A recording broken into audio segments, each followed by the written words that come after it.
Welcome to the place where dreams come true, where everything you want can be yours, if and only if you're willing to work for them, you're willing to hurt for them, but most of all, you're willing to be first for them. Look, I'm going straight to the top. I don't know how I would stop, like it or not. I got some goals that I'm hitting. You hear what I'm spitting, it's hot. Look what I got, whole lot of passion and pain. The road to success is insane. Stay out my lane, cause I'm on a mission. I'm getting what stands in my way. Yeah, I'm a beast, I wouldn't play with me, baby. The way that I'm training is crazy and I do it daily. You wanna talk about drive? I got more drive than Mercedes. I've never been lazy. I'm in the room, it's a red alert. You wanna compete? Well, get better first. I got 10 toes in the dirt, push through the hurt just to show them my worth. I'm the best. Yeah, I'm the best. I never stress. I know what's next. I'm who they test, like we playing chess. But I'm unimpressed, so now let me flex. Yeah, I'ma work through the struggle and hurt, cause I know my worth, and I gotta be first. Yeah, I gotta be first.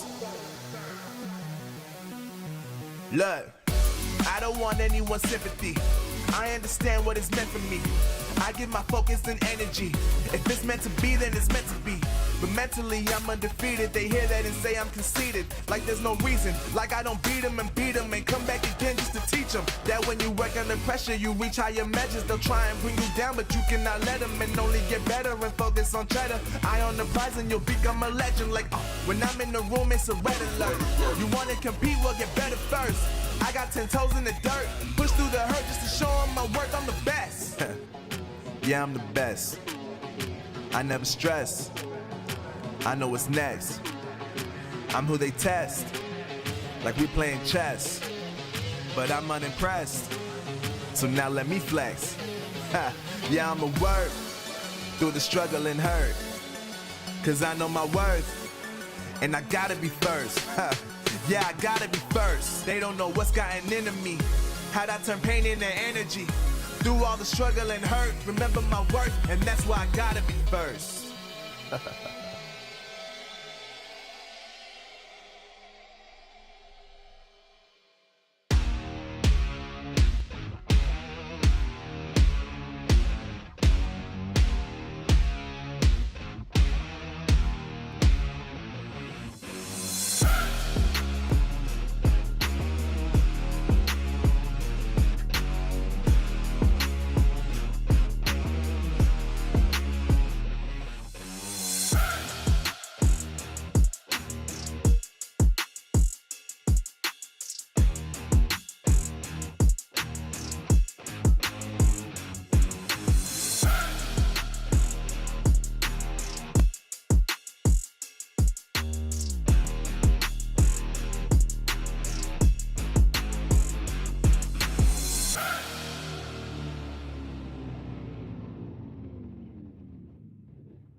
Welcome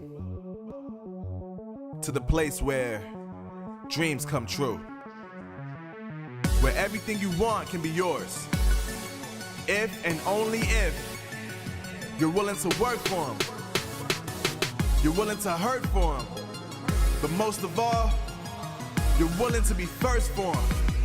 Ha! Look, I'm going straight to the top. I don't know how I would stop, like it or not. I got some goals that I'm hitting. You hear what I'm spitting, it's hot. Look what I got, whole lot of passion and pain. The road to success is insane. Stay out my lane, cause I'm on a mission. I'm getting what stands in my way. Yeah, I'm a beast, I wouldn't play with me, baby. The way that I'm training is crazy and I do it daily. You wanna talk about drive? I got more drive than Mercedes. I've never been lazy. I'm in the room, it's a red alert. You wanna compete? Well, get better first. I got 10 toes in the dirt, push through the hurt just to show them my worth. I'm the best. Yeah, I'm the best. I never stress. I know what's next. I'm who they test, like we playing chess. But I'm unimpressed, so now let me flex. Ha. Yeah, I'ma work through the struggle and hurt, cause I know my worth, and I gotta be first. Ha. Yeah, I gotta be first. Look, I don't want anyone's sympathy. I understand what it's meant for me. I give my focus and energy. If it's meant to be, then it's meant to be. But mentally, I'm undefeated. They hear that and say I'm conceited. Like there's no reason. Like I don't beat them and come back again just to teach them that when you work under pressure, you reach higher measures. They'll try and bring you down, but you cannot let them, and only get better and focus on cheddar. Eye on the prize and you'll become a legend. Like, when I'm in the room, it's a red alert. You want to compete? Well, get better first. I got 10 toes in the dirt, push through the hurt just to show them my worth. I'm the best. Yeah, I'm the best. I never stress. I know what's next. I'm who they test, like we playing chess. But I'm unimpressed, so now let me flex. Ha. Yeah, I'ma work through the struggle and hurt, cause I know my worth, and I gotta be first. Ha. Yeah, I gotta be first. They don't know what's gotten into me, how'd I turn pain into energy. Through all the struggle and hurt, remember my worth, and that's why I gotta be first.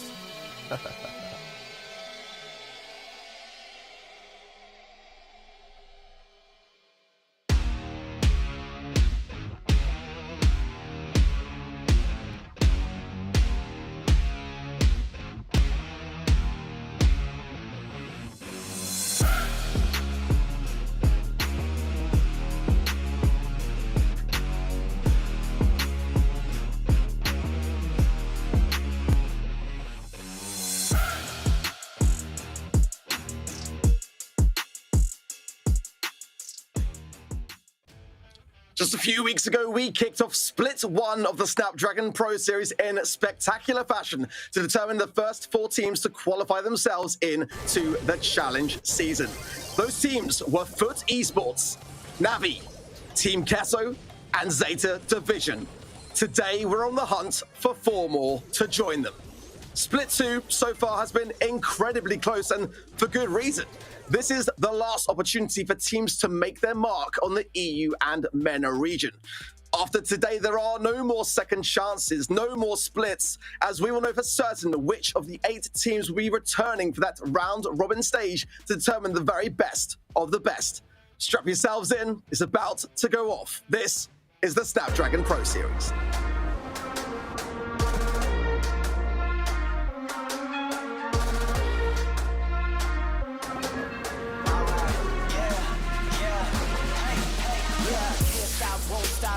Till a player on top, know it. Rooftop, penthouse suite. If you really want it, gotta own it. Fight through it, we was at the lowest. Blood, sweat, tears, the components. Riding all year, now's the moment. We are not friends, we are opponents. Yeah, I'm coming for mine. Yeah, I'm making a play, the game on the line. Yeah, I've been on the grind. Yeah, I jump in the spot, I made it my time. Yeah, look in the sky. Yeah, the stars align, no shade to shine. Can't stop it already, emotional work and devotion. We put in this time, look. You won't stop.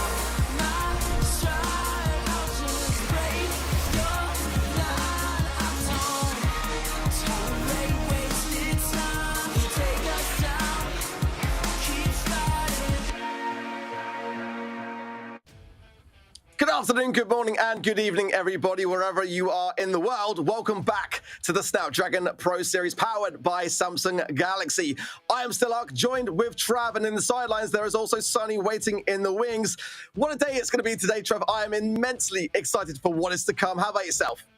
I mean, Split 1 was an absolute treat. I will say some of the games we got to see how close it was, and obviously those 4 teams moving forward thoroughly deserved it. But we've got another 4 or 8 deserving teams, I should say, coming here today. The horns are going to clash. There is no doubt about it. Split 2 has been so close, and we'll get into more of the storylines. If you want to keep up with some of the storylines at home, be sure to be following ESL Mobile over on our social media at ESL Mobile over on Twitter and Facebook, and on Instagram at ESL_Mobile. Make sure to put that underscore there as well. But for any of you that may be new to this qualifying stages, first and foremost, a warm welcome to you. Let's get you up to date with a little bit as to how the format goes here at the Snapdragon Pro Series.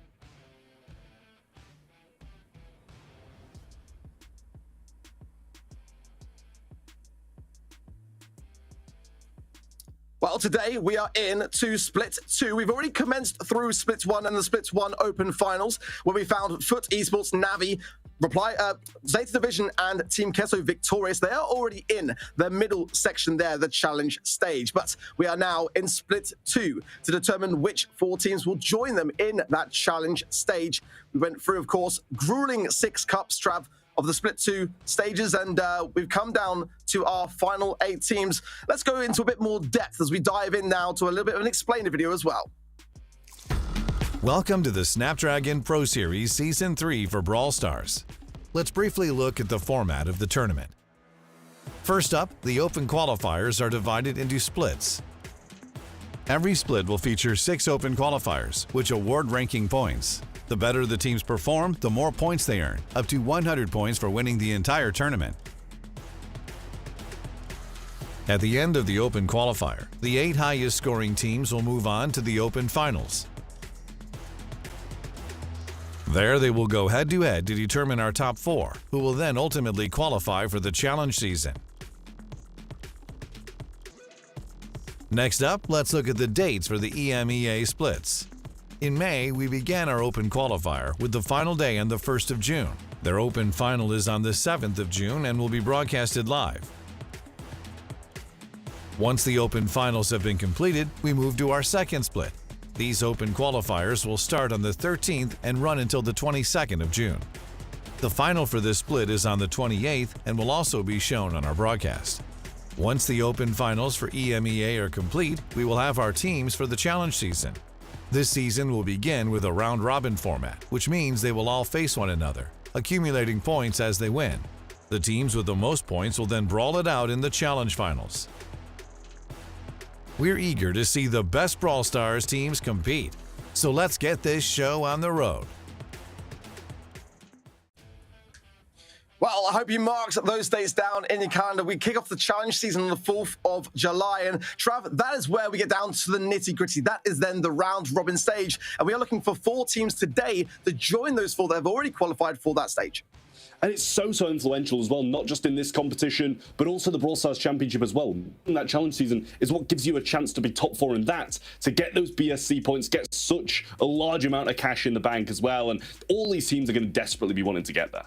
Yeah, and some have already been there as well. We've got to remind ourselves looking back into Season 1 and 2. And for that same reason, some have not quite got there this time around, have got to do better to be able to ensure their place in the EU and MENA region. Here's the prize pool for today, ticking down from 1st place through to 4th. $750 for anyone that can get to that top level stages, whether it be through the upper bracket or the lower bracket. That is where you want to be. But no one goes home empty-handed here, Trav, whistling down from $600 down to $400 for 5th through 8th. Yeah, exactly. Everybody gets a bit of cash, but not only the top 4 get the $750, they also get the qualification as well, which is arguably, well, not arguably, definitely what they're going for rather than that cash as well, but it's just the added bonus. Exactly that. You know, it's not just about, you know, securing their place in the bank account sense, but also in that challenge season. That is where they're going to be able to grow throughout the competition, make it through to those challenge finals as well, where we've seen teams do such great things in the past. And, you know, look at Reply Totem. Maybe someone today could be that team to go all the way to the Masters and really secure their place in the world. But let's take a look today as well at the schedule shortly to see which of those teams are going to be battling it out to be able to secure themselves in. First up, we've got on the bracket, this is the upper stages, we've got a double elimination today. SK Gaming versus FA Twins. Beneath that, Smirk Cats up against A&R. Reply Totem, there's a lot of eyes on them today, I can assure you, will take on Humble, and FA Mr. Dosar will take on One Trick Ponies. Anyone who does fall short in that first stage will get a second chance of grace. Then we'll move down to the lower stages of that bracket, Trav, and have one more shot before being potentially victorious or potentially eradicated from Season 3. Yeah, I mean, as sad as it is to see these teams drop down to the lower bracket and drop out of the competition, it gives them that extra life. So if they've been a little bit unfortunate throughout this bracket, like Reply Totem and Humble have, because I'd argue they are, you know, two of the three strongest teams in this bracket facing each other in that first round, it gives them that extra chance, that extra life to be able to climb back through and still make the challenge season. It's scary stuff. It really is for many of the teams upon us there. Some big names. If they fall short today, it's going to draw a lot of eyes to the region. Let's take a look at as well at the schedule breakdown by breakdown. Of course, we can't watch every single match in those quarterfinal stages, so we will be witnessing Reply Totem taking on Humble. That is set to be absolutely phenomenal. Following that, of course, we'll proceed through the upper bracket stages in those semi-finals to determine the first two teams that will qualify for the challenge season. Later on today, going through those lower bracket stages to find the final two teams. And again, Trav, that lower bracket stage is really where you want to avoid, but inevitably someone is going to end up there. I mean, half of the teams instantly are going to end up there. That's the thing. Half of these teams need to be scared pretty much instantly, and they need to make it through this top bracket because that's where you're in a safe spot. Even if you win this first game and then lose, you're in a wonderful position through the low bracket. You can watch the teams before you, see how they're playing, whether or not you should be scared, what drafts are bringing in, what brawlers. It really is such a benefit just to even win this first game, never mind the first two. We saw, didn't we, just a few weeks back, just how much that helped for esports in that sense to just get the day done and dusted. You don't want to keep finding yourself coming back. Your stress is going to grow and the pressure is going to mount. And if you can just kind of breeze through the rounds, I say it like it's easy. This is by no means an easy feat. These are some of the best teams in this region going up against each other and clashing horns. So, you know, no one is going to be going easy on anyone today, I can assure you.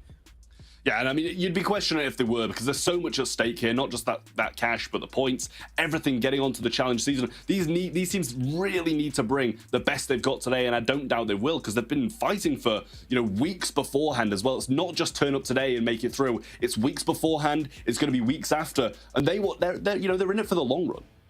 Yeah, and as we mentioned a little bit and we touched on earlier, you know, BSC points are now at stake for this region. So for many of the teams here today, that can go very much for them or very much against them. You know, teams like A&R, which had a fantastic run in Split 1 of the Snapdragon Pro Series, now have really got to ensure that Split 2 goes their way. Otherwise, it could have a knock-on effect there as well. Yeah, it really could. You know, they need these points on the table, and that's going to give them a bit of a boost in the Brawl Stars Championship. Teams like A&R need it. Teams like Reply Totem, who are still in a good spot in BSC, they don't want to be caught up either. So every team pretty much playing today wants to go into the next phase, do well in that, and then get the BSC points. They're a long way down the line, but these teams are already going to be thinking about it without a doubt.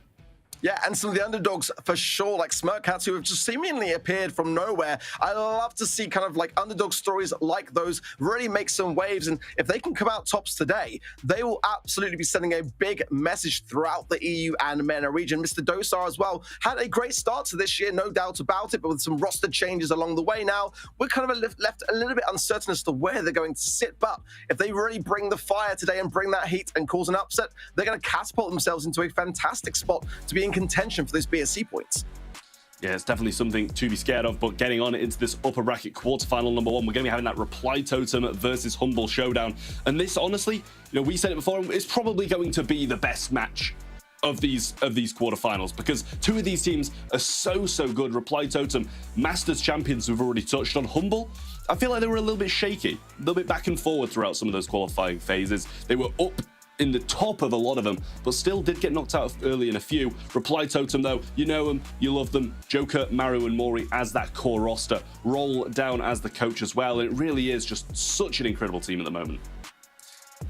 It is the roster that we've had secured in our memories as, you know, being the Mobile Masters champions is a big, big title to hold. And sometimes that's the kind of pressure that can lead to some sketchy performances. I hate to say it, but Reply Totem have not looked themselves recently. A lot of reverse sweeps happening and going against them in that respect. And, you know, we expected, didn't we, to see them qualify through split 1 of the Snapdragon Pro Series. Well, that was not the case, and that hasn't happened for over a year. Pretty much a flawless performance last year from start to finish. It really, really was. But Humble today are that team which could really drive even home deeper the strenuousness of the situation. Lukey, Tomsy, Cyclone, and Kanan here have got a fantastic opportunity, and they are, you know, in the comfort of the knowledge of the fact that they did get the win over Reply Totem in the cup stages. It was in Cup 1. It was a sweep. It was a 2-0 in the quarterfinal stages. That was the only time that they actually faced off. And I think that it's fair to say Humble had a good start, a fantastic start, let's say, in the cup stages. They got a grand finals win under their belt. But as time went on, it didn't necessarily sustain itself, did it? Yeah, that's the thing. The thing for me is they did play a few of those qualifiers with KC as well, who obviously isn't on their roster today. So it's just another intriguing thing to think about whether or not they did manage to get some good results, which I know they did. I know they made a grand finals with KC on the roster, which is not something we'd expect and goes to show how skillful these players are. I'm not saying KC's bad, but it's just that synergy that teams usually have that propels them forward that much. But they had a few shakes here and there. I believe, you know, maybe a player went on vacation or something like that, couldn't attend a few of the qualifiers. They filled in and still made it to this phase. As I say, it goes to show how mechanically skilled these guys are. Yeah, Reply Totem coming in as the number 3 seed, and then Humble coming in at the number 6 seed as well, just to bear that one in mind. You know, I would say that it's fair to say Reply Totem are the favorite team here. It'd be crazy not to side with them. They are the Mobile Masters champions. But, you know, based on what we've seen, you know, outside of SBS and also within the SBS in the cup stages, Trav, you know, give us a number on your predictions for this matchup, because we saw Humble over the weekend in the BSC. They struggled a bit, didn't they, in their matchup against One Trick Ponies, who have had a flying run in the cup stages of Split 2, I've got to be honest, and we'll find out how they fare in their matchup later when we see the results of their first quarterfinal stages. But, you know, where's your head at when it comes to this matchup, and how close do you think it could be? I'm going to give it a 60-40. I feel like maybe I'm being a little bit generous. It could sway a bit further towards Reply Totem, I feel, just because of how well they do on a regular basis, where it seems Humble is very back and forward with their results. But I'm going to give it that 60-40. I think that's quite fair. Definitely in favor of Totem as well. But you never know. Humble on their day can pretty much upset any team.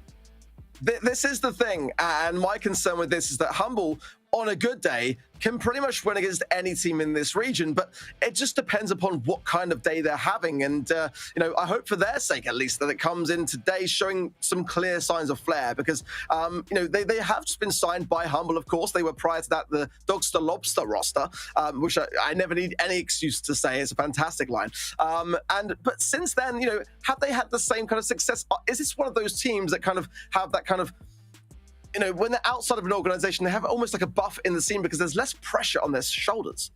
Yeah, but I also think when they did get signed to Humble, they started popping off in a few of those cups, I will say, though. And, you know, maybe they did get the org buff rather than the org nerf when they did join them, as we've seen quite a few teams take. You know, when they join an organization, as you mentioned, that pressure does hit them. They know they need to get results now to be able to, you know, bring a return for their organization.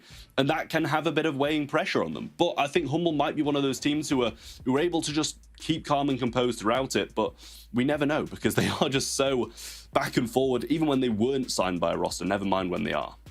Yeah, the biggest performance for me was in that Cup 1 when they won the Grand Finals. Reply Totem as well got a Grand Finals win in Cup 4. So they've actually kind of leveled in that respect. And I'm sure many at home probably watching back, though, and thinking, you know, is it not fair to assume that Reply Totem probably should have won more of those Grand Finals, or at least appeared in more of them as well? It really was SK Gaming for me that in Split 2 really landed the mark with some fantastic results and gaining that all-important number 1 seed. And they have been a team that have been performing increasingly better as the cups have gone on. But, you know, kind of where do we see Reply Totem at the moment? That's the question on my lips today. And it's very rare to see them really be in those positions of getting reverse swept. And we saw that happening over the weekend in the Grand Finals, no less. And, you know, it was quite a hard thing to watch. And, you know, I just kind of wonder, coming fresh off the back of that Grand Finals defeat in the BSC, how they're going to be approaching this one. Have they left the past in the past? Are they coming in a good mindset with a good mental here today? Yeah, that's my thing, though. Like, I don't think the mental's going to be that bad, right? They might have been reverse swept, but a grand final is a grand final in the Brawl Stars Championship. They'll have defeated two incredible teams to get there in Navi and Foot, and that itself is a bit of a confidence booster. Just losing the finals, getting second place, you know, you're going to be sad that you haven't got first, but you're still going to be pleased with the points you put up on the board and the wins you've got prior to that, because Navi and Foot Esports are two of the best teams in the European region, and they beat them both. They are two of the best teams, but they have already locked themselves in for the challenge season in Foot Esports and Navi. You know, they were able to demonstrate in the first possible moment that they've got what it takes. And Reply Totem now, you know, there's no more second chances. You know, there is in the sense of the double elimination bracket, but if it goes wrong and pear-shaped in the first matchup, which we're going to see shortly, then the pressure can mount. If there's any team which can handle that pressure, it is Reply Totem. They just seem to be a team that, at the moment, for me at least, performing so well in the LAN setting, the LAN environment. They kind of thrive off the back of hearing the crowd cheering their name. But when they're at home, sometimes it just feels like maybe we're losing a little bit of that Reply Totem magic. I hope I am proved wrong. I'm sure I will be proved wrong by them today. A lot of the reason why I give teams a hard time is because I want them to prove me wrong. But, you know, there are a couple of questions we can't deny. Yeah, there are. And I mean, if you get reverse sweep, there's always going to be questions, right? They've been performing pretty decently throughout the rest of it, as you say, coming in at number 3 seed today. So that's nothing that they're going to be too sad about. It's not the top where they usually would be sitting, but it's not near the bottom either. So therefore, they've done, you know, pretty average, just above average across the board in terms of those cups and placements, getting the points on the board. So Reply Totem, I don't think they're going to be too sad coming in today. And as you said, they might, you know, really perform when they're in that LAN format. But if you're getting, you know, second in every competition, if you're getting top 2, top 4, then that's a commendable performance in itself, at least in my eyes. And Humble, they're not a team who have really consistently been getting top 2s, top 4s. I mean, they did get a top 4 in the BSC, but at the same time, they're not at the same level as Reply Totem at the moment. Are they capable of an upset? Yes. Do I think it's going to happen? Probably not, but at the end of the day, we're going to find out right now. Not sure if this is a little bit of a UI bug, but the map is showing parallel plays, and so is the game mode, so I guess that's where we're headed. It would be safe to assume, I imagine, but we'll double check with League Ops as well just to ensure it and let the stream know. But, you know, for me as well, we've got to talk a lot about this new update because it only landed yesterday. A lot of the bugs now completely ironed out, which is good news because, you know, coming in was a bit unsure whether we might see some potential brawlers being hard banned throughout the region, but thankfully, that is not the case today. But there has been a massive shift up when it comes to some of the you know, lesser used gadgets and star powers, Trav. And you know, are there any kind of on your mind today that you might be expecting might, you know, sort of catapult themselves through in terms of the meta? Because, you know, we haven't seen an overhaul like this for literally years within Supercell. It just seems to be one of those things where competitively we see the same ideas recycled, rinsed and repeat. But, you know, could that give some of the teams that may be coming in as a bit of an underdog today an advantage by having, you know, got a quick and firmer grasp around some of those changes? I mean, yeah, it can give it a bit of an advantage, I feel, you know, if you do manage to get some scrims in, get more accustomed to those changes. But I still think the good teams are going to adapt on the spot. And we see that even when there's been no changes or anything like that, the good teams adapt. They play that first game, see how it goes, see how their comp's feeling. If they lose, they just change up the strategy and probably win their next 2. I'm not sure how much the changes are really going to affect it. From what I've been playing, it kind of feels pretty similar. And, you know, I just feel like the teams that if they're not ready coming into this, they're going to be ready by a couple of sets in, and that's where Reply Totem will get going. We shall see, for sure. I've got my eyes on Rattle Tide for B personally, because I've seen a couple of teams scrimming with that one, and because B is still in such a great spot. I mean, the recent nerf, I say recent, it was probably about a good month ago now, even, or a little bit less, but, you know, taking her from 3 shots to gain super to 4, it wasn't the biggest of nerfs, so she's still pretty rife in terms of the meta, and I don't know, it's always such an exciting time after the balance change is really taking effect. Not really too much in the sense of other brawlers. You know, Hank got nerfed, and I wasn't really convinced that he actually needed it, but Macy got a nice buff, which I was quite pleased about. The projectile speed got an increase of speed, which really was where her biggest weakness lies. We've seen some pretty poor rates and win rates for Macy in particular. Some trialing out over the weekend in the BSC, which didn't really lead to much avail. But, you know, do you think we might see a little bit more of her today? I hope so, because I enjoy seeing Maisie. I do. The super is, I won't say very skillful, but it's still fun to watch, getting a lot of those slows off and the big plays coming from it. Yeah, impactful is the word I was looking for. I think it's, you know, it's intriguing to watch. I don't know if I do want to see it come in as much as, you know, a lot of other people will. It's definitely been feeling that little bit better. But I feel like that super's maybe a little bit too strong in the right situations and can sway a game, maybe even more than like a Tara super or something like that. Yeah, we're seeing some rise in the use of Tara, and the play rates and the win rates according to that. And I know that you're a big advocate for Tara, Travis, one of your favorite brawlers. I hope to see a bit more of a diversity appearing in the meta. We've seen probably the meta being the most balanced place it's been for a very, very long time. So I feel like, you know, depending upon the maps and mode is where we're going to kind of see some of these brawlers coming to the forefront, or, you know, vice versa. But certainly if we see, you know, any of, you know, Gem Fort and that kind of thing, thoroughly expect to see some of that coming into play. And, you know, a lot of the battles will be won or lost in that draft stage. And, you know, that is where I feel like Reply Totem never really miss much of a beat. And they're going to have a bit of an advantage because they're just simply very calm and collected. They always seem to have a very good answer for most things that are thrown at them. Not really one of those teams that kind of have a bit of a brain freeze on the spot. Parallel plays. We are first map coming in for Hot Zone first. Second will be Hot Potato for Heist. For Gem Grab, Hard Rock Mine, if we get to the 4th and 5th set, Field Goal and Brawl Ball out in the open for Knockout await. The bans in for Reply Totem was Stu, Barley, and Ash. For Humble, it was Barley, Sam, and Leon. Yeah, I like it across the board. I think there's also some very good bans in there. We don't really want to be seeing too many tanks, and obviously neither of them want to see Barley either. Maybe we'll be seeing reaching for a Willow or something like that. That's definitely been making, you know, showing her face more, at least in a game mode like this, and usually when the Barley's there as well. So maybe without the Barley there, it might become even better, or it might become a little bit more pointless. We'll wait and see if they do choose to go with that a little bit further down the draft. But Humble had that first pick and they went with the Crow. It's versatile, the slows, the jumps, everything that comes along with it. But Shelly has had a phenomenal win rate, and I honestly don't see it slowing down. Jessie, along with it as well, has been making its mark that little bit more also, and I do kind of like it. I'm much preferring what Reply Totem are bringing. You know, like I said, nothing's really going to slow it down. Maybe the Crow, no pun intended. But, you know, Shelly is just so dominant right now. And Jessie is such a great thing to have on defense. Many teams struggling with it. And, you know, with regards to her gadget, you can really affect brawlers through the walls with that. And it just makes it very difficult to retake the zone on a map like Parallel Plays. And, you know, I just kind of worry a little bit really here for Humble, who are going to bring in the Ruffs as well, which I don't think is necessarily going to make the biggest of stands with Unbreakable Walls now doing their thing, but nonetheless, it will provide that valuable supply drop and that buff over to their teammates over time. But they are lacking a little bit in terms of range. Crow's got the best range so far, but it's not got the DPS to match, and they need something like that, an aggressive idea, and that's really going to be the thing that's going to round off this comp for me, at least. We'll see surely as to what they feel like they're going to be going in with, but I'm much favoring the Reply Totem draft at the moment. Mr. P is not got the DPS, you know. It's definitely going to do a bit of seeking throughout the bushes areas and that kind of thing. I don't know whether that's enough myself.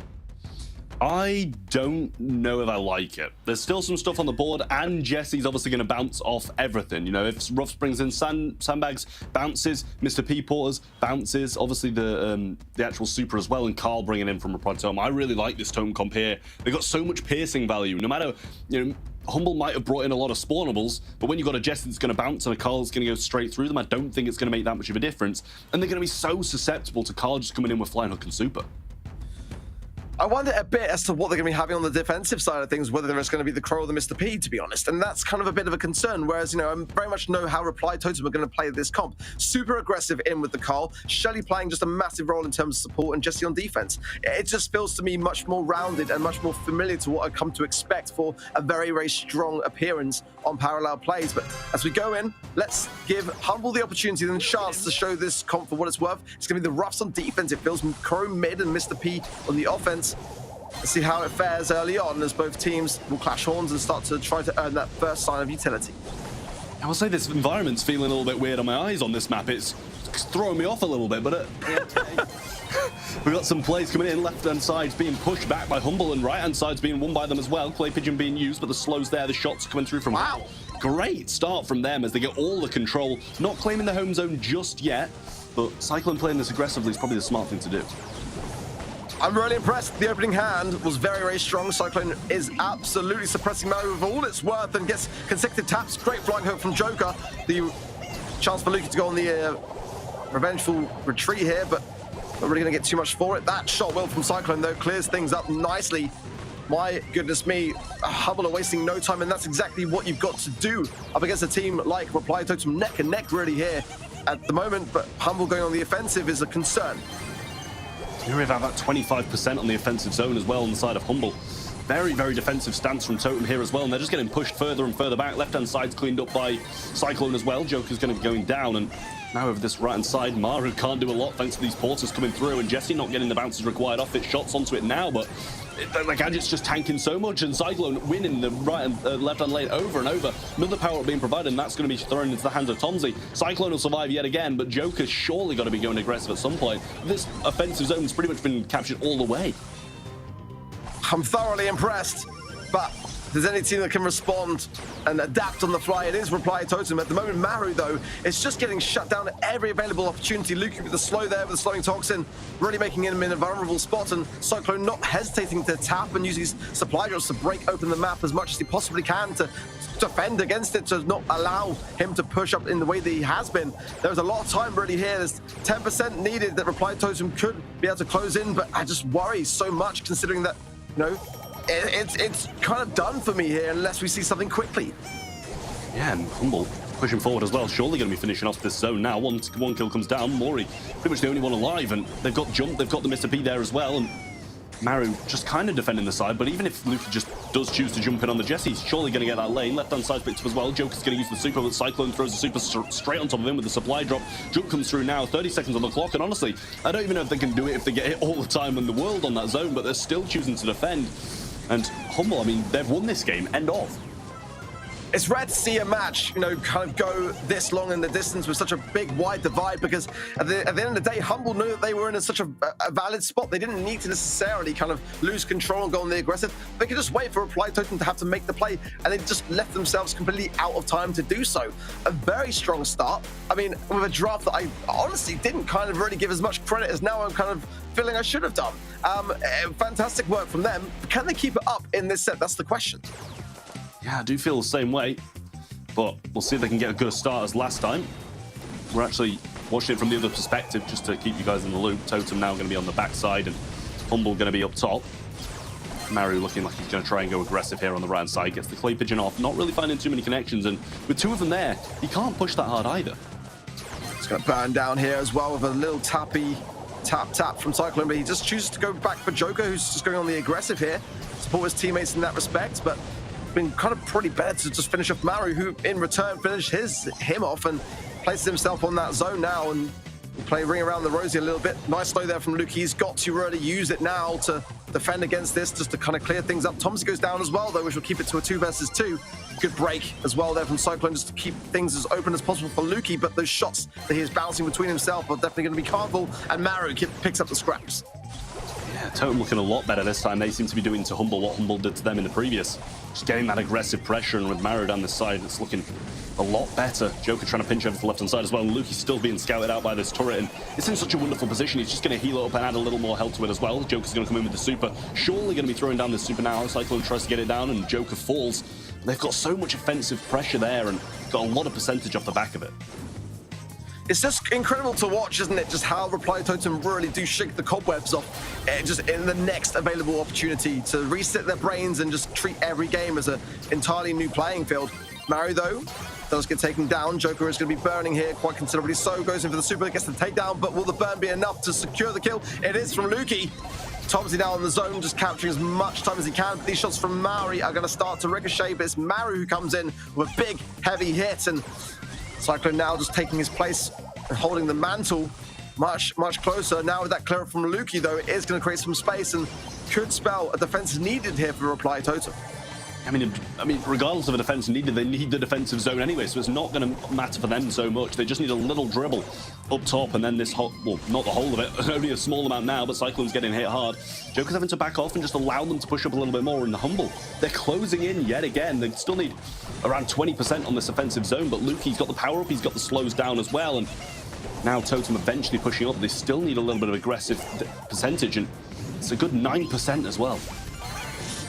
Very difficult there for Maru. The porters coming in, keeping him completely visible at all times for Humble, and I'm a bit worried here for Reply Totem. Time is ticking massively so, and Maru with a turret just to fend off Tomsy, who actually wastes the gadget though. Couldn't quite get the distance close. 5% still is all that's in it, but Reply Totem have the push, and Humble now realistically, Luki's got to get a jump, but they've got to secure these takedowns first, and there might not be enough time to be able to do so in the end. They've got it to 96 to 92, but that is going to be time Oh my word. How close was that? So close, and it looks like it might be Humble's day. You know, we said on the day they can beat any team, and honestly, I kind of liked Totem's draft at the start that little bit more. But Humble showed us what they're worth, and they've brought the first set back home. Looked absolutely incredible doing it as well, and parallel plays go straight their way. Wonderful, wonderful stuff from them, and it looked like the first game was just dominant in their way, but the second game, Totem fought back, and it looked like they were going to win. But Humble kept calm, they kept composed, and they managed to take it as well. Oh dear. Oh dear, not the start the reply totem needed at all. And I just asked myself the question, like, I still feel like the draft is a very, very solid one in terms of the meta there. So I kind of wonder where their heads are at now, thinking that they probably should have come away with that first set. And it's not what you'd expect, you know, from the Mobile Masters champions, is it? In the upper bracket stages, so they're already losing that first set. Plenty of time to retake, but, you know, it's just not going to do much for their heads at this present moment in time. Yeah, it's not. I mean, they didn't qualify through the first one, and now they've got off to a terrible start in the second one as well. You know, them being in this position puts them at so much risk. And Humble, if they manage to get through this and they manage to get through the challenge season as well, they're going to get points on the board, and they could even catch them in BSC. That's how meaningful this game could be. Take a life off Reply Totem, let someone else finish them off, and you're going to put yourself in a wonderful position throughout 2 competitions. So they're definitely going to be wanting to finish out these next 2 sets as well. But let's not get too far ahead of ourselves. We're going to be going on to Hot Potato. Bans are in. We don't want to see any more of that Shelly, Reply Totem, and Humble alike, as Humble probably didn't like playing against it, and Totem lost, so they didn't really like playing it. But they're going to stick to the guns with the Jessie. Which I don't necessarily mind, but you're right. You know, that is the first set. Plenty of time to learn from some of these errors of mistakes along the way. Great collect pick there from Humble, though. I do like it. The M's ban, though, as well as the Nita as well. I understand where Reply Totem are thinking with this one. They've got to have that mid. That's probably the best one that Humble can realistically go for in regards to the bans that are on the table here. So to follow up, really some side lane is what it's going to come down to. Still the potential for throwers. I don't mind a Dynamite pick here. I've got to be honest, with the Barley ban, it would leave things to Reply Totem to have to respond with. They can break open so much of the map, and also the bush in the middle, and there's upper regional areas, but some range as well. Carl coming in, the aggressiveness of that is going to go a long way. The flying hook as well, which still seems to be, for me at least, the gadget of choice. We haven't really kind of seen anything else other than that today, at least so far, but we have only seen the one match, so got to bear that one in mind. But Jesse's going to need some DPS to join this comp of Reply Totem, and that is where their heads have got to be at now. That side lane as well, Surge, is normally a good defensive idea, which they will be not hesitating to implement here. I kind of wonder whether it might show its face.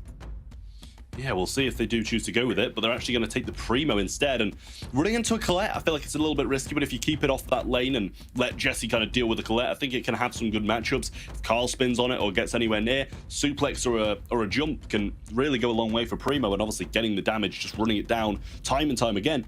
And now they can either just go double tank and just completely run it down over and over again, respawn cycle and go for damage, or they can kind of pivot off that and go for something a little bit different. We'll see what they do pick. They actually go for the Dynamite. They're going to play a thrower. And I do like this Reply Totem comp. Seems like they may be going a little off the norm, but Dynamite's very, very good. And with Barley Band out the way, it kind of leaves it as the only other DPS thrower. But Edgar's going to come down as the last pick from Humble. And I like that as well.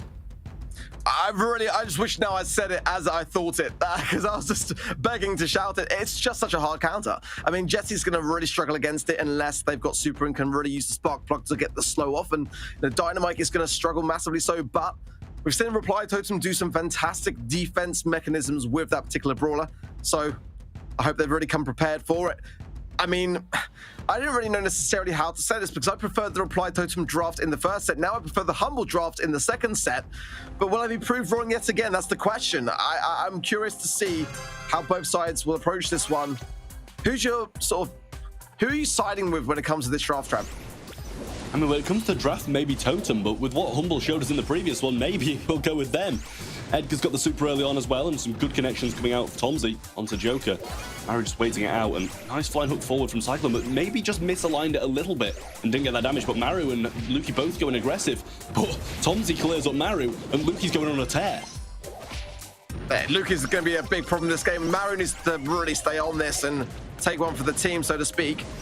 Maru low on the left-hand side, but still utilising the shots. Got to be a bit careful on that top left. Look at this pushing coming from Tomsy there and Lukey. And it's still Lukey who's surviving. Maru low as well. and he's the one that really needs to take care of Luki at the moment with very little to Maori, and look at this, he's just going to stay on it. He might even get a double here as well. Down goes one, and Maori with the super does get the clear up with 150 HP to his name, but this is not looking good at all for Reply Totem. Yeah, not going to be pushing anytime soon. Still fairly low, and Maru's low as well, but the stun comes down on the back of Tomsy there, but jump comes in from Luki. He's trying to burn straight through this turret, actually going to out-heal the damage of Jesse and add some more to save as well. 8-10 a hit, times that by 2 for each ammo slot, but Reply Totem are eventually getting some damage, and it's quite a lot. Maru's going to go in as well, but Gotcha Gadget from Tomsy doesn't let him survive, and now Cyclone just needs to try and defend Maru, and they've just left Luki. They're going to go for the base race, and I'm not sure how I feel about that, because that's going to be a humble win. I know how I feel about it, and I don't like it. I don't know why Reply Totem decided to do that under the circumstances with such a terrible start. Not just in this set, but in the previous one also. You can't do that. Like, Luki is just such a hard counter to 2 of the team. That's 66% of the entire squad that he's got the advantage over. And you can't really just kind of do nothing about it. If anything, you got to focus all your attention on it. Secure the kill, get into a better position in a better spot, and just let the Jesse really just burn down the safe. At the moment, I'm not too convinced of Reply Totem we're going to take this series. Neither am I, and Maru going aggressive. Almost cleaned up there, but Luki's still alive down the bottom as well. Joker trying to find the pickup, actually going to get taken out. Tomsy. You know, personally, maybe he should have just shot and gone for the damage on the other hand, but would have saved some ammo using that super. And Luki now just coming aggressive once again. Good defense from the Carl up top, and actually he's going to survive that one out. Not going to burn down thanks to that primo damage. Luki's just sliding down the left-hand side again, and he's been such a nuisance. Super available from Tomsy. He's going to wait it out, and Maru's going to fall again. And what can stop Humble now? I love the way Tomsy is just lining up these moments with his super onto the safe to really get the damage onto the opposition as well. It's really smart, really micromanagement, but it's working fantastically well. It's still Humble with the lead. Maru, though, will jump in and get some good damage on the safe if left untouched, and Tomsy with the Gotcha Gadget gets the last little bit of value for it. Going to follow up now. He's going to land it consecutively here. Does clear things up to allow his time and attention onto Joker. Gets the turret taken down, which I don't necessarily mind. There's only 10% left, and Luki is still on that safe again. It's 2 sets going the way of Humble. What a disastrous start for Reply Totem. We've only just got going, and it's almost over. Tomsy went 4-0 in that set as well. On the other hand, Mori went 0-2, so not the best showing from him, and a very, very good showing from Tomsy to collect. But let's not talk about that, because KD doesn't matter when Luki's actually negative and played as well as he did. Just so good on this brawler. Played phenomenally, just taking out the primo time and time again. Tomsy backing him up wonderfully here as well, and they also got some good defenses here as well. Maru misses the jump on Tomsy, gets it on the safe, but what's that measly bit of damage going to do when Luki and Cyclone are wailing away on the safe down the bottom? I mean, if Reply Totem find themselves in the lower bracket in the first available opportunity, it's gonna be potentially disastrous for them here. I mean, this is such an important moment, and they've got to land it. But now, to secure themselves in to continue on in the upper bracket, they've got to win every single set. And they haven't realistically looked like they've got what it takes today to beat a team like Humble. Like, the drafts just really have some big holes that they're leaving open to disaster. Humble in the previous set, to me, had the weaker draft, and they made it work to get the win. This is concerning stuff. And let's not forget, Reply Totem have never lost in the Snapdragon Pro Series. They won Season 1, they won Season 2, they won the Snapdragon Mobile Masters, and now they're on the verge of not even qualifying. They need to reverse sweep this to stay in the upper bracket. If they lose it, they're down to their last life on the bottom, and as you said, that's going to be a tough road no matter who they face. There's 7 other good teams in this competition, and they could lose to any one of them. They were in the lower bracket in Valencia back in the challenge finals of Season 2. And they did turn things around. The pressure didn't seem to get to them then, but, you know, one set away from being in that same position, obviously in a different stage of the competition, but arguably a more important stage, because the challenge season is where you need to get to have that round robin to really secure your rights in the challenge finals. If they don't make it past today, like, they're going to have to come back in Season 4 and try to pick up some scraps. And that is not where you expect the Mobile Masters to be appearing for the first time of the year. I mean, I just don't really know what to make of this. They've got by far the more experience. I feel like when it comes to drafts, they've got always an answer for everything. But it's unusual for that same reason to see them not taking the likes of Humble a bit more serious in that first opening, statement in Hot Potato there. Just didn't really seem to give Luki the respect that he deserved on that particular brawler, and the way that he was able to counter so much. And, I don't know, they just don't seem themselves today so far. You really don't, but Hard Rock Mine, it's one of those maps where you should be able to win it if you are the better team. It's been in the game for all of the game, pretty much. So they're going to be used to it. Hard Rock Mine, we'll see what they do pull out, but seeing that Crow, I feel like it deflates their chances a little bit more after how well we saw Humble play with the Crow in the first one. Bands, however, we've got the Shelly, the Stu, and the Ruffs up top from Reply Totem down below. The Tara and the Max and the Mr. P going to be banned out by Humble. And honestly, if Reply Totem don't change something, this is going to be a 3-0. We got the chance of a gem carrier. There's a lot available to this Gene. There's 8-bit, and all of them work pretty well on this particular map. Crow mid, though, for Humble, I'm assuming here, which is not a bad idea. Not one that we tend to see too often. Gene is going to be the flavor for Reply Totem, which I quite like.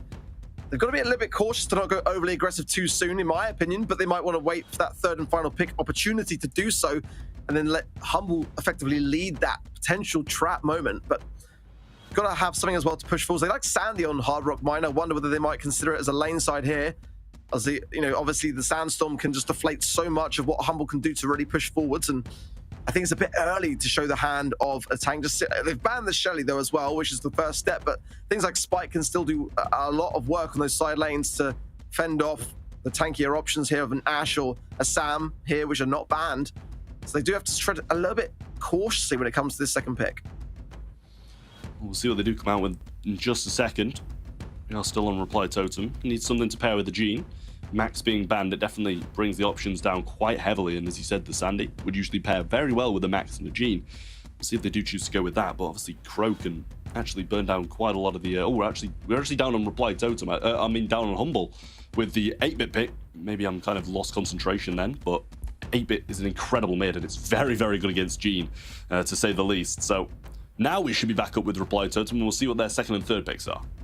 You weren't losing it, Trev. I think there's a little bit of delay on the UI then. Obviously, the coin toss went the way of Humble, and then Reply Totem. Or Reply Totem had the coin toss rather and picked Gene first, and then the response was the Crow and the 8-bit. So I quite like, though, the 8-bit. I just kind of wonder how the Crow is going to fare now. Ashe going to come in, and that's going to be a chance to heavy counter on the side of Reply Totem. Crow's going to obviously take a lane side here. 8-bit's surely going to be mid. So they're going to have to consider that in mind realistically here, but I mean, you've got to count the Ashe. Otis is my flavor here realistically for the Ashe side of things. The Crow's going to struggle a little bit against something that can really push up upon it. So getting that balance, of course. They've got to be side lanes here for Reply Totem. They've already committed to the Gene pick mid.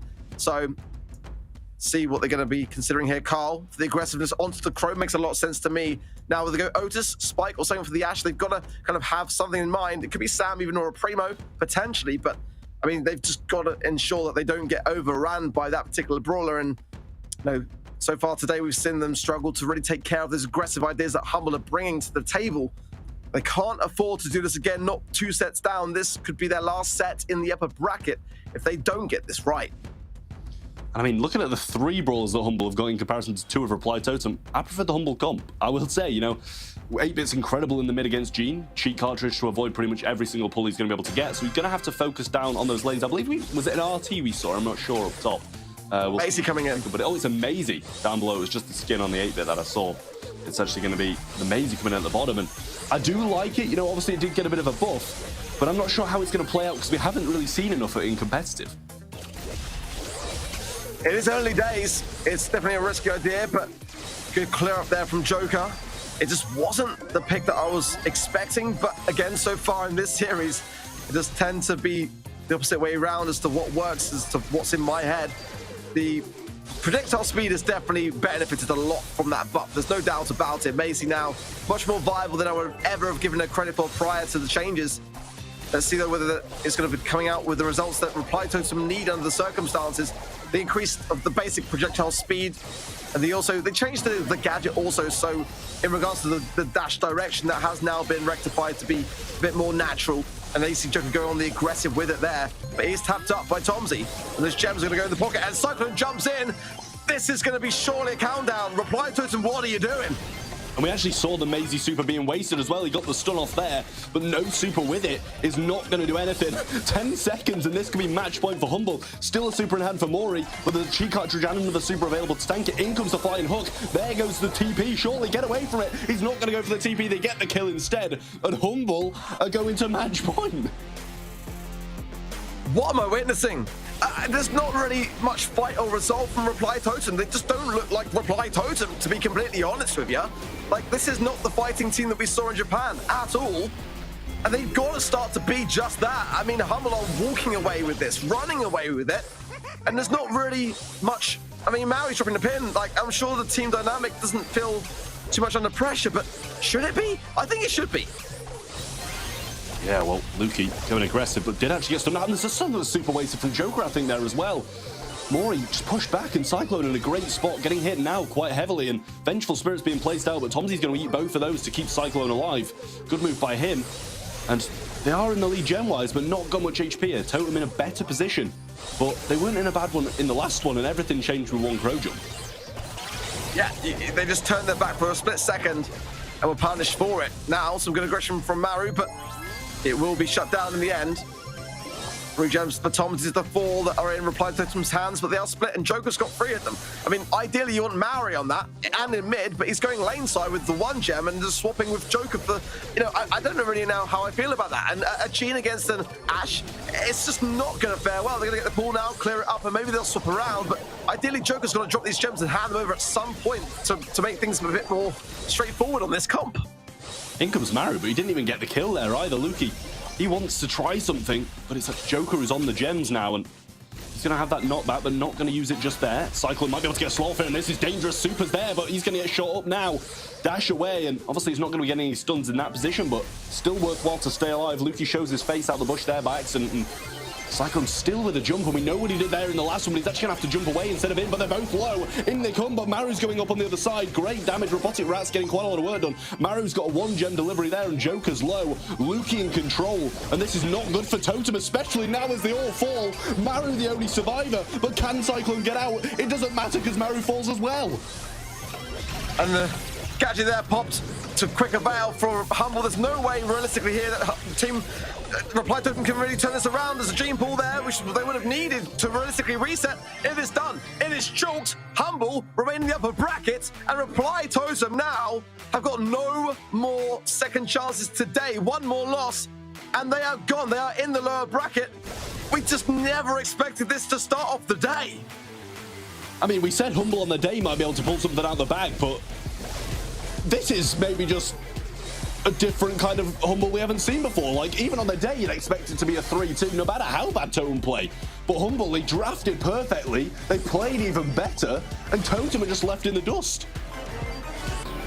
I am so worried now for what today could spell, because you can see as clear as day there, you know, a team that come in with the right mindset on the day, get the draft right, can sweep a team that are the Mobile Masters champions.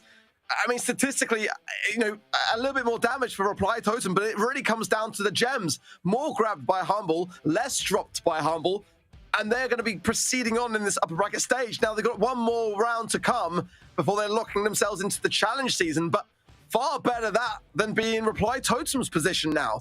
They've got so much work to do. It's going to be a very, very long day for them. I say, statistically speaking, Maisie still ain't it, Chief. No matter the buff that she got, it's clearly not enough, because I feel like it did nothing. It knocked Ashe back maybe once or twice, but other than that, it just dropped a load of gems, and I'm not sure if that's Joker or Maisie, but something's gone wrong there. I mean, you know it's bad when a Gene is going laneside in Hard Rock Mine, in my opinion at least. I mean, I don't think that that was the plan. I think that that was a fallback. That was an adaptation on the fly, because it wasn't working in that first game, but I don't necessarily feel like the lane matchups were the reason why. I just feel like Reply Totem didn't really seem to value themselves too much today so far. I mean, it just felt like they were just very much all over the place. I would love to have kind of get a bit more of a sense as to what was going on with the team, some player cams as well in that respect. They just did not look like themselves, not even close. Yeah, not even close at all, and that's worrying for Reply Totem. We said just before we went into that set, they've not won every single game, but they've won every single competition in the Snapdragon Pro Series. Season 1, Season 2, and Masters. Now they're 1 loss away from not even qualifying to the next one. And it's so valuable when teams below them in BSC, can go above them in BSC because they're not qualifying to it. This is very, very worrying for Reply Totem, and they need to get going. They need to get in gear, because that, quite frankly, was a dreadful performance. Yeah, it's concerning. It is because, you know, a team like Humble in the BSC especially are going to really value those BSC points in the Snapdragon Pro Series. You know, if Reply Totem are left out of that involvement, then regardless to making grand finals more consistently so on their side, it's going to close the gap, and that is always bad news for them. But in terms of the Snapdragon Pro Series, I mean, you go from the top of what's possible to achieve across the entire world to actually no longer being in a position to even qualify for your own region. It will be their worst performance, and for what was a flawless year for them last year. I mean, it really, really was. From, you know, the beginning of the year to the end, it was very, very slight margins of error. I am worried, and I'm sure viewers at home will be as well. I mean, this is just the start today, by the way. That was match number 1. We've got so much more still to come today. We're going to line up our next match. We're going to take a look back at the bracket also later on to see where those matches and those quarterfinal stages ended up. Do not go anywhere, because if that's anything to go by, you are not going to want to miss what is next. The Snapdragon Pro Series, powered by Samsung Galaxy, is brought to you by Snapdragon Elite Gaming, Samsung Galaxy S23 Ultra, Monster Energy, and DHL.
Welcome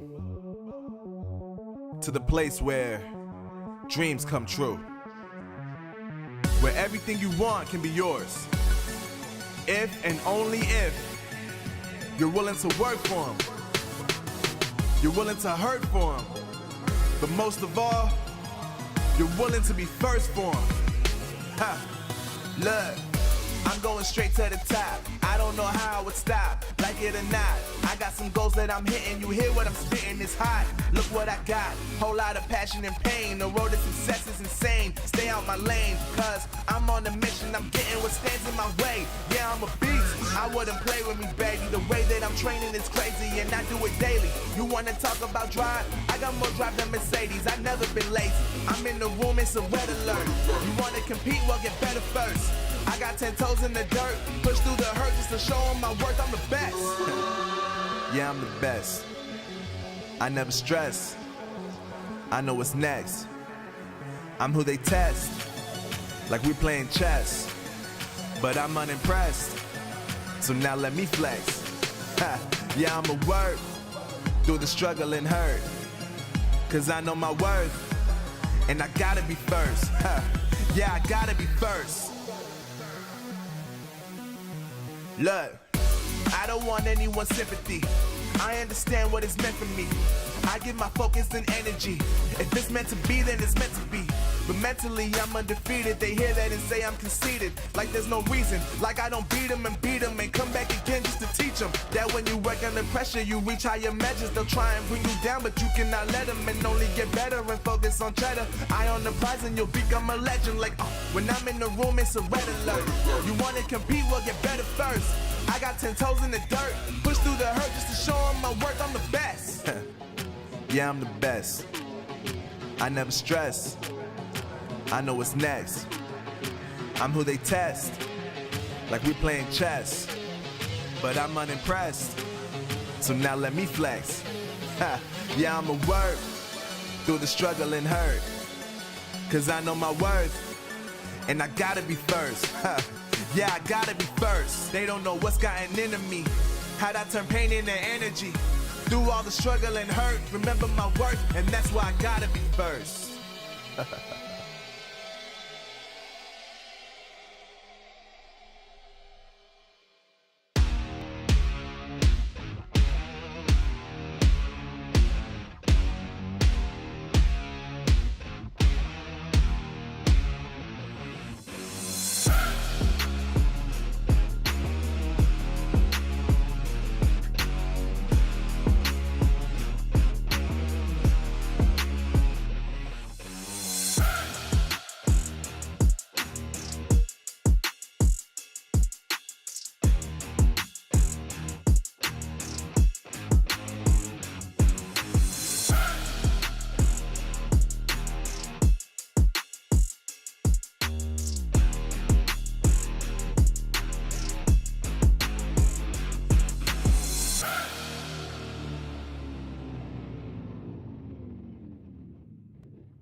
Welcome back to the Snapdragon Pro Series powered by Samsung Galaxy, where we have just witnessed Reply Totem take the loss. The first available moment down in the lower bracket now, no more second chances. And welcome back, of course, to Sunny.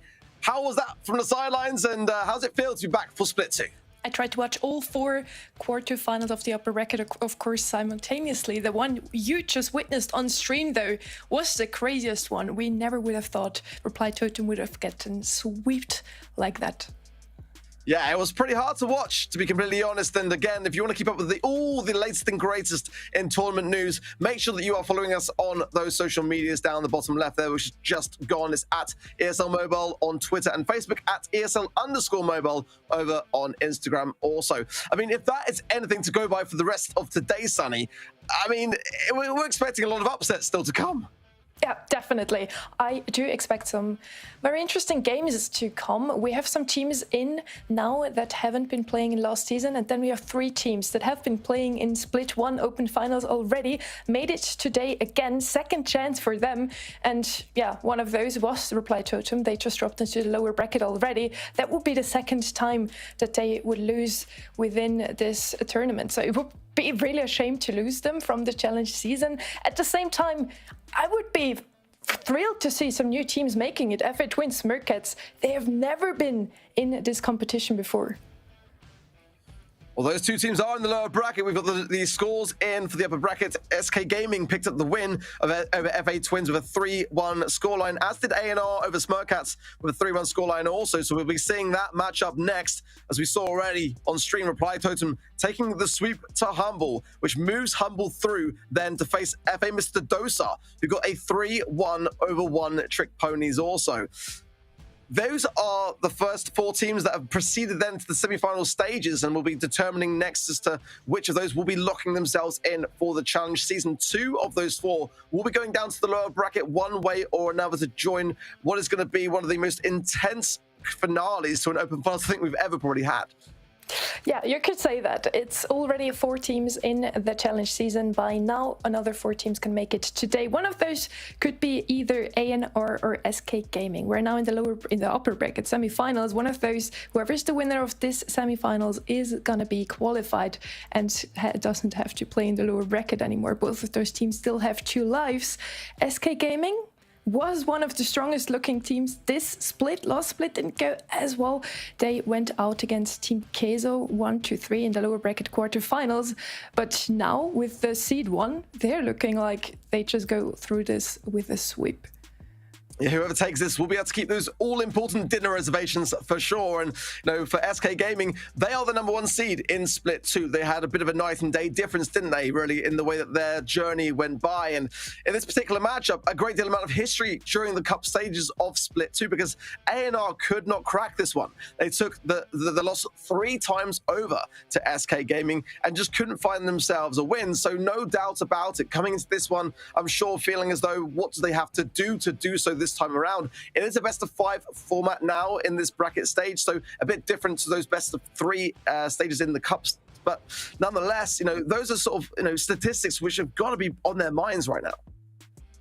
It has to be. A&R last season, there's the Split 1 Open Finals. They were on 2nd seed and still didn't make it in the end. They lost to Zeta Division in the semifinals of the lower bracket. Now they're on seed 4, not looking as strong as before. And as you just said it, they had this matchup against SK Gaming 3 times already. Their best result over all of the cups was only a 2nd place in Cup 5 against SK Gaming.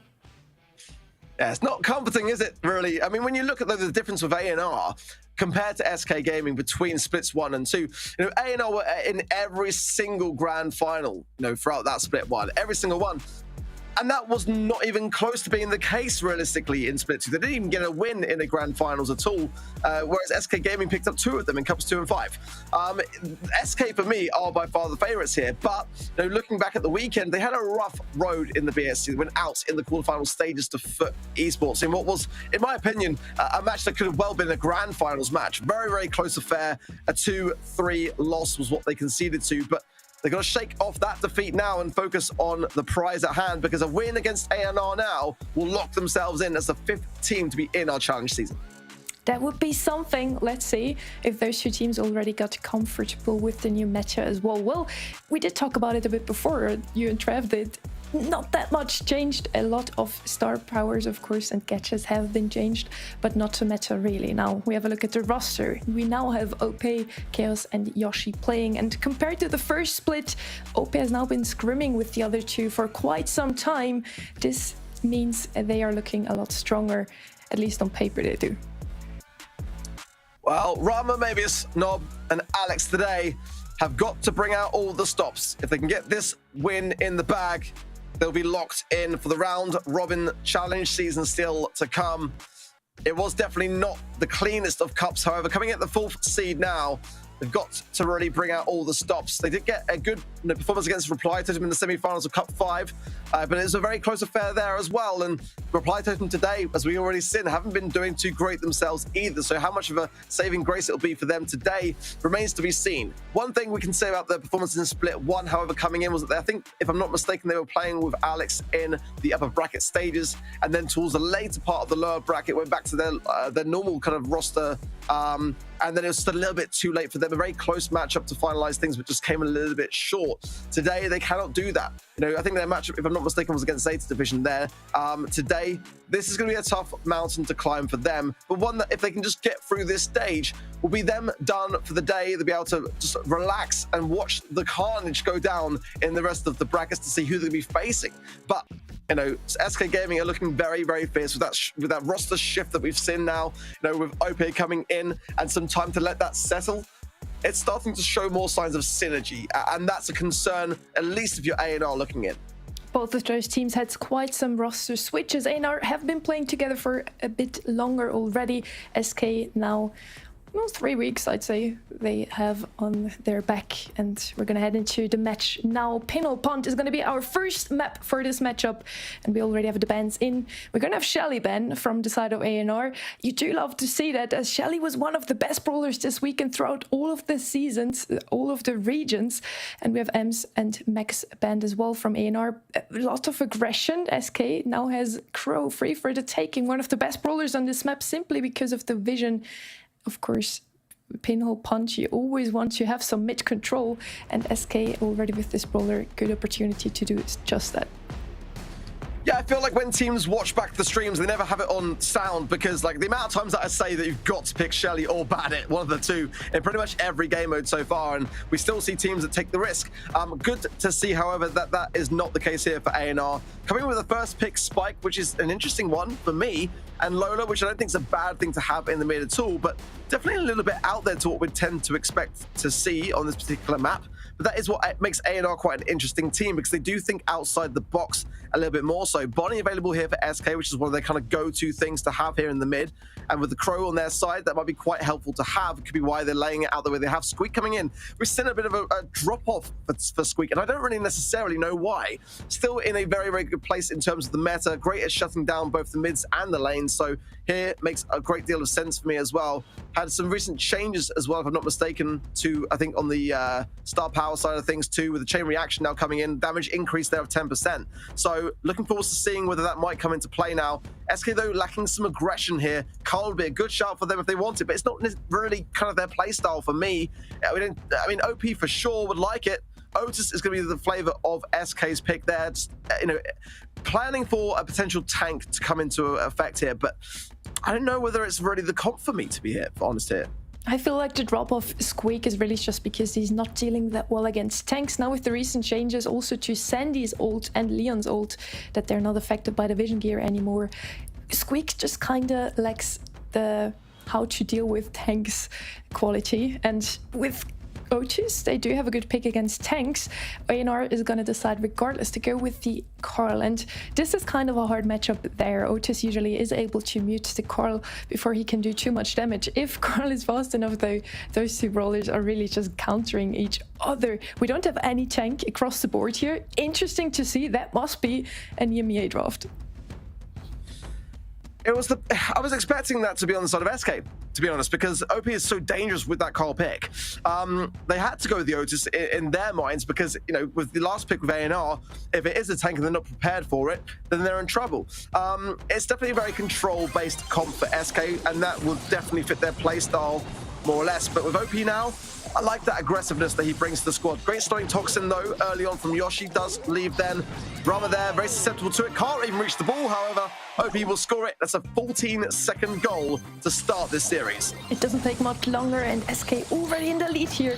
They have 2 minutes now to either do what they do best, usually corner the ball for now, or head up into the goal again, trying to double up on that one. Meteor's going in aggressively. That's exactly what Squeak usually is missing, but Chaos does get the kill regardless. Yoshi, the only one standing, does have his super now, has to jump in there to maybe catch the ball. He does survive that one. Amazing dodge there, very important from him. Very clutch there, but SK looks quite calm and collected around the situation. Got the experience behind them in that respect. Fertilized being around as well by Nob, just to point out, because that did receive some tweaks and changes as well. Again, so much is shifting slightly in terms of the meta here. Purple loves to be very suppressive. Now A&R got a chance to really go on the aggressive here. Potentially a pass through, and it is super there. Maybe this will pick up the kill and the ball, and a little cheeky trick shot to finalize it off. We're all tied up. Cheeky, you can call that. 1 minute left on the clock, and it's 1-1. Now, beautiful goal there by EUR. Again, the teams are just in a standoff around the mid. Who gets the control first? Mebius is getting pinched there, but Chaos and Yoshi is finally going to go down. SK again with the push-up, just like the first goal they did. A lot of pressure. Team kill is there, and with that, Yoshi is able to score that one. SK Gaming with the first game in their pocket. A strong opening statement there for SK. And I'll be honest, I wasn't sure that the comp was going to be enough for it. Great slows there from Yoshi for sure. Did make a big world of difference. And I think a lot of teams forgetting just how suppressive Squeak can be there with the sticky residue, shutting down a lot of the lanes, and the indestructible walls really leave you with little option but to have to just consider yourselves around them. Now, SK, the fat splatter from OP as well, just leaving Rama nowhere to go. Maybe this is exposed to both OP and Yoshi there as well. And SK are not done yet. OP will start to heal up, pass through to Yoshi, but can't really find the space. There's Nob coming off the spawn. Does make him think twice. For now, they're just resetting, trying to get the ball in a favorable position for them. Pinching out, Nob is falling there. 3v2 situation. If they get another kill here, a good pass, this could be the first goal again. Not a 13-second one like in the first game, but still, it's going to be early in the game. OP, they're falling. Yoshi and Chaos need to stay mid here, trying to keep some mid control. EUR pushing up now. That has to be their opportunity to gain back some momentum to maybe score themselves. Huge connection, great value there from Yoshi, but it's OP and Nob. He can come through, can't quite get the trick shot off. He was thinking about it, trying to get the ricochet off the wall into the goal, but Nob did shut the idea down very quickly, and it gives A&R a second chance at Grace, and a great positioning for it as well. Super going in from Nob. And again, if he wants to go on the aggressive, he can do, because if we're getting the heals off the back, that fertilizer star power. Ball screen left there a little bit. Was it tried to play for positioning power? Yoshi with a huge slow, but Nob staying alive here. Chaos comes in, finalizes things, and maybe it might go down here as well. Chaos with a beautiful double kill there. Mebius is falling as well. SK again with mid control. 1 minute left on the clock. This is looking like SK is about to score here. They're slowly but steadily getting some control back. EUR needs to defend this one. SK already taking the first game. They need to take this one to not already be 0-1 down in sets as well. A lot of aggression from SK Gaming. Regardless if they're playing a passive comp here, they're really putting a lot of pressure on EUR time and time again here. Yeah, Rama is struggling, and look at these shots from Chaos, the way that he's just so meticulous around the positioning for them, leaving A&R with very little places to go when they come their way. Yoshi just on the right-hand side, keeping the pressure on as well, waiting for the ball potentially to be passed through, and just trying to keep everyone as low as he can, but 15 seconds into overtime, and SK are in a great spot. Missed mute, though, however, from OPE. Might be a little bit of a tricky situation now with 54 HP as well. He'll go down, and as quickly as that, A&R coming on the aggressive, and SK have lost all control. Chaos, the only one man standing, is falling now. OP, can he catch the ball in time? Of course, he's not going to be able to do so. Now, with the score, 1-1 in this first set already. Arch, that promises to be a very close matchup here. It does. That's normally SK's perfect position of power, and they just kind of didn't really hold it to his best avail. If they just waited a couple more seconds and stayed there, they would have absolutely been able to score from that position. So it's a credit to A&R there to fight back in the way that they did and turn things around. Now, this set is anyone's for the taking here. I feel like SK have still got massively the advantage in terms of comp here, but if A&R can just buy down the clock and do very similar ideas to what they did previously to this, then this could go their way.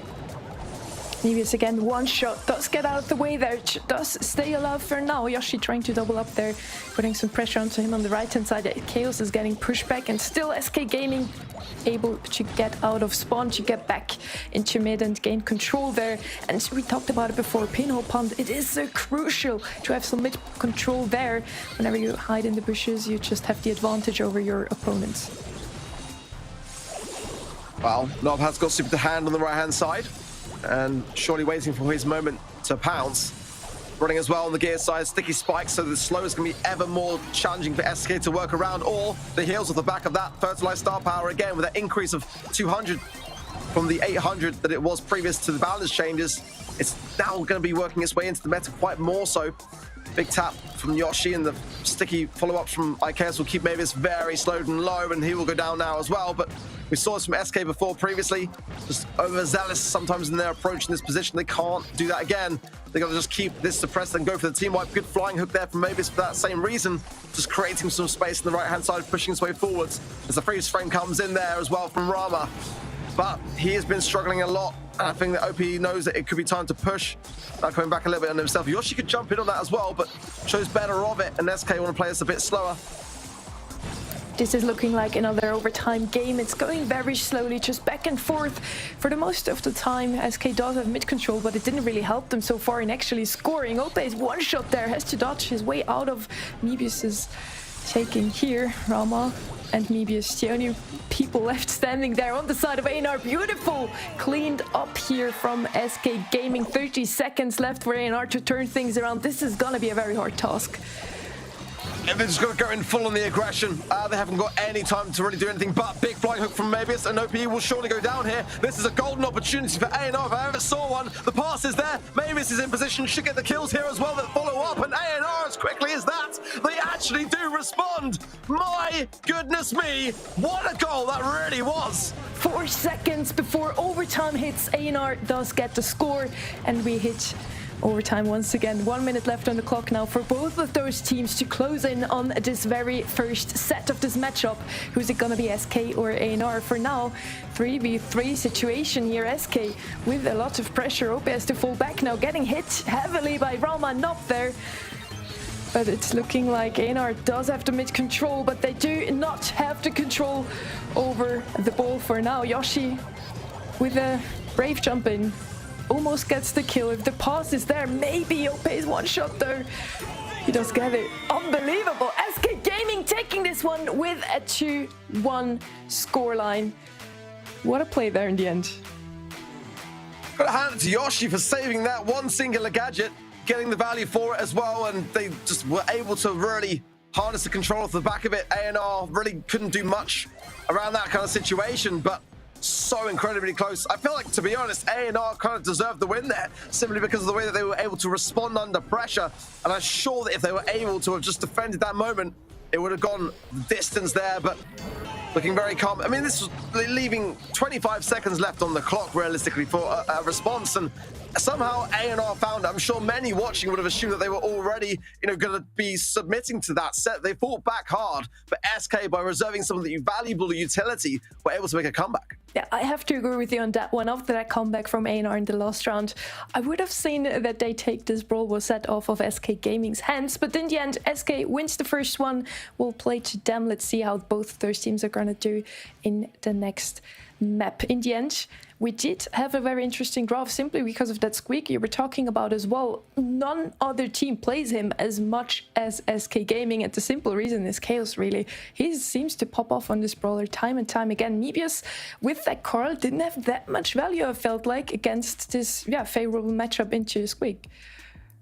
The Crows being so suppressive at the moment in the current meta, I do like the fact that Squeak was available there, because it's very forgettable Brawler actually in the current meta. A lot of the time it is banned sometimes, but we still kind of forget that it's very, very good when it comes to the pressure that it provides, because we've seen a great deal amount of tanks coming in, and I think now the warning signs are much more prominent, and I think a little bit of a step back for things like Sam. Ash still pretty dominant, but nonetheless with Otis, it's just a safer idea to have, to be able to secure yourself in early on. But nonetheless, I think this is going to be quite the close series. I think A&R prevented SK from scoring a lot of opportunities by resetting themselves and staying calm under pressure, because that's what Squeak does. It really does keep you in the back spawn areas under pressure. And A&R did not take that lying down, so they've got some resolve in that respect. And I think this could be quite a close one. It's gonna be. I mean, Brawl already in a 1-1 scoreline in the set itself. We're gonna head on to Shooting Star now. The bans are already in tick. Eve and Piper are gonna be banned from the side of SK Gaming. A&R banning Nani, Jean, and Feng. Interesting to see that one. Feng has not been played as often recently as times before. A&R does have first pick here, of course. And they're going to go with RT this time around. Sprout still open, Grom still open. Do you feel like SK should go with the thrower here, or are they going to go with something a bit more aggressive in mid? Max? Bring Max. Bring Max is OPE. You know, if it's not banned, it's a good chance that SK might snap it up. But I think they've got the final pick opportunity where they could kind of consider Sprout then. Because, I mean, if they go with it now, it's leaving themselves a little bit open to having it be an issue. And if they're going to be thinking Max anyway, that it doesn't really leave A&R much of an opportunity to go at themselves. Gus going to come in, a bit more of a safe pick. Bonnie's still available though, however, here. And they do lack some of that range over the RT. They might want to consider that as well. But I do like the bans in general. I think that Brock still has a place in this particular map still that does leave a couple of ideas available. Leon as well is a bit of a weird one, but we have seen teams like Foot Esports really make that particular brawler work. Bonnie is going to be for SK, sure. We'll see how this one fares. I think that A&R then have a great chance to go Max themselves here, as maybe Snopey have got very, very similar play styles. It would work on either side and give them that little increase of mobility. Just like Jean Max, for example, Gus and Bonnie became the new most synergetic pick you could do on a map like Shooting Star. Let's see how SK is going to do with those brawlers. A&R already with the RT have the possibility now to do a lot of damage with a lot of long range options that are still open here. They could go themselves with Sprout now, but Brock, Bell, anything would still be for the taking. They are gonna decide for the aggressive option we have been talking about, Ark. Max is gonna be the pick for A&R. I like it because of the Bonnie. I do not like it because if you don't get that pressure with the speed in the moment you get it, this is going to be a very hard matchup on Shooting Star. Carl question mark as well, maybe. It could be an option here, but I don't know. I really like Max and... Yeah, there you go. I really like Max and Shooting Star. I really do. And I think that combined as well with Carl can be really quite an aggressive idea. I mean, SK now might consider something like a Crow even, just to kind of slow this advance and retreat. Maybe go in with the... they can't really pick Sprout now because of the Max. It's really going to throw a little bit of a twist in things here for them as to how they want to go about it. B could be an option now as well, even maybe just pack a bit more of a sting around this particular comp. But they're going to have to be treading cautiously here when it comes around to it. And yeah, I do worry. This is very aggressiveness. Very much an aggressive comp here coming from A&R. Bell going to be the idea for the response. That mark does leave Max a bit of a predicament sometimes, and Carl to ensure his swifter takedowns. And with the RT having the amplified shot as well, just as base kit, it's going to be something which can then pack a harder punch. I don't necessarily mind it. It does tend to be one of those more versatile picks there that SK can afford to have as a late idea. But I think if A&R play this right and go back to their kind of aggressive ways, this is a comp that could be worthy for them for a set. But as we know, SK really do love to play around the control of things. Having the Gus and the Bonnie combination there as well can go a long, long way, because ultimately if you get off a good gadget on Gus and they really are then able to capitalize with the Bonnie jump in later on, we all know what Cookie Popper can do. I'm curious to see whether it'll be the gadget that they actually go for on that Gus though, because we have seen some balance changes as well. With it, let's see if there's new gadgets and star powers, or the changed gadgets and star powers are going to come into play here. A&R does get pressure at the start. They do get blue star with the call, of course. Mebius again on this brawler, but now it's all of the sudden SK Gaming pushing them back all the way into spawn. Ope decides to not jump, goes down. Chaos goes down as well in mid. This isn't looking too great with a 5-0 lead for A&R already. Yoshi with some great taps, left that 10 HP above the head there. I think it was of Mabius, wasn't it? And just like couldn't do anything about it on that top right hand side, just surviving on. And it proved costly there for SK Gaming, who are now chasing stars with 1 minute shortly approaching on the clock as well. Nob coming in with some speed. Just everyone from SK can't really land the shots. So if he jumping in, does actually manage to get the takedown as well. credit to him. I wasn't sure that he was going to be able to come out alive, and he still is with the shield there. Helping hand from Yoshi. He's surviving on. It's 3 now to 7. It's still a 4-star differential. But that blue star is there on the side of SK Gaming. If they can get 4 stars, and just that alone, they'll take this if nothing else changes. And for the sake of saving OP's life, Chaos went down, so the lead got even greater now for ENR. How can you have so much pressure on the field without getting any kills though? SK playing all the good time in the upper third of this map, and it's just not working out. ENR doing such a great job at keeping them low at all times. OP can't go in. Chaos does have his mark, but can he hit it in time? He does hit the max. We need a double kill though, otherwise this is gonna be ENR's game. Yeah, it was a great shot there from Chaos onto the right person as well, but Nob is the person that they've got to get taken care of, and Mavis coming in, might have just fed some stars over, but they are taken back in control for the blue star now, and that's it, going to take down to Nob. Does change things, but no! Mavis comes in, last second opportunity, gets the takedown of OPE, and as quickly as that, as back and forth as it was, somehow they come out on top. That was a photo finish, and ENR does get the kill there in the end. OP did a great job, but he just didn't stay alive there in the last, what's that, 100th of a second? Well played by ENR. Again, they tried to go for the blue star, of course, with that Carl and Max aggressive comp. They need to do so. Maybe it's just one shot though. This could be the lead for SK Gaming. Blue star again in the hands of ENR as OP is also falling. And again, we have the same story as the game before. ENR with the lead, push back into spawn, but they do not really care. Okay, that's going to be making use of this time now to play some nest eggs as well, because it can really help out massively. So if they are popped and they lose control, OP can then come in, that body pick, and get what he needs to. Nice cookie popper there from Yoshi as well, forcing back Nob into the left-hand side with the help of iChaos. Shield for good measure as well. The phase shift might not be enough here, and it's not. The takedown is there as well as OPE onto Rama. That's extending things massively in favor of SK there. Speed coming from Nob might be the aggressive response which they need to be able to bring back the deficit here, but that was a lot of stars trickling the way of SK. SK in a great position now. They do have OP super that could get any refrags in case ENR does get the kill here. Megas with super as well does get hit quite heavily. Rama up there low as well, has to fall back here. Megas with the dodges now though, does need his super to get out of the way, but still he's surviving. It's only 5 stars. ENR can still get this. What was Nob doing there? Completely out of position and absolutely punished for it. I mean, that is 4 stars over to SK, which were deserving for sure. Maybe it's coming now aggressively so, but the mark is there and the support from both iChaos and OPE is there. This is going to be chalked up quickly. One more takedown on the side of ENR, and this one will be going the way of SK and tying things up in the set. There's time for a response and a lot of stars of which ENR can gain, but how much can they realistically do with 15 seconds on the clock? Nothing is the answer to that, with OP with that singular kill down to Rama. That game is done. Tied up now. A chance for SK's redemption arc. They can, in this set, just get one more game, but we've already seen that ENR can have some very aggressive and final clutch moments, but can they do it when it really matters most here?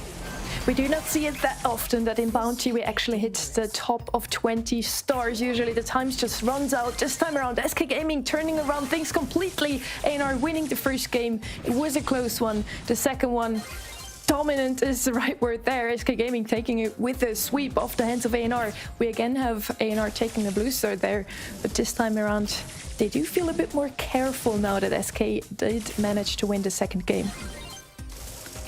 Yeah, good nest eggs there from iChaos at the right time for it. They'll obviously be spotted quite quickly, but I love the way that SK have just taken full control of this mid and keeping ENR back in the spawn side very early on. Phase shift to kind of where? That's one piece of utility which they wouldn't have on the side of ENR if SK put them in a very great predicament later on.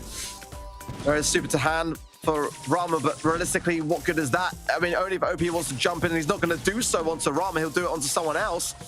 And SK have got ENR exactly where they want them at the moment. A couple of shots here if Mavis overextends and prove costly. iChaos is coming that far away now from gaining the mark. Yoshi on the left-hand side, though, might be getting a bit overconfident. Oh, the cookie bomb was there, and that might place Nob in a precarious position now as well. Chaos should tap it up. Phase shift, that's the third and final one done, and SK have the lead now by 1 star. What a play there by Yoshi. Cookie Power comes into clutch there. SK Gaming taking over the lead, but it's just 1 star. Blue Star still win it with EUR. That means if they get whoever out of the rows of SK Gaming, they will take this set regardless. It's 1-1 again. Brawl already was a close one. And Bounty now could turn out to be even closer here. Roma gets stepped up, gets lovingly pinched there by Yoshi and Chaos. They do get the kill. Maybe he's going in now. He does have super OP jumping. Who gets the better off of this 1v1? It's gonna be Yoshi with another cookie popper. 8 to 1 stars.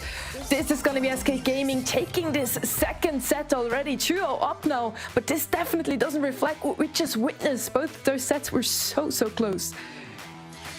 Honestly, the way that SK just set people up to have themselves fall victim to their own aggressiveness, it is something to behold and marvel at. They now go 2 sets up and are in a fantastic spot. 1 more set away from locking themselves into the challenge finals. There was Chaos in the top left going into Nob, and I worried as to how many phase shifters he was using, but for me, the MVP was Yoshi. I mean, the number of gadgets that he was utilizing to his advantage there, and more often than not holding all the stars that they needed. He got themselves, got SK out of a lot of positions where they were going to fall behind. 41 stars, twice the amount there of EUR, and therefore a commanding position now in this series. EUR need to start to perform better here if they're going to survive on and make themselves in to the leading position of power. That Gauss pick definitely paid off. I was a bit surprised to see that Rama and Mebius weren't really helping there when the Max got pinched back all the way in the left-hand side spawn place. But yeah, in the end, SK Gaming taking the second one already. Again, it was a close one. 2-0 doesn't look close at all. They could already close it in now on the next map. Ring of Fire could already be the last one we're gonna watch now in case they make it. And yeah, turn their match point into a real one, they would already be qualified for the challenge season then as well. Yeah, it's been a wondrous thing to watch how SK have just resolved a lot of their team issues as they were very prominent and noticeable at the beginning of the year. And they've just started to work together better as a team and as a unit and just kind of working out where their weaknesses lie. Obviously, roster changes make a big difference, but you've still got to make that work over time. And it wasn't smooth sailings when OP came onto the roster. It took some time. Now they are looking far better. And actually, a team like EUR, which were massively so a real problem in the size of many of the teams in this region now, looking less below SK. I think that looking back just a month or 2 ago, that was not at all the case, and have got a fantastic opportunity now. 1 more set away, and they will force EUR down into that lower bracket stage. And they were there in split 1. They do not want to be there twice. SK as well. We'd love to get the day done and dusted for them to be able to put their feet up and enjoy some of the weather. They are kind of switching roles here, as EUR was one of the strongest team we had in our region at the start of the season. They were often talked about as the one team that just knows how to draft. In every single case, they're winning the draft, and they're winning the tournament with it as well. This time around, Shooting Star, they did have a good comp. SK just knew exactly how to play against them. Whenever Max or Carl tried to go aggressive, SK knew exactly how to deal with it. Ring of Fire, as I said, is going to be our next map now. Bans are in arc. Okay, well, SK still valuing the Meg, which is kind of interesting to see. The Shelly ban there for EUR, very important as well. The Carl, the Poco, as well as the Bonnie and the Carl for SK. Crow's the first pick for SK, which is quite interesting. I mean, they have got the coin toss, so I can understand it. I mean, Crow now is in just such a great place. Very versatile and can have so much slow potential as well. Let's see how EUR want to respond in terms of their mid ideas, but I kind of feel like we've lost a bit of Amber in the Ring of Fire meta now. It just seems to have subsided. It's kind of a shame for me because I really used to love seeing her come into play, and especially when she got the new gadget into play, I just felt like it was, you know, an interesting mechanic to have that just seems to have got nerfed a little bit out of the competitive side. But RT still being valued highly here by EUR. Ruff's going to be that long-term approach as well with the supply drop buff over to teammates, which is going to help over the length of what could be quite a lengthy one here on Ring of Fire. But so far, I'm kind of preferring what SK are bringing to the table.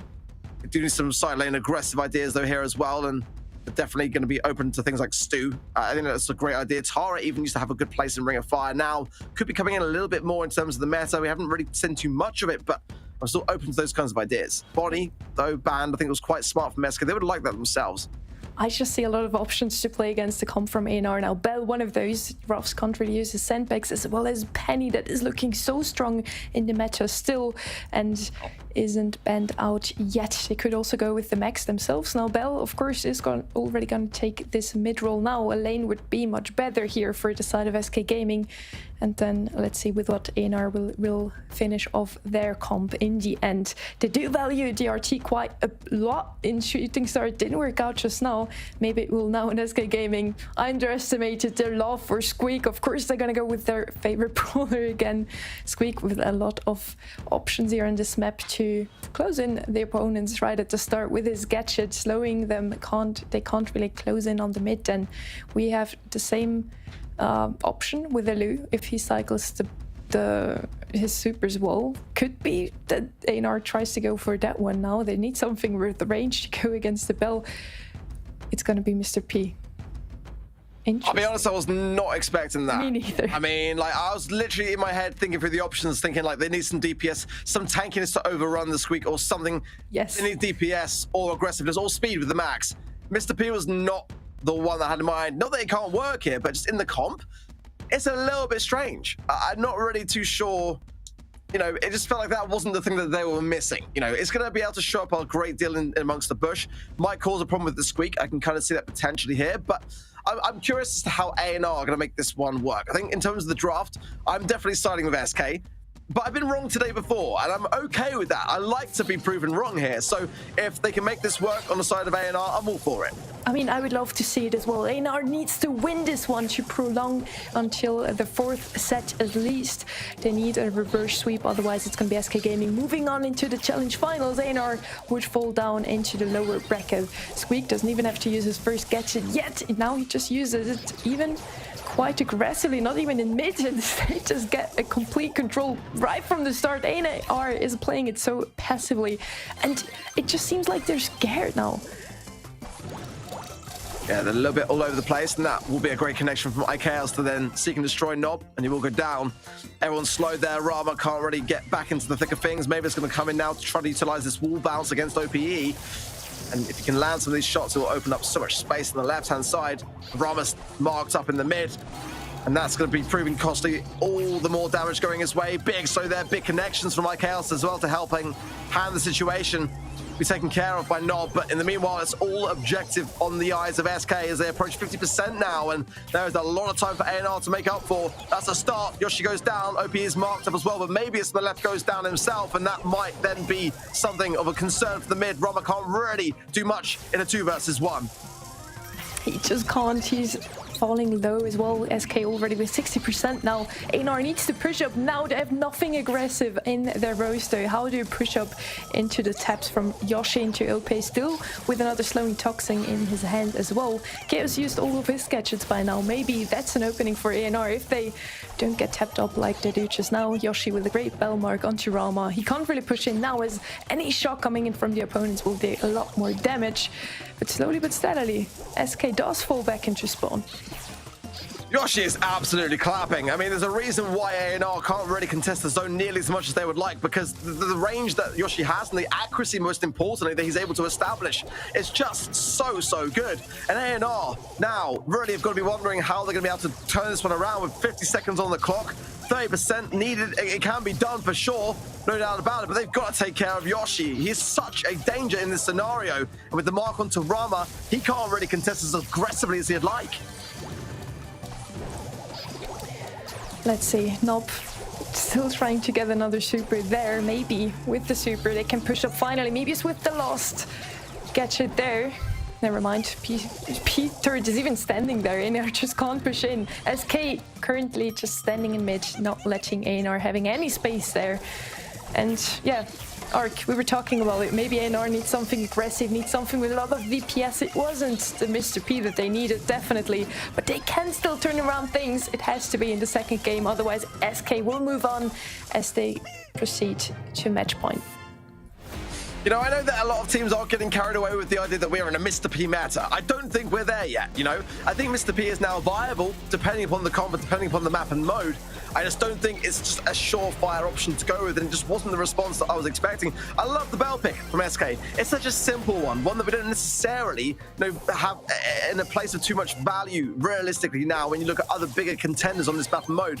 But Josh just goes to show how it is still so ripe in terms of success. And just if he continues this up onto Rama against the RT, I think it's a really commendable matchup for him to be able to win there. Big slow as well with the help of Chaos's gadget there, forcing him over to the left, and Taps continuing on to Mabius, following up by Chaos in a great place. Has super already, 16% of time on the zone, but all the control in the world as SK really are looking to make this a clean sweep. Super coming in from Chaos does slow Rama that is falling right away. Nob and Chaos now in a 1v1 there. Nob still trying to get the super. Mebius on the right hand side having some struggles against OP, getting pinched between him and Yoshi. And Yoshi, that's one shot, still deciding to push up aggressively. Does dodge those shots incoming now. It's always so nice to see when those pros are dodging with the last 200 HP they do have. EUR, I am crossing my fingers for you right now that you need to push in now, otherwise they're going to be out and in the lower bracket already. And I do like to see a bit of a longer set than just a 3-0. There's just realistically little that EUR can do. They've just been outranged, outcomped, outmatched, question mark, with 49% needed by SK. It's looking like that is going to be the case if they don't start to move and change things up quickly here. That is the start of things, and Yoshi now utilizing that shield, really going the aggressive and gets the takedown onto Nob as well. OP's got jump, does utilize the slowing toxin onto Rama there. Maybe it's not effective, but nonetheless, it's just everything going the way of SK at the moment. They can just take their time. They haven't even got to necessarily be on the zone, but they're going to be continuing to do just that. This is the final push coming in from me for EUR, and it's going to be one that is able to come up with results. In the meanwhile, Nob is going to go down yet again. I think this one, I don't want to speak too soon, but I'm safe to say that this is done and dusted, Sonny. Mebius is falling as well. Rama once again the one left standing there. Can't do much. 1v3. And Mr. P, of course, can't clean up as well. SK Gaming taking this one, making it a 3-0 sweep. Moving on into the challenge season, the first ones from this split to open finals to move on. Congratulations to them, commiserations to EUR. They played so well. The first two sets could not have been any closer. But in the end, SK Gaming takes the spot in the challenge season. Vamos for SK, congrats to them. Split 1 wasn't their time, but Split 2 really was their time to shine, and deserving of it. The #1 seed throughout the cup stages, and they had an absolutely phenomenal run. I think we all kind of saw this one coming. They were the points leader with 390 of everyone that competed in those stages in the qualifiers, and I think it's fair to say we could see this one coming. EUR will still survive on one last time today in the lower bracket to see how they will fare. But we've got our first team today confirmed, our 5th now for the challenge stage, to join Foot Esports, to join Navi, join Team Kesso and Zayd's division. Again, congratulations to them. In the end, 17 to 5 kills as well. SK with such a squishy comp, but it did just not work out in the last one. Again, the other two sets were so close. So EUR, you played well, and we're going to see you again in the lower bracket arc, don't we? Absolutely so. One of our teams have been secured now, but we are still looking for 3 more. Up after the break, it should be Humble versus Mr. Dosar. That is set to be an absolutely banger match and a very, very important one. The loser of that will go down to the lower bracket and have that one surviving chance left today. The winner will be the second team to lock themselves in for the challenge season. Do not go anywhere. We'll be right back. The Snapdragon Pro Series powered by Samsung Galaxy is brought to you by Snapdragon Elite Gaming, Samsung Galaxy S23 Ultra, Monster Energy, and DHL.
Welcome to the place where dreams come true, where everything you want can be yours, if and only if you're willing to work for them, you're willing to hurt for them, but most of all, you're willing to be first for them. Ha! Look, I'm going straight to the top. I don't know how I would stop, like it or not. I got some goals that I'm hitting. You hear what I'm spitting? It's hot. Look what I got. Whole lot of passion and pain. The road to success is insane. Stay out my lane, cause I'm on a mission. I'm getting what stands in my way. Yeah, I'm a beast. I wouldn't play with me, baby. The way that I'm training is crazy, and I do it daily. You wanna talk about drive? I got more drive than Mercedes. I've never been lazy. I'm in the room, it's a red alert. You wanna compete? Well, get better first. I got 10 toes in the dirt, push through the hurt just to show them my worth. I'm the best. Yeah, I'm the best. I never stress. I know what's next. I'm who they test, like we playing chess.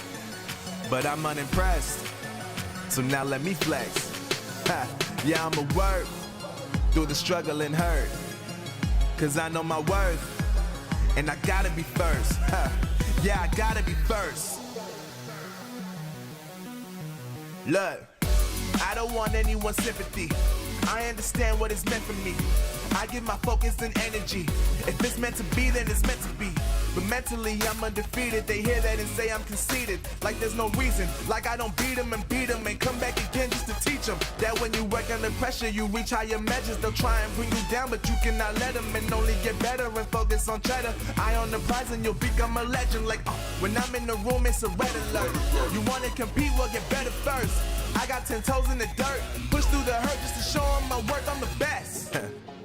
Yeah, I'm the best. I never stress. I know what's next. I'm who they test, like we playing chess. But I'm unimpressed, so now let me flex. Ha. Yeah, I'ma work through the struggle and hurt, cause I know my worth, and I gotta be first. Ha. Yeah, I gotta be first. They don't know what's gotten into me, how'd I turn pain into energy. Through all the struggle and hurt, remember my worth, and that's why I gotta be first.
Welcome back to the Snapdragon Pro Series powered by Samsung Galaxy. We're 2 games down, and it's been 2 very, very fast sweeps. I was on the sidelines for that last one, but what a game it was, Sonny.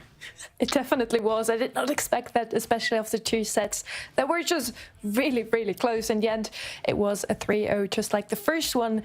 And one of those teams we're going to re-meet now. It's going to be Humble that, are going to play in this next matchup against Mr. Doza. Both of those teams were looking great in the quarterfinals. They really were. It's just such an incredible matchup coming up next. But like SK Gaming, as we've just mentioned before the break, they just got to the challenge season, and we obviously see ANR with another chance. They've got a bit of a tough bracket ahead of them though down there. I'm sure we'll see the bracket just after these matches. But we've got an absolutely incredible matchup lined up right now. Humble versus FA Mr. Doza. You know, Humble, they played so well, and obviously I didn't get to see Mr. Doza because I was casting during the time. But if they're beating one-trick ponies, they must have put up a good performance.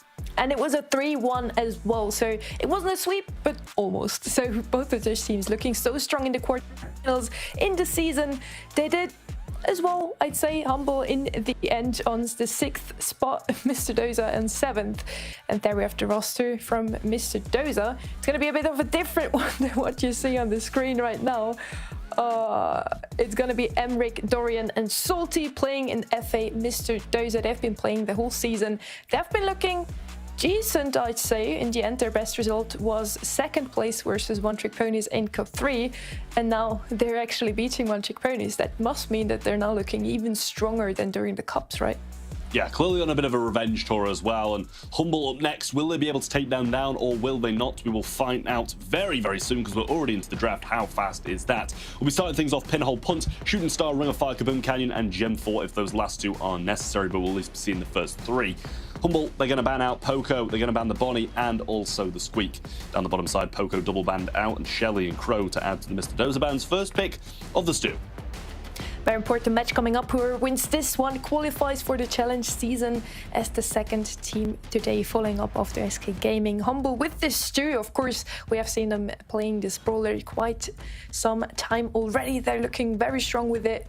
I do see some counters still open though. We would have a Terra that is good on this map.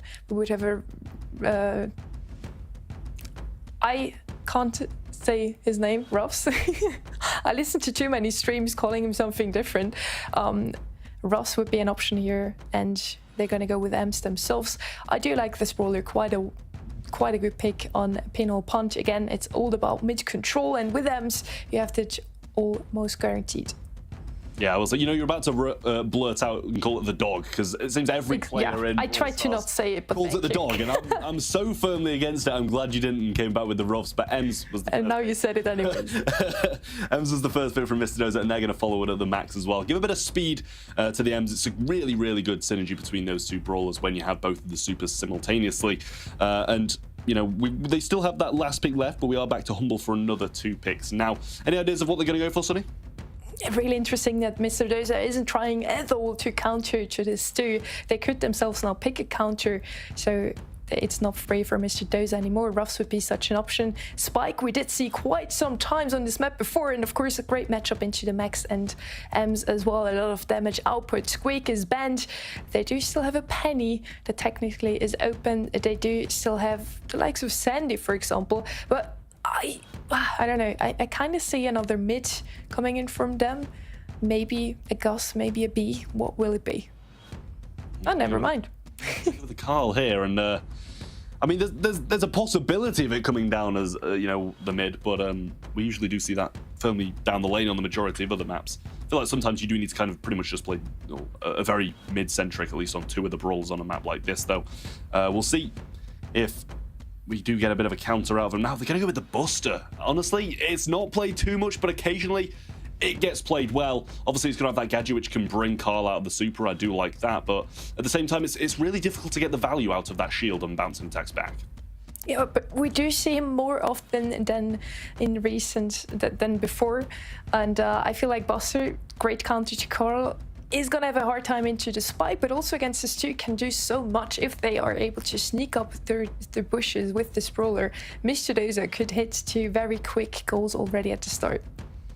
Yeah, they could. They've just got to blast through straight away, really. And I mean, they're probably going to need a super if they want to just go directly for the goal. But you know, maybe with a little bit of a phase shift and stuff like that, they can make their way through. But we are into the game now.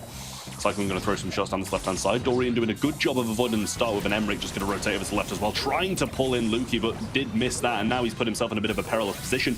Does go down, but Dorian trying to avenge him. Cyclone very, very low, but got the spin-off and actually wasted his super. Unfortunate for him, but good stuff from Dorian as he trades yet another player out, and now it's just a one-on-one.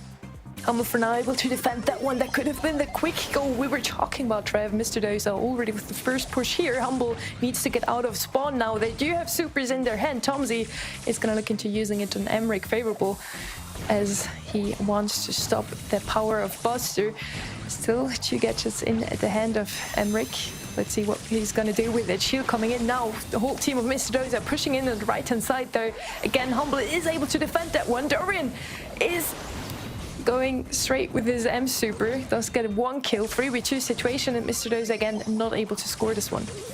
Yeah, well defended by Humble yet again, even though Cyclone did go down, and now we're seeing Tomsy go down as well. And Mr. Dozer just can't really seem to find that full breakthrough, waiting till they're fully healed up now to use this max super, and Emric's going to try and push down this right side. Surely Dorian still got, I believe, 1 gadget left, maybe 2 at a push. but they are trying to push straight down this left-hand side. Luki's got his super as well, and doesn't just want to kind of go in, but is going to do now, and that's another gadget gone. Dorian now with one left. Emmerich going to fall, but Salty going for the goal. Can he find the phase shift through? Gets through one shot, but Tomzi's going to connect him with the second and bring him down. That's a full loss of control now for Mr. Dozer. Maybe over-aggressed a little bit towards the end there and should have held off, especially on Salty's side, as it didn't seem like there was much of a goal there. But now we're going to see if Humble can really use the control to their advantage and get a goal. So far, the whole game has been played out in the lower third.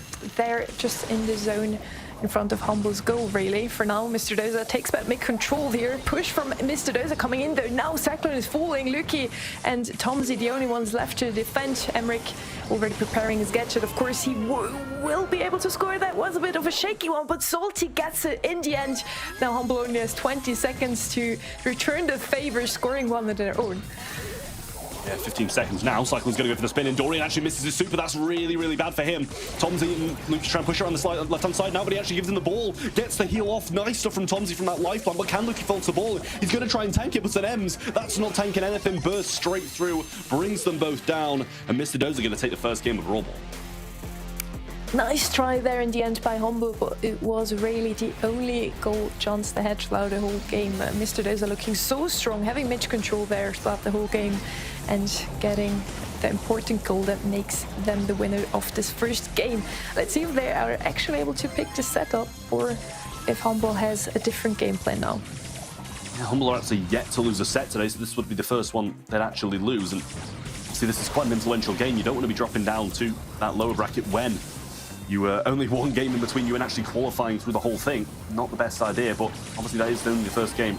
Can't get too far ahead of ourselves, as now Humble are looking much better already. They're already having more attacking pressure than they did throughout the entire last game. Luki going to go for the trick shot, not find it, but it's not the end of the world with Stu. Should be able to get his super back quite quickly, does just that, but over-aggressing yet again. Just Emmerich left now, though, and Humble do get pulled in. Tomzi surely can get this pass off to Cyclone, and that is a quick answer to the first game loss as they score a goal within about 40 seconds. Well played by Humble there. Now 1 minute 40 on the clock for Mr. Dozer to turn things around here. Emmerich pushing in quite aggressively time and time again. Every single time gets taken out by Tomzi. Well played by Humble, focusing this posture a bit more. Dorian gets the better off of this 1v1 against Cyclone there on the left-hand side.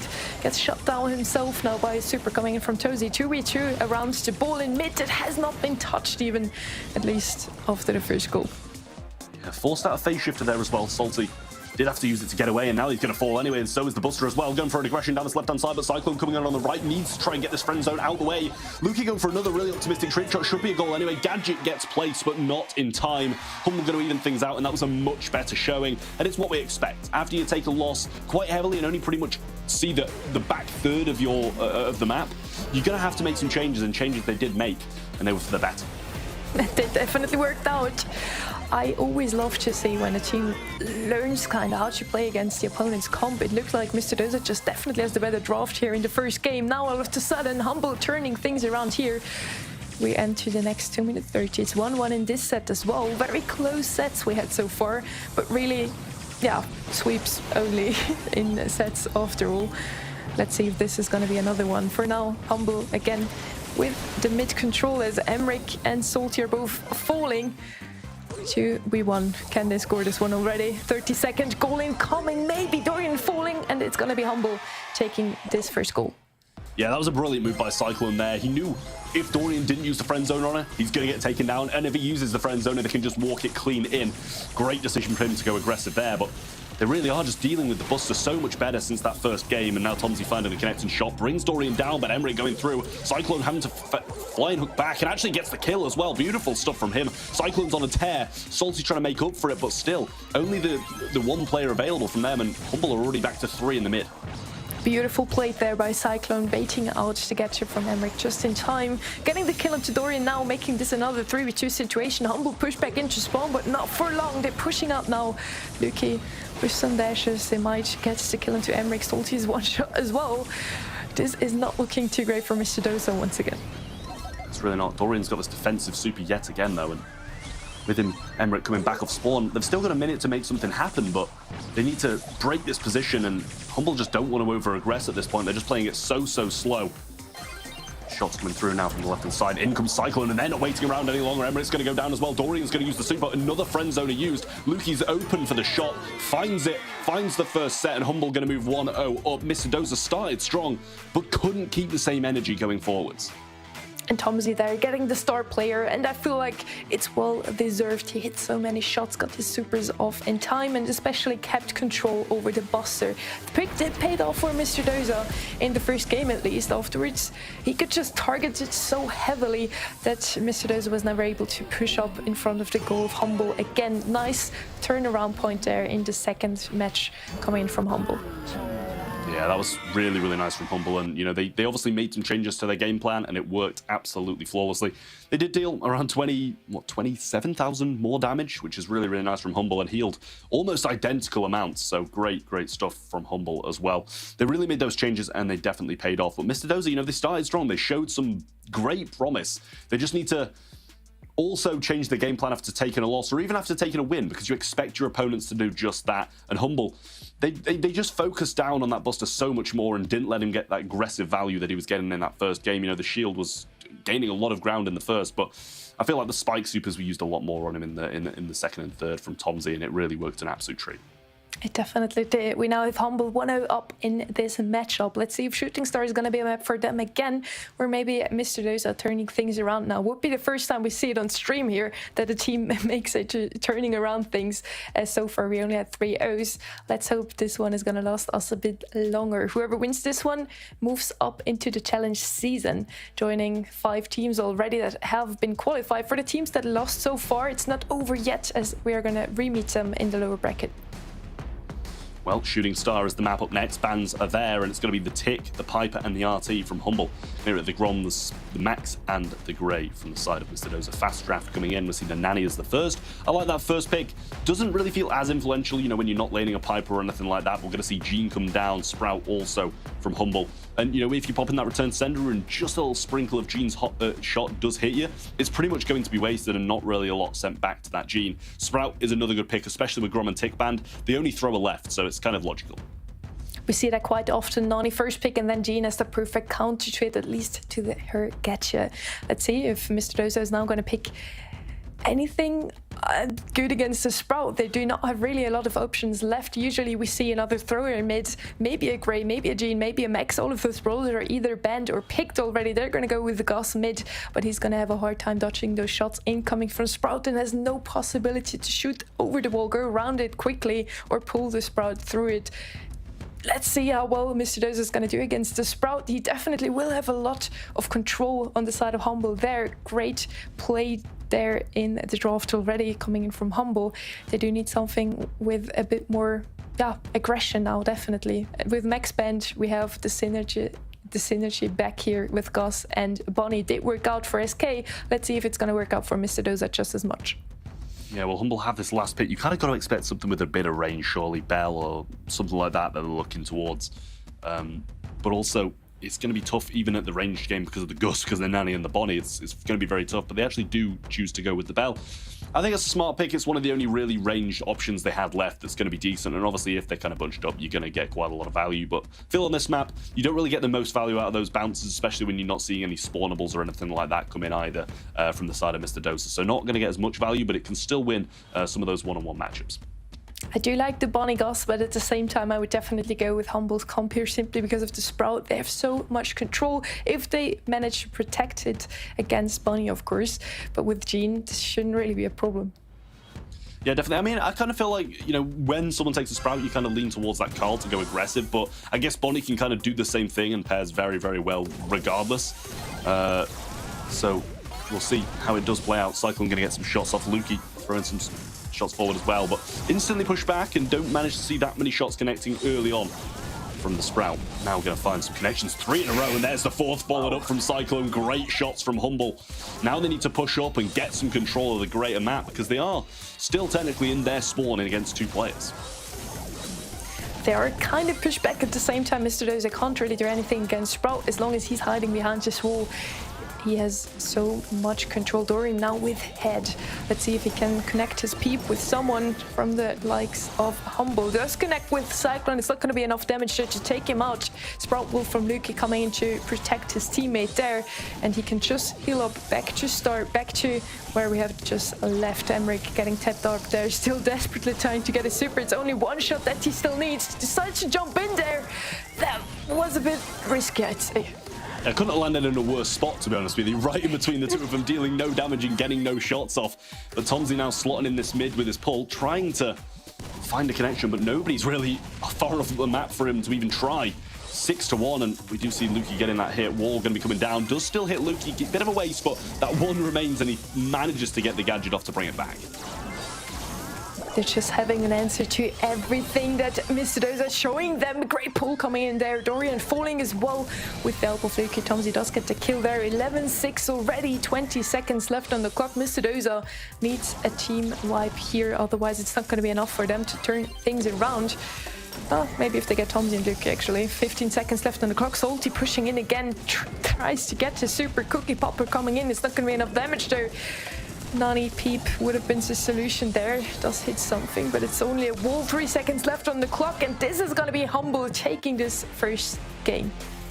Yeah, it's looking very good for Humble yet again. They started a bit weak, you know, and then those 3 shots hit and the follow-up from Bell was absolutely beautiful from Humble. And there's that jump again.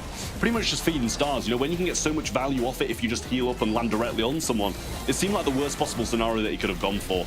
But at the end of the day, they do take the loss in that one, and Humble now only 1 game away from taking this second set, and it seems like the trend's carrying on. This might be a sweep as well. For me, it's just nothing that Mr. Doza can do really against the comp that Humble is showing them. They have the Gene against the Nani. They have the Sprout with so much control. He can just switch lanes whenever they get pushed back, like now. On the left-hand side, there's still enough walls for him.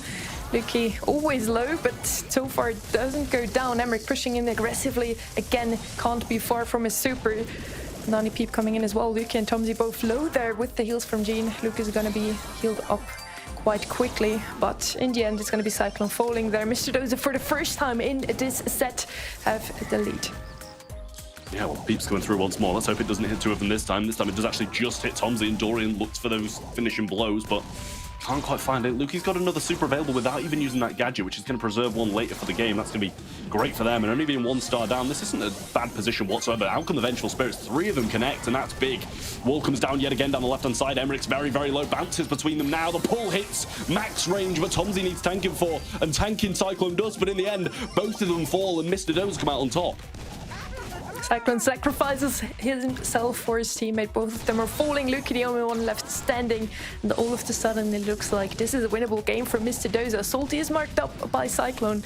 Nani Peep coming in now. Sweeps around. Let's see who's this gonna find as his target. It's gonna be Luki now falling as well. Blue Star moving over to Mr. Doza. This is gonna be a hard one for Humble to turn around things. 25 seconds left on the clock. They do need Dorian at least to turn things around here. Tomsy's falling, still the lead with Mr. Doza.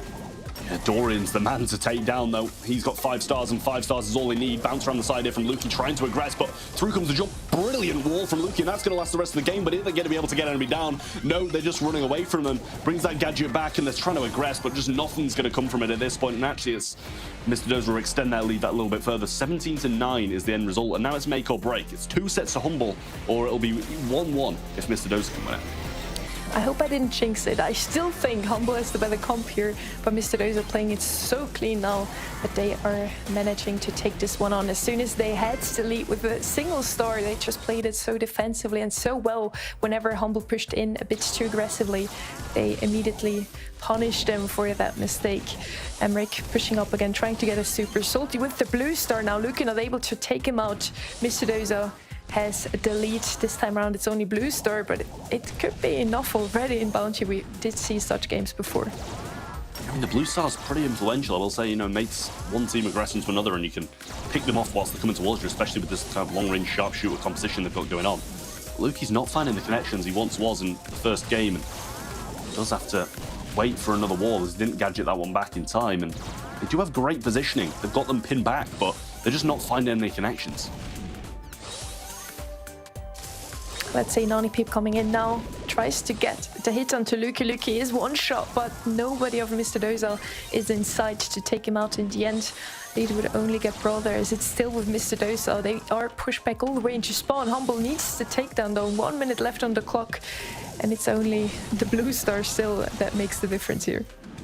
Cyclone managed to avoid that second shot, but did get hit by the first. Luki doing a great job avoiding Dorian here, and now they're gaining some ground. Salty very low, gets marked up as well. One shot not going to hit from Luki, and now he's pretty much in a very bad position. Out comes the super, and Swowball thrown directly on top of it. Great stuff from them, and it's even taken down as well, but Luki will flip it back in their favor. They can't get him either. 30 seconds on the clock, and 3-star lead now for Humble. Double kill and Nani Peep evaded. Well played by Humble there. 25 seconds left on the clock. Mr. Doza all of a sudden in the need of a kill. Otherwise, it's going to be Humble's game here. Emmerich needs to heal up there. Doesn't get hit by the battle mark. Jumping in, gets a kill, gets traded off immediately by Luki. 7-3. Salty gets pulled. This is, well, impossible for Mr. Doza to turn around here. Nani Peep coming in, only hits a wall. 5 seconds left on the clock. Humble taking this set. Well played by them. First and third game. Again, it's a set that goes all the way 2-1 in the end.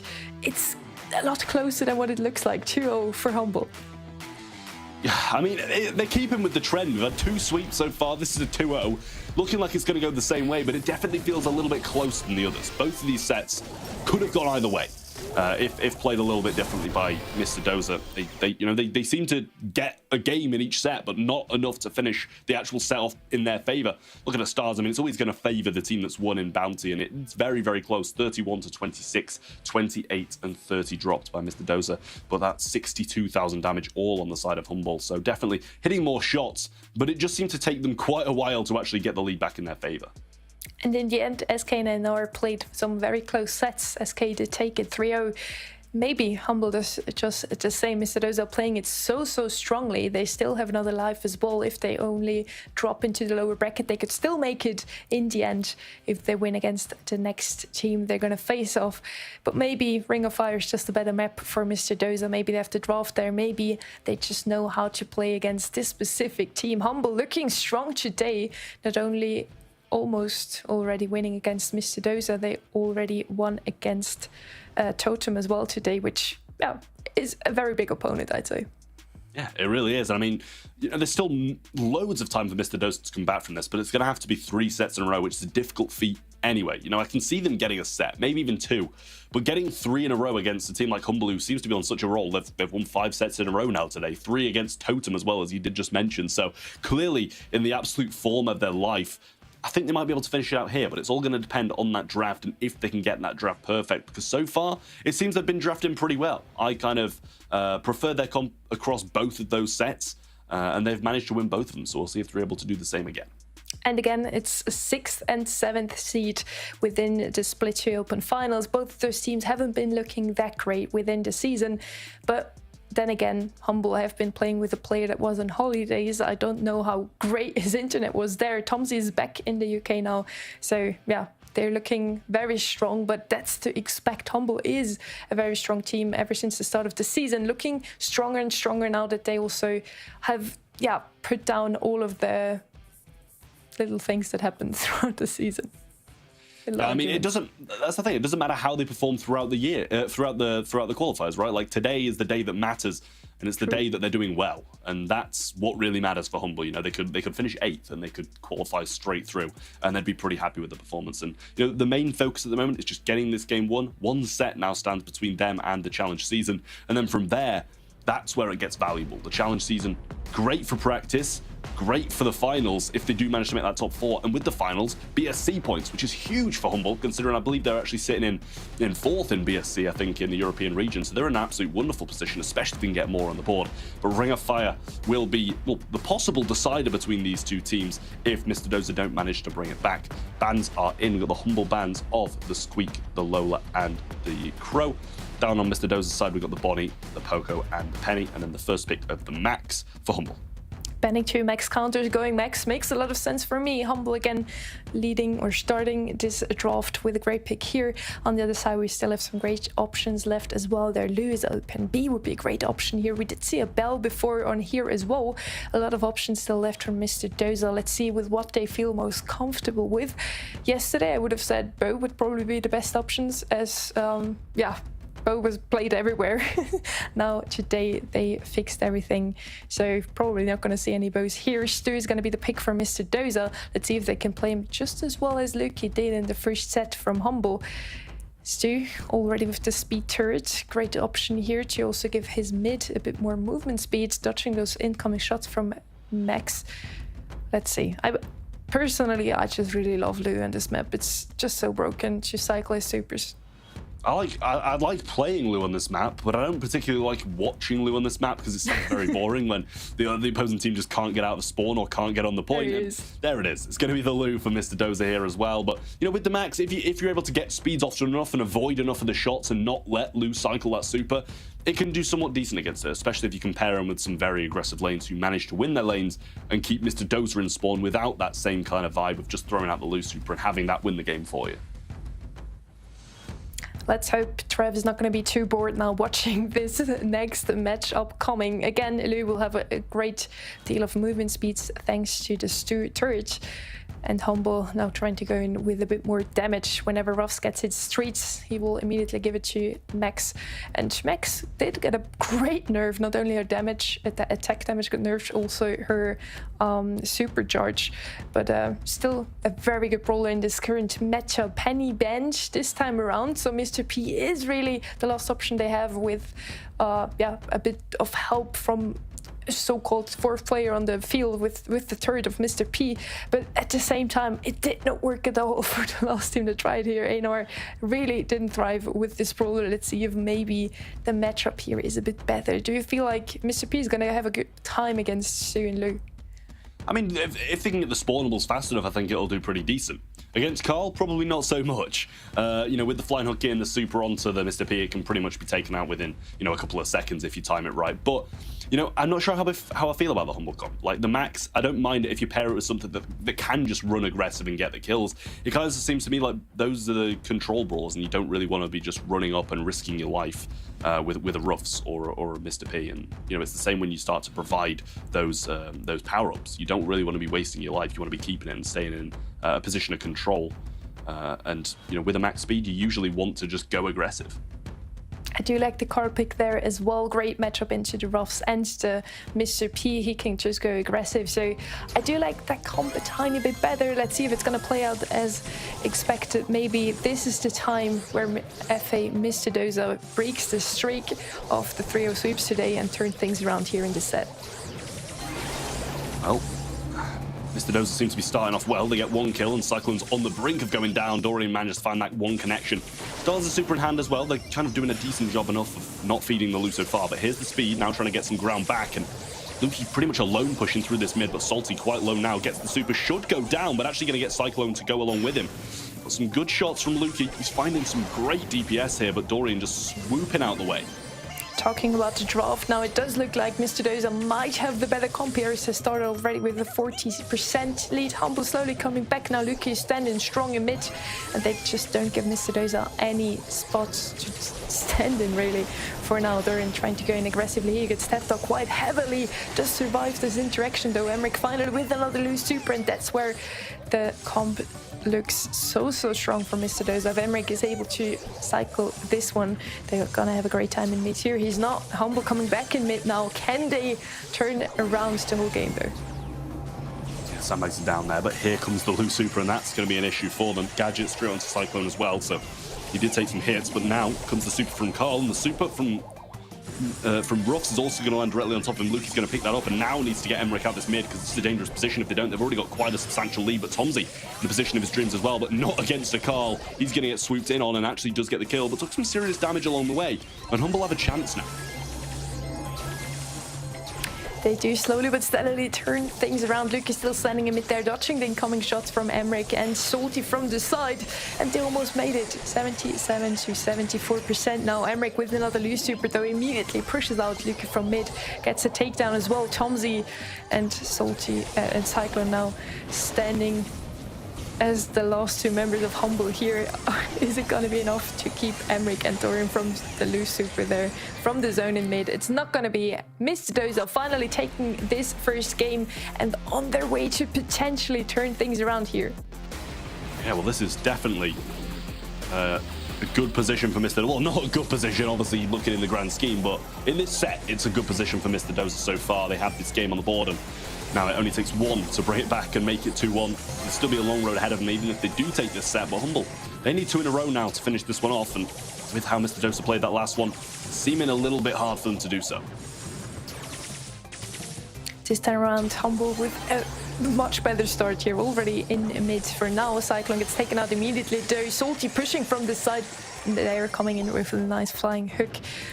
And all of a sudden, it doesn't look as good anymore. Emmerich with the loose super now as well. Luki can't really push in aggressively as he would like to.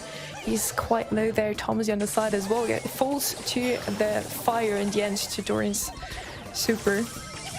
Finally, Humble able to push in, but again, Mr. Dozer, whenever Lewis super, Humble has nothing to really push up anymore. Yeah, just heal it up in the back now. Tomzy needs to try and get another turret, because that one did get taken down quite fast. And probably a decent distance offered as well, but they do even things out, and Cyclone getting some good shots, and Salty, a little wall break coming through now from him as well, and that's probably going to be going towards Luki instead of Cyclone there, and he does actually already have that power-up, so now not looking too bad. They're getting some power-ups in hand, and they do have a little bit of a lead, but it's not going to last through this loose super, I'd imagine. Tomzy, desperate need of a turret right now to get some spawners coming in and have them shoot something other than that mid. The second game does look a lot better for Humble, as now they do take over the lead. Mr. Dozer still trying to get another loose super. This is their win-bringing characteristic of this comp, really. Whenever they have the loose super, Humble needs to fall back. They do have it now, already standing in mid here. Emmerich waiting for the perfect opportunity to throwing his super. Luki with the speed, but can't really do anything. Him and Cyclone trying to push up the map, pushing out Mr. Dozer from the zone eventually. But yeah, control is just there for Mr. Dozer. Tomzy on the side, losing the 1v1 to Salty. The Mr. P does clean up in the end. But yeah, Cyclone, the last man standing, does collect some other percentages for Humble. They do turn around things here. 85% for them now. Yeah, but the loose super is there. Luki does use speed yet again and can't get a lot out of it, but they need to bring this stew down. They've got a little bit of percentage lead, dwindling down to about 10% now, but Emmerich through this mid, and Tomzy needs to get some shots through. They need some form of pinch, or they're going to be overtaken yet again. Now the super comes down. Couldn't have come at a better time for Tomzy, and he's getting that pinch around the right-hand side. Luki's very low, though, does have to force another phase shifter out. Cyclone might be able to stay in the mid for just about long enough. Super comes down, and Humble do manage to get this one. Great stuff from them. Match point coming up next, but Mr. Dozer still only need one game to bring it back just that little bit. I was thinking about calling it out that Humble can't really turn things around anymore when Mr. Dozer reached those 85%, but in the end they were able to. Humble taking this second game in Ring of Fire, making this a match point game. If Humble wins this one, they're going to be the ones to move on into the challenge season. For Mr. Dozer, this is now all or nothing, as they need to win this next game, otherwise they're going to fall into the lower bracket. Great start again from Mr. Dozer, getting the mid control. Salty again with the flying hook on the right hand side, getting some kills there. Cyclone falling. Great start from Mr. Dozer. Yeah, good dash away from Luki though, and Salty coming a little bit over aggressive for my liking there. Should go down, but actually gets the flying hook out, and Cyclone just walks into pretty much everything. They now got about 40% lead, and this is not looking too good for Humble, but now he's got the power up and he should start to be able to start making a breakthrough. But another super bailed from Lou, but actually with them falling, they're still going to be able to get this percentage, but on the other side. Dorian trying to get some percentages. This is one shot though for Luki. He knows that has to fall back 8 HP now. Luki with another speed. As long as they dodge the incoming shots from Emmerich, they are fine. As long as they don't have a loose super to put down on the zone, they are looking a lot better. Catcher coming down from Cyclone now, hitting And covering some shots incoming from Emric. Luki takes over the lead here almost. Dorian pushing in aggressively now. It's happening a lot, and it's just really a back and forth. Both of those teams trying to fight for the mid, and both of those teams not really able to stand in it for long. Yeah, wonderful shots from Tomsy though to keep them low, and that means Luki should be able to come in and clean up. Salty's still low as well. He was shooting that Mr. P turret for a good amount of time. Cyclone looking for the auto-aim kill and actually does manage to find it. Has the super yet again. Luki's going to have a power-up now, and with that loose super being used, he's not going to get much percentage off the zone whilst they're waiting. But Tomsy's got another super, and he's dropping it in this little pocket here. But with Salty coming through, he should be able to clean that up quite quickly, and Tomsy as well, but doesn't actually find the kill just yet. And Humble are now in the lead. Emric did misplace the super a tiny bit. Luki still have a spot to stand on without entering the loose super in the end. Great play by him there. 10% lead now for Humble. With Salty falling, this surely is going to be Humble's game here. Loose super coming down though. Maybe that's the time where they can still turn around things here. Tomsy enters the loose super, gets taken out immediately after being frozen. Salty going in with super. Dorian going in aggressively. Luki regardless going in mid, going in aggressively, falling. Salty versus Tomsy. Tomsy gets the better out of that. 5% left. It's going to be Humble taking this game, this set, and the entry ticket into the challenge season. Congratulations to them. I mean, another 3-0. That's 3 in a row now. It's Humble who do move on to the challenge season. Great stuff from them. They really have performed phenomenally today. 3-0 sweep against Mr. Dozer, 3-0 sweep against Reply Toad, so why not? It sounds hard, but they make it look pretty easy. Luki's max throughout this game when he managed to get that power up, and his jukes have been absolutely phenomenal as well. But overall, it's just a great team performance throughout the day from Humble, I feel. And Mr. Dozer played very, very well. They got a game in every single set, but didn't manage to get anything from it. You just said it again. It's going to be some games that don't really reflect what we just witnessed. The results 3-0 throughout the whole morning didn't really show us how well those teams really played that are now in the lower bracket. It was a 2-1 in every single set in this matchup here. Mr. Dozer getting a game every single one. The same thing happened to EUR against SK Gaming, and now Humble is going to be the second name today that makes it into the challenge season. If you want to watch Mr. Dozer later on, you still can, as they're only dropping into the lower bracket. They still have a life. Let's still root for them. I was going to say, and they're going to still have some great gameplay as well, because if you thought that was good gameplay, they now have no lives. None of our teams left do. And there's actually going to be 4 teams alive in this bracket, 4 games left, and we're going to be finding out who is going to be going to the challenge season. Only 2 spots available still are Smirk Cats versus FA Twins, One Trick Ponies versus Reply Totem. The winners of those matches will then go on to play against ANR and Mr. Dozer respectively, and they will be all absolutely phenomenal matches, Sonny. Pretty much all of those teams that are now in the lower bracket got just swept 3-0. So let's hope their mental is not too low. Let's hope we still see some great games coming in from those teams. I'm really looking forward to it. First ref, we're going to have a quick break again, right? That's right. Well, don't go anywhere, guys. 4 games left, 2 spots. 2 teams will make it. We'll be right back after this. The Snapdragon Pro Series powered by Samsung Galaxy is brought to you by Snapdragon Elite Gaming, Samsung Galaxy S23 Ultra, Monster Energy, and DHL.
Welcome back to the Snapdragon Pro Series powered by Samsung Galaxy. We now have 3 games played out, 2 teams qualified. We've got another 2 spots to give away, 4 more games left, Ark. It's going to be great.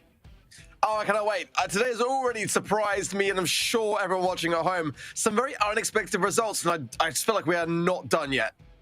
Yeah, definitely so. I mean, it's going to be absolutely incredible. These 4 games, we're going to be seeing who is going to be qualifying to this challenge season. And at that, we've already got some incredible teams over there from the first split. Another 2 very, very good teams with SK and Humble going there now. The games over there are going to be phenomenal too. Yeah, it's taking shape. It's taking form. I mean, some we've already got locked in, of course, now, and I love the way that we are looking at, you know, those challenge season like playoffs. It's gonna be fantastic to see those teams go head to head. We still need to find 2 more, and honestly, now this is where it gets into the nitty gritty. This lower stage of the bracket. It's knockout time. You know, there is literally no more second chances now. If you want to win, you need to stay in the competition. It's now or never. Well, it's going to be Smirk Cats versus FA Twins to start with. And obviously, this isn't even going to qualify them either. This is a knockout round that gets them forward to another knockout round. So even if they win this, they're not looking too great, especially with the opposition waiting for them a little bit further on as well. But Yusuf, the Meg, Pineapples, and A is going to be the Smirks Cast roster. And I'll admit, I haven't really seen them play much Brawl Stars, so I don't know what to expect. Yeah, honestly, to my knowledge, completely unknowns. You know, coming together for what I believe is the first time, but they were very consistent in the cup stages. They always made at least the quarterfinals in every single cup, the semi-finals as well in cups 1 and 2. They got some big wins, I want to say, against Mr. Dosar and also against FA Twins, this very team that we have before our very eyes. Back in cup 2 of the quarterfinal stages, it was 2-1, relatively close. Obviously, that's the roster for the other squad. But nonetheless, you know, this is going to be Gugu's team with Soy de Breza representing for FA Twins. Going into what our first set will be for Crystal Arcade, Gem Grab, Backyard Bowl will be our second set for Brawl. Layer Cake will be for Bounty, Split for Hot Zone, and Hot Potato for Heist. Our bands are already Mr. P, Spike, and Tara, as well as Stu, Shelly, and Carl. Yeah, I think we kind of got to say the favourites are FA Twins. But I do feel like Smirk Cats, you know, they've had some very... I won't say solid results, but they've been on point week in, week out with their qualifiers. They've been getting to that top 8 consistently, and that's what matters for getting to a stage like this. Now they need to switch it on and play some real Brawl Stars, but FA Twins are going to go with the B and the Ruffs to start with. The first pick was the Crow, and I do like the Crow pick, but these follow-ups are very, very good as well. Yeah, I think it's fair to say, obviously, we saw Gugu going back to season 1 of last year. I think back then representing Team Humble. I think Soy de Breza was alongside him, but it was quite a while back now. And then this time round, joined by EA, Brawl, and Titidy. And I'm not sure whether either of those are on the coaching staff or not. But regardless, they've got the experience behind them. They've been in the challenge season before. So let's see what these third and final picks will be so far. Crystal Arcade, of course, look a little bit different with the environment now. But there are some aggressive side lanes that can still be filled. Nita's available if either side want to go for that particular idea. I do like the Squeak and the Crow already shaking up for Smirk Cats, who had, like I said, a great run throughout the cup stages. Carl being banned, good from my side of things, and the Shelly Twins, so some seriously good banning, I would say, on the both side of things, kind of in terms of the meta. Otis coming in for Smirk Cats, just in the eventuality of a tank from Twins. Yeah, I do feel like this. I imagine they're going to play Squeak through the mid, right? And a couple of taps, and it's going to be very, very low from the B. So they're going to have some extremely good side lane pressure, I feel. Or the Squeak's just going to be pinching the sides, time in and time out. We're going to see the Ash come in, and they're going to have to hope that that's not against the Otis, because it can get muted out and pretty much deleted very, very fast. But at the same time, some perfectly timed robotic rats can get rid of that. This is the thing. I'm quite excited that FA Twins have picked it into the Otis. I mean, obviously, the idea from Smirk Cats was to kind of lay out the counter early on to try to deter the idea of doing something like it. FA Twins have got a strategy in mind and a play style, and they just want to kind of persevere with it regardless as to looking that Otis in the eye. But, if I were them, yeah, I would be looking to try to avoid that lane matchup as best they can. Rats will be a great thing to have, but I think ultimately, an Ash can win those side lanes more often than not. But can Smirk Cats continue on? That's the question in my mind here, because they've done immensely well to get this far, but I just wonder whether we might see them go out at this stage, or could they cause a potential upset against some more experienced opposition? I mean, Soy was juking beautifully off the start there, and now moving up towards the Meg, trying to find the kill. Rat's thrown down, does actually get it. Chill Pill going to be used as well, and so far, so good for FA Twins. Control as well. 5 gems in the pocket there. And so far, it just feels like FA Twins have struggled to kind of gain so much groundwork here. So the Brez are going to be slowed out there by El Diablo there, and muted as well for good measure by the Meg.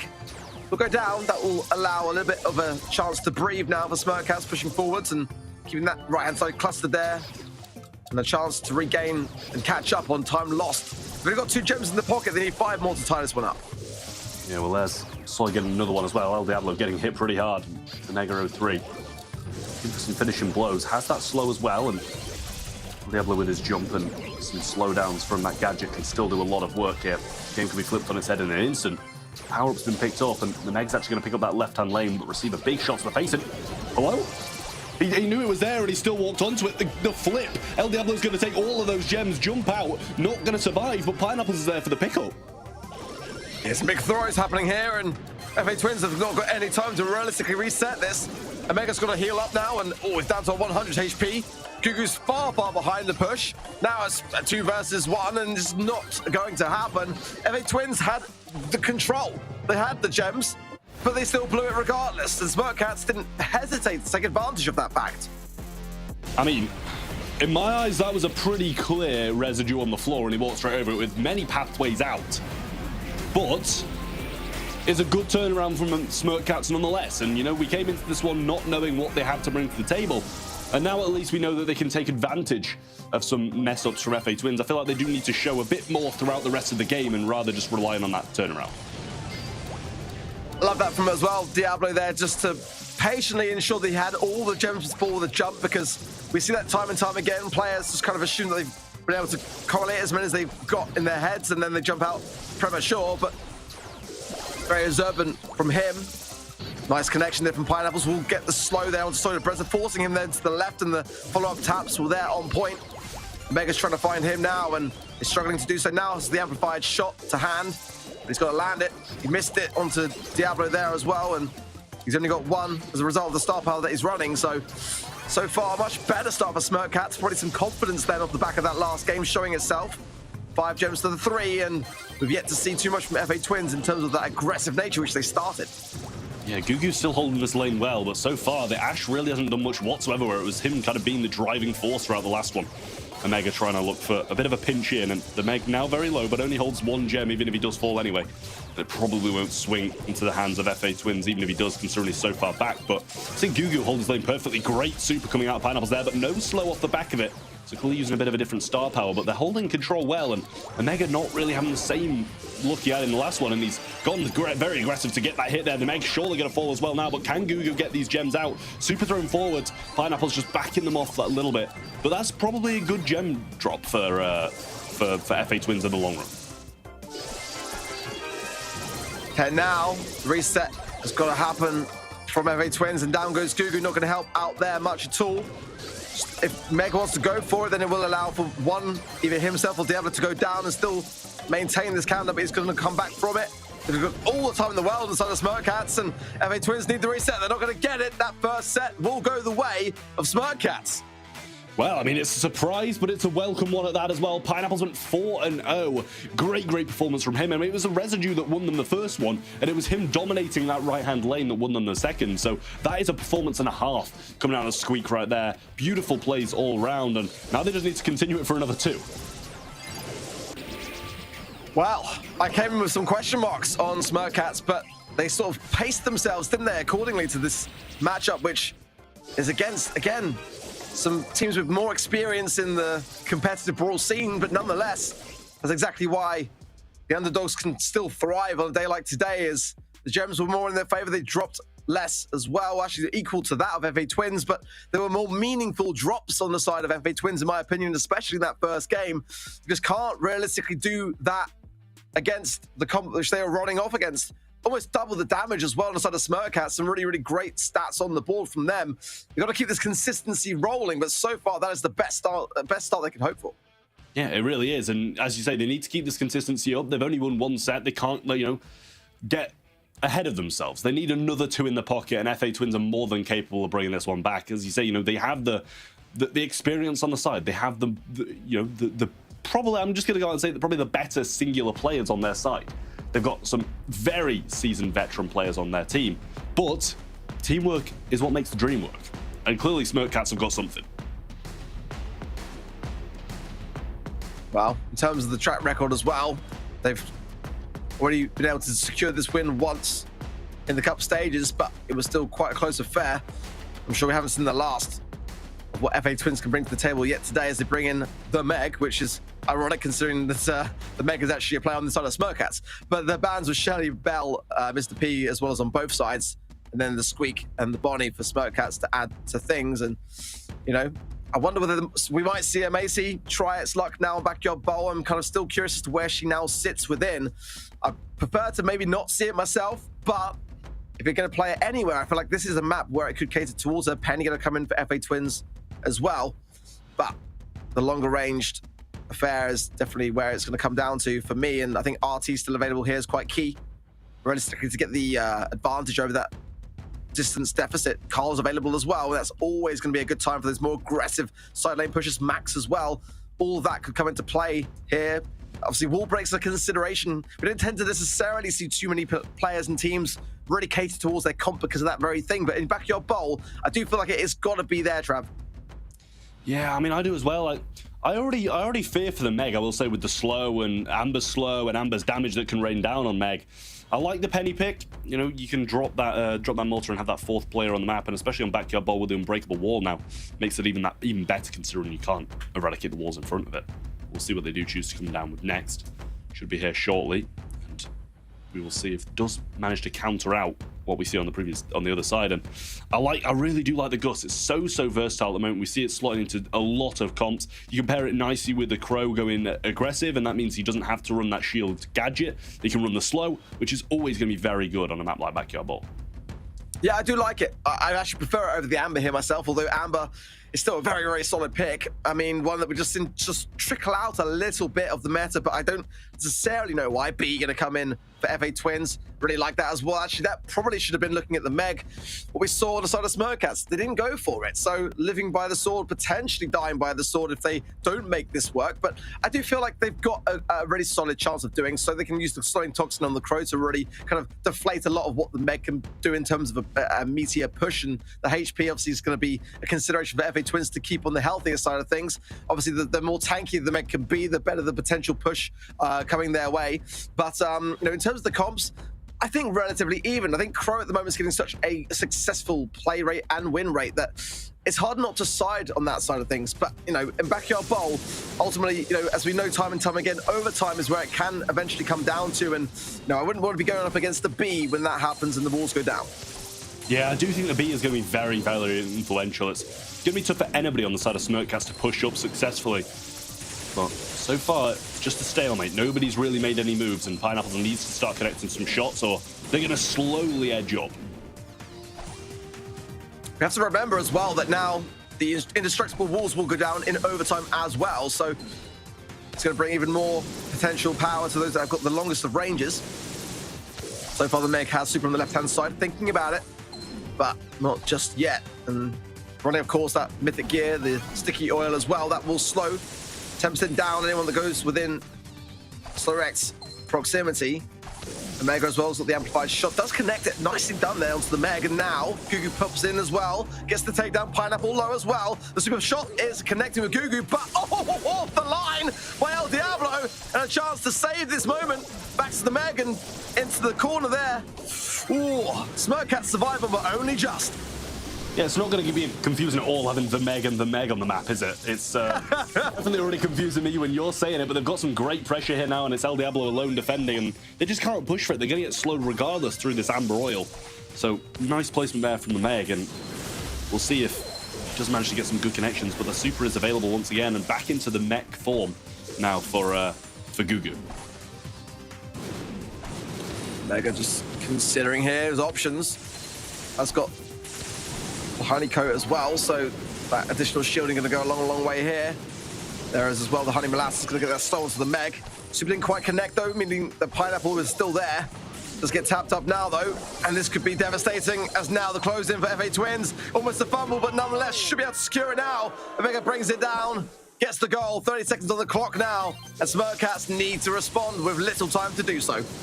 Yeah, we'll see if they manage it now, and Meg's going very aggressive. Burning down this left-hand side, QQ falls quite low, but they still need to push through. Got the jump available, going to go in with the shield as well. Swing hits him, but he's still alive. He's tanked so much through there. They need to get the ball, though. They kind of left it behind. Pineapple's grabbing it now. Can they get the ball forced in? They don't get the cookie popper off in time, but he's got a shield for himself. They get the ball to the right. They survive it through, and FA Twins win the first game of Brawl Ball. Very close stuff.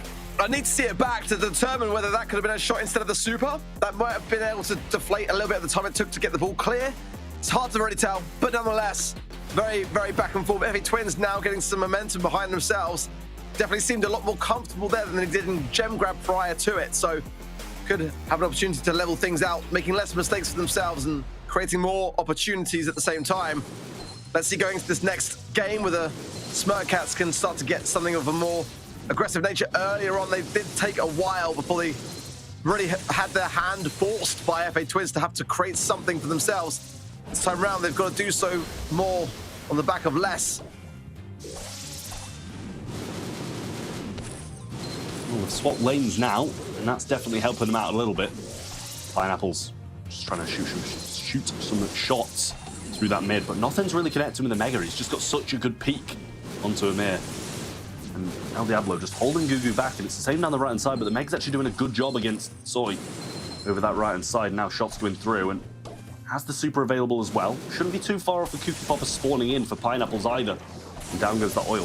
Slowing potential there, not going to burn it down just yet, and the super missed by Omega, and he's actually going to be slowed by the Toxin. Through comes the damage now. Meg's trying to get the mech out of Gugu. And now just more follow-up shots. El Diablo trying to bring down Gugu, and some missing shots here, and he survives. Actually gets a trade for his troubles, and he can't complain about that. Only molasses down for Omega, perfectly timed, but shots to follow didn't quite land. The Meg on the right-hand side now healing up. There's a jump in there. Body block nicely done there by Soy Depressor with the Salty Barrel. It's going to allow him to now start healing up and stay in position, most importantly, whilst the turret will start to then lock on into the mid now, forcing the hand of Pineapple, and it's going to have to be a good defense here from Smirkcats, and that's a pretty good way to start it from the Meg, and the shots from Pineapple to follow. Soy Depressor slowed as well on the side of Diablo, slowing Toxin. Everyone on the side of FA Twins is low, more or less, but now able to stay in position whilst healing up, and Smirkcats find themselves again where they do not want to be, on the back lines with the penny turret coming down upon them. It's a 3 versus 1 now. Surely this avails to a goal. There's no way it doesn't, and that is going to be it. FA Twins get the goal, and again, 30 seconds on the clock. It's so little time for a response. Exact same as last game. They just hold off on the goal until the closing seconds, and then surely they can't answer back. But now they're getting some damage down. Omega might fall thanks to that burn, but just survives it out on 67. El Diablo needs a jump, and he's going to need a shield along with it as well. But can he get it? The ball's in the corner. The jump's available as well. He's slowed down. Needs to go for it. Goes for the ball. Gets him out of mech as well. There's the shield. Can he walk this in? He can't. The damage is there for the side of FA Twins, and they take set number 2. Great stuff, and deserved, because Smirkcats didn't learn from their mistakes ultimately. It was exactly the same, as you rightly pointed out, as the previous game, where FA Twins scored on the 30-second mark. And when they had the ball towards the end, of course they were going to pocket it. You know, they've been able to defend the entire game through by just staying behind those back lines and the walls. And of course they're going to be able to do so for the next 30 seconds. It's been all they've done all game prior to it. And, you know, with a comp like they had, just getting that penny turret down, as good as the Gush shield was, it just wasn't enough at the end of the day to secure that final second goal, and Smirkcats just left things a little bit too late, despite the damage being almost absolutely identical. Only differentiated by about 400 between the two. More heals on the side of FA Twins, and ultimately, where I saw it going their way, it was just all about the control in the mid-game. They just ensured that they had that under their control, brought down the clock, scored the goals at the right times, and left no time for that response. Yeah, I mean, it was a very good set from FA Twins. You know, both games a 30-second left goal, and it just leaves no time. As you mentioned, it's just a very smart tactic, but at the same time, I'm not sure if it's an intentional tactic. I think that's just when they had those opportunities, they didn't push, they didn't manage to push up before that, and that's kind of when all those gadgets and stuff were kind of used up by the Crow, when there was going to be no more slows coming forward or nothing else coming out of any of these brawlers that's not, the ordinary. but they did manage to win it nonetheless. We have the next draft coming in. We're heading on to Layer Cake to see who's going to be going ahead 2-1. Bands are in. We've got the Grom, we've got the Tick, we've got the Gene, the Ash, the Grom, and the Sprout. So a double Grom ban. And I mean, should we just say it's a win now, or do you want to win? This is the thing. If Shelly's not banned, pick Shelly, and it's a pretty devastating map to be looking into the face of the barrel of her shotgun, isn't it, really? And ultimately, that might have to be a consideration. If Smirkcat's can open up the map with some ideas very quickly in this draft, it might help to really isolate and leave Shelly standing, and that's not really, for me, the best answer. A lot of teams are considering Mr. P semi-decent counter to Shelly now, but I feel like in a game mode like Bounty, if you've got that ability to push forwards, you can just kind of buy your time, and there's a lot of walls on Layer Cake to be able to just work yourself around and time your runs. I mean, on paper as well, you know, FA Twins did have the more successful run, in my opinion, when it came down to the cup stages. I mean, you know, sure, Smirkcats were consistent in that respect, but FA Twins did pick up a big win against A&R in Cup 6, 2-0 sweep. And that was the most, you know, finalized cup that we saw, the most previous to the Open Finals we have now. Barley had to come in for some control, but there's a serious lack of DPS for me on the side of Smirkcats. Trying to keep the control, regardless, might not be a possibility if FA Twins bring in something of a more aggressive nature. Carl will be my kind of go-to here. Realistically, gets the blue star really, really quickly. Gives some options, maybe even a Ruffs if they want to kind of have a bit of wall-breaking potential and some damage over time. But I do worry here for this drop, and it is going to be a Carl. Yeah, Carl's very, very good against this. You know, they've brought in Mr. P, they've brought in a Barley, a thrower, and a weak damage dealer. It's not going to do the best against a flying hook and a protective pirouette, put it that way. And I mean, if Shelly can get super off, get some slows through, get some clay pigeon connections, a lot of the walls are going to be going down thanks to that Shelly super as well. And you can, you know, say goodbye to a helpful Barley map, but still, a lot of the walls will remain unless FA Twins do choose to go yet another wall break, which it wouldn't surprise them if they do. They're actually going to go for the Gus, which I do like. You know, give a shield to a Shelly, give a shield to a Carl, and it's going to be some good combos. Oh, it's going to be a devastating combo. I mean, Gus Shield with Carl, with Protective Pirouette. That is a team wipe in the spawn to be just cried out for. Lou is the response from Smirkcats. I mean, sure, it can have the ability to kind of brain freeze out those aggressive plays, but, you know, you've got to be on the map to be able to really do so. I mean, if you're not there and you're out of the action regardless, I mean, that's the entire comp gone in a singular super, or maybe two if you combine the Gus with it. FA Twins have got cop. I mean, I don't want to say GG go next, but you don't look convinced that the Lou pick has changed your mind either, Trav. No, it really hasn't. I'm not sure what value Lou's really going to get. If you've eaten a lemon. Exactly. I mean, you know, if Gus can keep it at range, Shelly's usually keep it at range, and if not, she's got some great mobility. Carl's got some good mobility as well, and, you know, if the Lou's going to have to be a perfect super, a perfect gadget, and some perfect follow-up shots, even if he wants to get a stun. Well. One thing's for sure, that if Smirkcats can come out with a win here, then they really do stand a fighting chance. Already, though, Pineapples is very low as a result of that great pitch between Omega and Soy. Present now coming in, everyone low. It's a team wipe. As quickly as that, everyone goes down on the side of Smirkcats. And FA Twins are running away with it. 6 stars in the blue star, and all the time in the world. Yeah, the Meg trying to push down this left-hand side now, but Omega should just be able to pinch, well, just poke his shot round the side and avoid it, but he's actually going to rotate to the mid and let, well, now not let him alone, but I was going to say Gugu deal with him because the pinch is coming through, and now the Meg should fall down once again, but some great shots connected onto Pineapples, and this might be yet another opportunity to just go and get another team wipe. Yeah, they can just honestly continue to trickle this one down. Pineapples again, low Mega, a bit of a miss. Flying hook though from Omega on the left-hand side. Sort of present with Band-Aid there, just keeping himself afloat, and it's a great star power to run under the circumstances. Now though on the left-hand side, the retreat is going to be there for Omega, and I think wisely so, as now there are some momentum building for Smirkcats.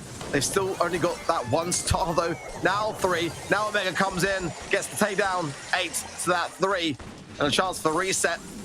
As Meg and Pineapples in the mid, just safely onto that super zone, but at the same time, the range against them, and they've got to buy down this. Oh my word! What value behind that kooky popper, and as quickly as that, there is no doubt about it, FA Twins are in full control. I mean, 10 stars, and look at Soy as well. He's just slotting in the back line, got a super, gets that off. Maybe even going to get another. He had another super, but actually I think he missed that there in those last few seconds. But 7 stars is what they need to bring this one back now, and they're just running. Soy's just going to come up yet again, and if it dies, he dies. It doesn't matter. They're not going to get the stars, and that is going to be yet another game going back to FA Twins. That's 3 in a row now, and it doesn't seem like a lot's going to be stopping them.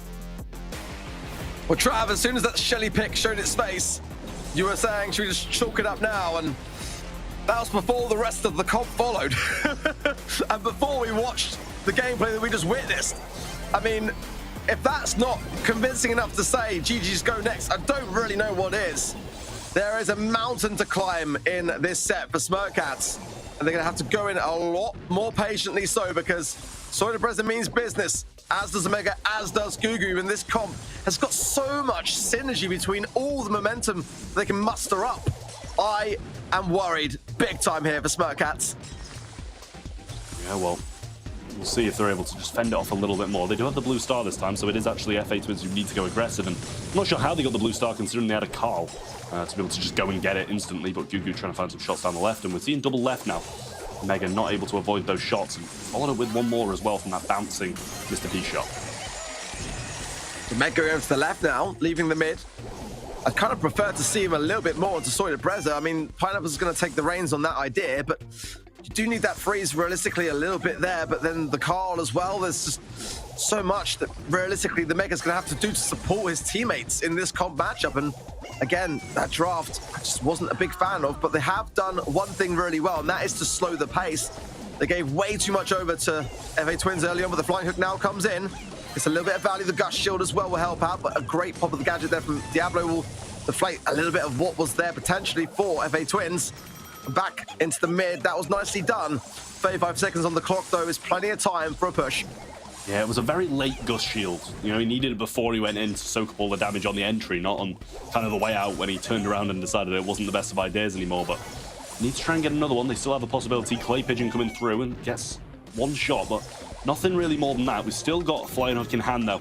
Mega looking for it. Pineapples gets hit once, twice, and there's the Kooky Popper. Caught out of position, and the Meg gets stood. It's just stood watching. Not able to get anything done at the moment. 7 seconds left. I mean, Bree's risking his life here. He doesn't even care. He's just going for it, getting them out of the way. They're all going in. They're so confident in themselves to survive, and that's going to be the set going to FA Twins. Big turnaround at the end. But if anything, I feel like it was maybe a step out of line rather than a good kill. Yeah, I feel like the beginning part was much better for Smirkats. You know, they had to go with that approach, but then just got a little bit too comfortable with it. You see this landing shots there from Gugu, and then just as quickly as that, the lead over. I like this from Soy Preza. I felt like he was comfortable enough to get that takedown and ensure it. And then on the way back as well, just got more for his bang, for his buck. And you see there as well, damage pretty even, let's be honest. But that first game was very, very convincing. Led to a lot of the reason why the star deficit was there in favor of FA Twins, but 21 dropped Smirkats behind now, and this could be going from bad to worse unless they get these drafts better. We saw it at the very beginning of what was happening in Layer Cake, and you know, you want to be able to reflect upon the draft and feel like the matchup is going to be a very close one of that. Going into it, we just felt like it was already over before it started, and then we saw what happened, and it's just going to be feeding much more confidence in the way of FA Twins. Yeah, I mean, it seemed like instantly we knew what was going to happen. Like, even in the draft, you know, we saw Shelly and we're like, okay, all right, go next. This is 2-1 to FA Twins, and 2-1 it is. You know, maybe it seems like we actually know our stuff. But you know, we were proving it as like over a 90% win rate. So I mean, if people aren't clocking onto it now, I don't think they ever will. So maybe we'll see some more Shelly throughout the day as well. But that game, very convincingly going to FA Twins. At least the first one. The second one was quite close, but a little bit of a step out line did cost them the game. I feel like maybe they could have won it anyway in those closing seconds if they do go aggressive. But heading on into possibly the decider, it's going to be on split. We're seeing a bit of a thrower ban across both teams there. We've got Barley banned out across both, Dynamite and Mr. P from Smirkats, and then on the other side of things, Shelly, Hooray banned, and Stu also going to be banned by FA Twins. Like I said earlier, I'm convinced that players don't watch back the VODs with volume because, you know, at least FA Twins have done the right thing. They didn't have the coin toss. They're not going to take that risk. They're going to ban it, and it just takes it away from Smirkats' options. Going in then to split. Jesse's the first pick from FA Twins. I don't necessarily mind it. It's not my kind of preferred idea, but there's going to be a lot available here. Gray's available, Pam's available, B's available. as well as throwing options too for the later stages of this draft. And Meg going to come in for FA Twins. They liked it in Backyard Bowl, and it worked out well for them. That was the starting set of potential turnaround, which seems to be in full force now. I don't know whether it's the right move here myself, but nonetheless, they're going to champion it and see how things fare with it. Now, do Smirkcats want to bring in something of a thrower here to really combat Jessie and just keep her back, or Rico or something along those lines to really channel this? Like, there's those pockets on the left-hand side where it's just so clustered. The Squeak as well wouldn't be a bad shot for me. There's a lot of options. They're going to be going with Ash. I don't necessarily mind it, but there are still counter ideas that FA Twins could respond. I don't know. There's just so much choice when it comes to Split, and a lot of the brawlers that are being picked are not really the ones that are on top of my list. Yeah, no, I'm not 100% convinced about them either. You know, I like the Jessie to start things off against the Ruffs. Obviously, it kind of forces him not to bring the sandbags through. Squeak, though, I do like that. Obviously, going to be able to throw it down one of those choke points and stop them, at least for about 30 seconds from pushing through those points. I wasn't convinced by the Meg when it came out. I did like the Ash pick a little bit more than the Meg pick, and obviously Meg can slot on the zone for a decent amount of time, keep them at range, but, you know, with an Ash kind of running it down, it's not going to get a lot of done, but they're going to bring in the Edgar. And, you know, I've seen a lot of Edgar today, and I do like it. I think it can work, but he's going to have to pick his moment. Yeah, absolutely so. I think it's a great thing to have, but, you know, I don't know whether it's as impactful here against the comp which they're up against. I mean, that's the thing for me. It's not like there's a real hard counter there. Jessie on the side of them, as well as the Meg. I mean, that would have been ideally what you would kind of want to be going up against, something along those lines. I mean, the Squeak, if it saves the shots and times it well, can just kind of spam and get you eradicated, or maybe even pop a gadget to slow for your teammates to pick up the scraps. Rough sandbags are not going to do, you know, doing too much against the Edgar, so that could be an idea there to focus on. But ultimately, my concern for Smirkcats here is that if FA Twins can just continuously shut down the Edgar approach, or sorry, Smirkcats can shut down the Edgar approach, then we could be going all the way here. Yeah, he's going to be looking towards the Squeak for sure, and the Meg's obviously an option as well for him because he gets those heals off actually hitting shots, so should be able to out-heal the damage. And we're just seeing a 50-50. Nothing's happening. Pineapple's going to rotate over to that left-hand side. Now the jump comes in, he gets one, can't get a second, but I believe it might have got like 1% on their hit or miss. But El Diablo's going to be pushing around now, and that's not the best spot for FA Twins for him to be in. It's just kind of interesting to me. Pineapple's going far left-hand side, where the right side, I mean, obviously with the Edgar, isn't going to do too much with the sticky residue, so that might be where the strategy of the Edgar's lying here, forcing them to play left lane, and definitely the weaker of the sides, so that Squeak pick. But Gugu now just keeping things under wraps whilst double side here. It's very rare, though, isn't it, on Ozone just to see sides fully committing to just simply getting their zone first. Sort of Brezza going to actually survive there with the help of the speed gear. Meg can't really touch it at all, and I just see Turret not going to do too much at all realistically there. FA Twins might have a decent shot with this comp patching. Now they're starting to make it work, and now first sign capture 55 to 51, very close nonetheless. Trades going in either side. Yeah, I feel like that could have been timed a little better with the Edgar jump in and Jesse come around the back to finish him off, but now El Diablo pushing down this left-hand side. Swipe onto him, though. Still has some chill pills in hand, gets one, but can't get the second yet again. It's more of the same coming in from Soy. And we do have a slight lead, 2% lead for Smirkcats. And I mean, 2% is decisive in the end, but we still got a lot of the game to go. It's kind of interesting. We're seeing a lot of the rise up now for chain reaction of the star power as a result of that buff on the Squeak, and it does seem to be getting some decent results. Pineapple's just winning more often than not, and as I said, the Caster's Curse comes into play, and so the Brezza does survive on that zone and needs to be shaken off. The Meg as well, they're going to be capturing for his team, and Diablo with the robotic rats will whittle it down slightly. Missed shot there, but now securing of it, as this could well be a Smirkcats game here. FA Twins have struggled to really keep the control, and there's still a lot of utility there. Another final slow from Pineapples, forcing the hand of Soy Brezza, and a swift takedown as quickly as that. This could be the start of a potential stop to the FA Twins' momentum here, Trav. I mean, it needs to be, because if FA Twins win this set, they win the whole game. And Smirkcats, they come out strong, winning the first one, and they looked good doing it as well. They looked pretty comfortable. So, you know, he gets one kill, but gets traded out by the other. You're not getting a lot to do. Like, he just comes in, gets killed by El Diablo, and it was kind of the flip. You know, as soon as they picked up that right-hand side, Ash started to go aggressive on the left, and still Soy couldn't do anything. And it just worked out really well for Smirkcats. They had a good approach to it. Well, it wasn't my preferred idea for comp, but then again, it wasn't either on both sides, let's be honest. So same strategy again as FA Twins on the left-hand side, double down with the Jesse and the Meg, and force the hand of Pineapple, who's got to go there because the egg can simply just run riot otherwise. Air support there from the Meg as well on the Ruff's pick. Just trying to keep Soydabreza back, and he goes now aggressively. Chill pill pop there from Diablo just to keep the survivability intact.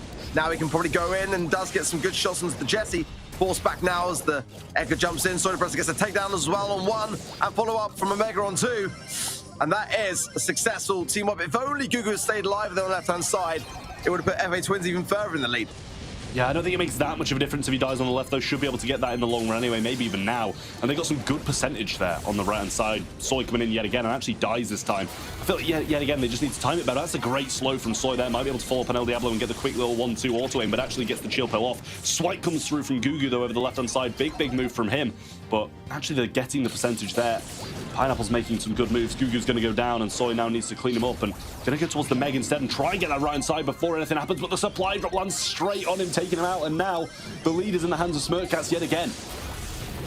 Huge connection as well from Pineapple, forcing Gugu out of the Meg there and potentially going to go down, keeping himself on the zone and climbing then on the objective as well. This could be the first time today, Trev, that we're going to be going all the way to the fifth and final set unless Soydabreza has got anything to say about it, and he does not. Gu comes in with one last attempt, but it's too little too late. Smirkcats will take it, and we're going to be going to the fifth set, Trev. I mean, it just wasn't really a great draft, was it? Edgar pretty much did nothing. Every time he went in, he got traded out, and he never had the synergy to think, you know what, let's go in with the Jesse and the Edgar. We'll jump in with the Edgar, take all the shots, and then Jesse just comes in and cleans up. It just didn't seem like they had that synergy between them, and it was always like this. You know, he comes in, dies, and then they've got enough time to deal with the Jesse as well. And Pineapple's played great yet again. It seems like Squeak might be that brawler that he can just win with. Soydabreza had some good moments, nonetheless, on that Edgar pick, but it just felt a little bit like, to me, one of those moments where a team pick a brawler because they've seen it be successful for other teams, but not really bearing in mind the big picture of the actual draft. Damage far more on the side of Smirkcats, for sure. FA Twins about 20,000 short in that regard, but healing more or less matched. But the objective was really where Smirkcats just secured their feet. More kills by 7 on their side as well. I mean, they looked better. They looked more comfortable, more confident. Their draft was okay for me. It wasn't the best of drafts for either side, personally, I felt, on that particular map. But nonetheless, it got them the results which they needed. And now it's going to come down to one set, and we're in knockout stage. Whoever loses that set will go home here today. Yeah, I mean, it's going to be sad to see either of these teams come in. You know, they're coming in as probably, in my eyes, the two biggest underdog teams. Those who you kind of don't expect to get that far, but can get far if they play it right. And, you know, they got knocked straight down to low bracket, and this is the first knockout game of the low bracket. So whoever loses this one won't have even won a game today. But it's going to be on a hot potato. Bands are in. We've got the Shelly, got the Ruffs, got the Spike, and then the bands down the other side of Ruffs, Jesse and Nita for the FA Twins. Quite like the bands, for sure, here. I'm assuming that Smirkcats do not have the coin toss. They actually did. They went for M's. Okay, so they're favoring the M's over the Shelly. I think that's probably wise. The Colette's still very much available here for FA Twins, and I suggest that they highly consider going for it now. It's probably the second best mid here. The M's is definitely the better one, but just interesting that if you've got that first pick, that you just kind of favor the M's over it. I mean, I don't mind it though, but it's just interesting to me that they want to go with that route. Obviously, the tankier options are going to be very much here alive. The M's is a bit of a concern, but there's still some options. Barley as well is open here, and that's a great throw to have. It is going to be Colette. I like this from FA Twins. Barley to back it up, and I'm really favoring this comp, but plenty of time to consider all angles of things. I don't know. It's a primo. Yeah, it's a bit early for it, but the M's is there already locked in for Smirkcats, so they know what they're working into, and the Yell primo is going to have a great amount of control to just push upon things.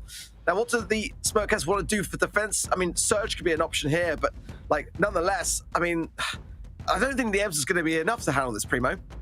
No, I don't either. And even at that, they can double it down if they just think, hey, you know, Ems is going to be able to beat Primo. We'll go for these next two picks, not pick against the tanks, and then Ems isn't enough, and then they can double down and take another tank, and then they'll have nothing to be able to do in the game. And with the Colette, you know, they can pretty much do a lot. They can do with the Ashe though, and I don't know about that, because Primo usually does all right against Ashe when he gets in range, get the jump on, get the cycle.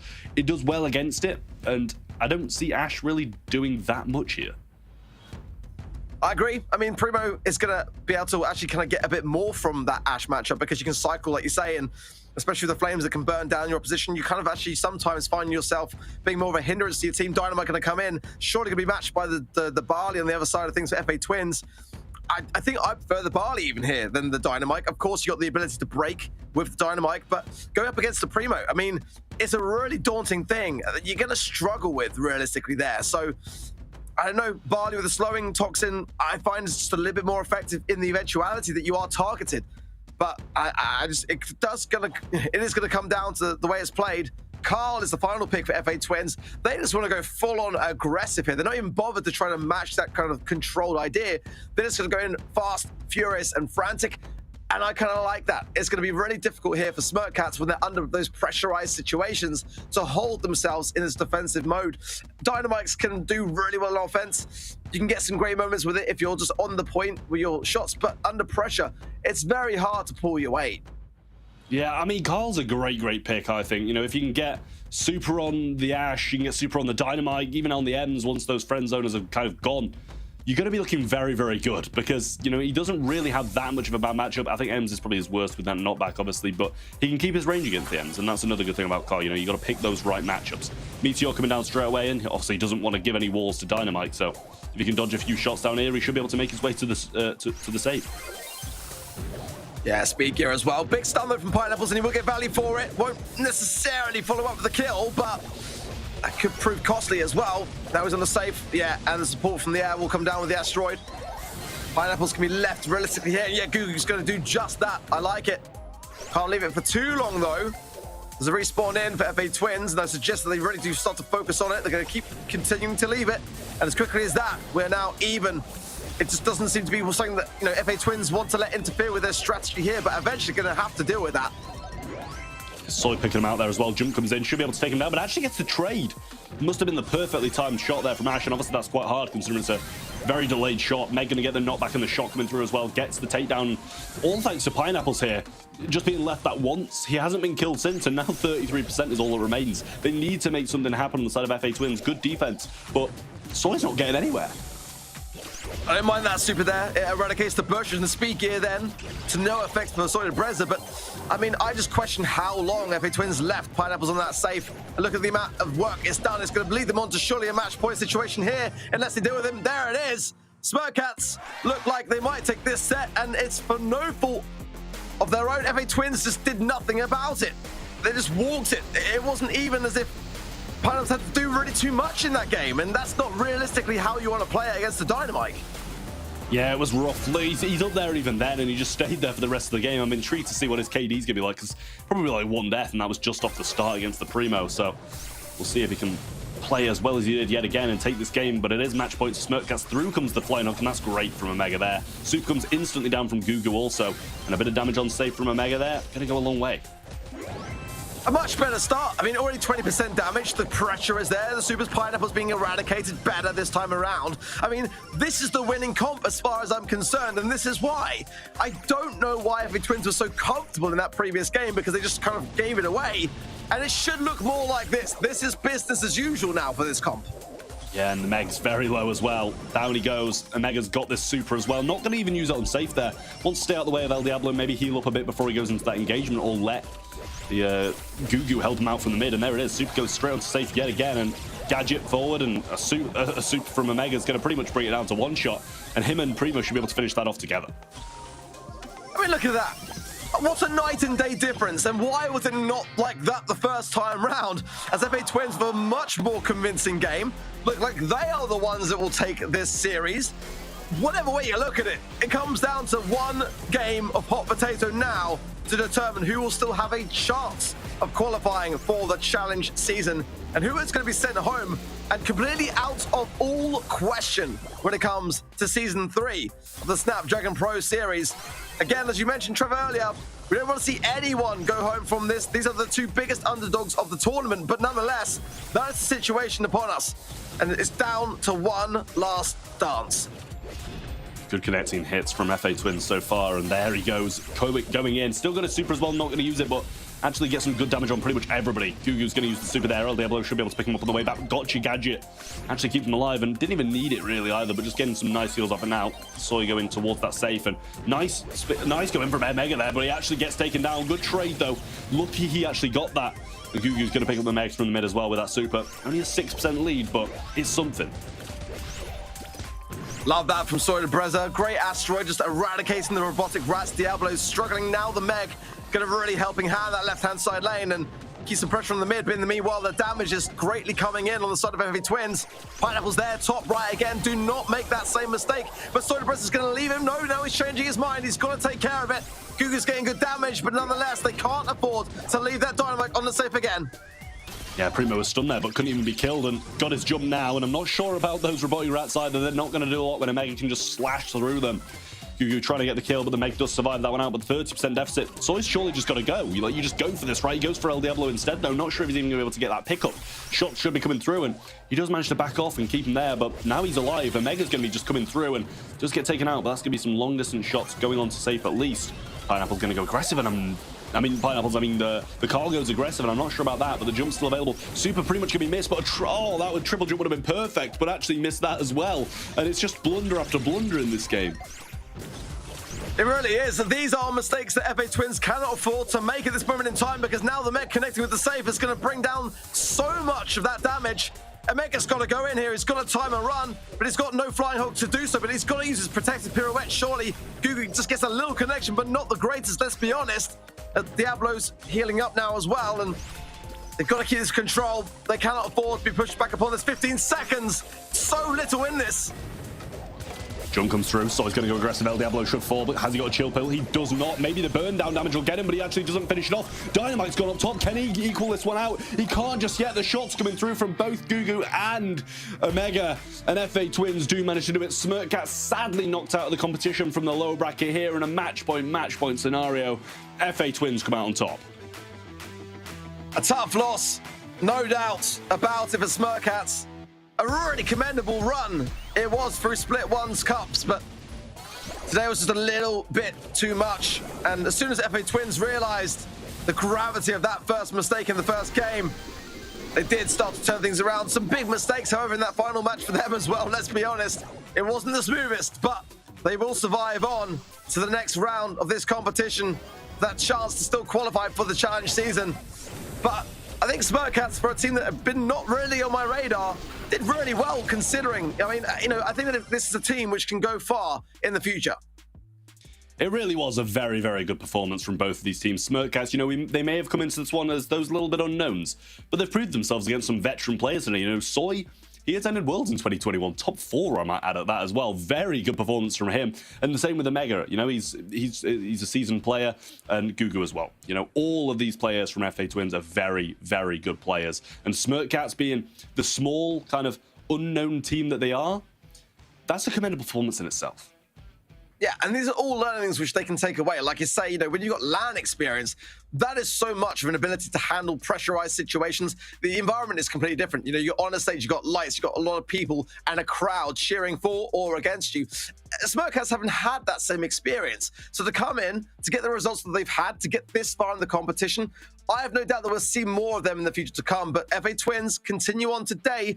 There's still a question mark as to whether they've got enough left in the tank to qualify for the challenge season, but they've got some time now to reflect upon that last matchup and see how they go in the next one.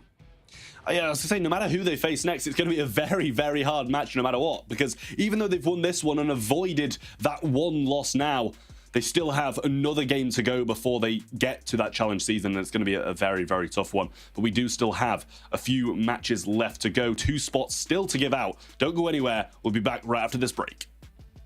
The Snapdragon Pro Series powered by Samsung Galaxy is brought to you by Snapdragon Elite Gaming, Samsung Galaxy S23 Ultra, Monster Energy, and DHL.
Welcome back to the Snapdragon Pro Series powered by Samsung Galaxy. We have 4 matches down today, 3 still to come. We've already locked in 2 teams to join the 4 that we had in the previous split for the challenge season. Still looking for those final 2 teams. And the next matchup, Sonny, is going to be a big one. I mean, this is going to be now or never for Reply Totem against a matchup that actually on paper is very, very close if you look back at the cup stages.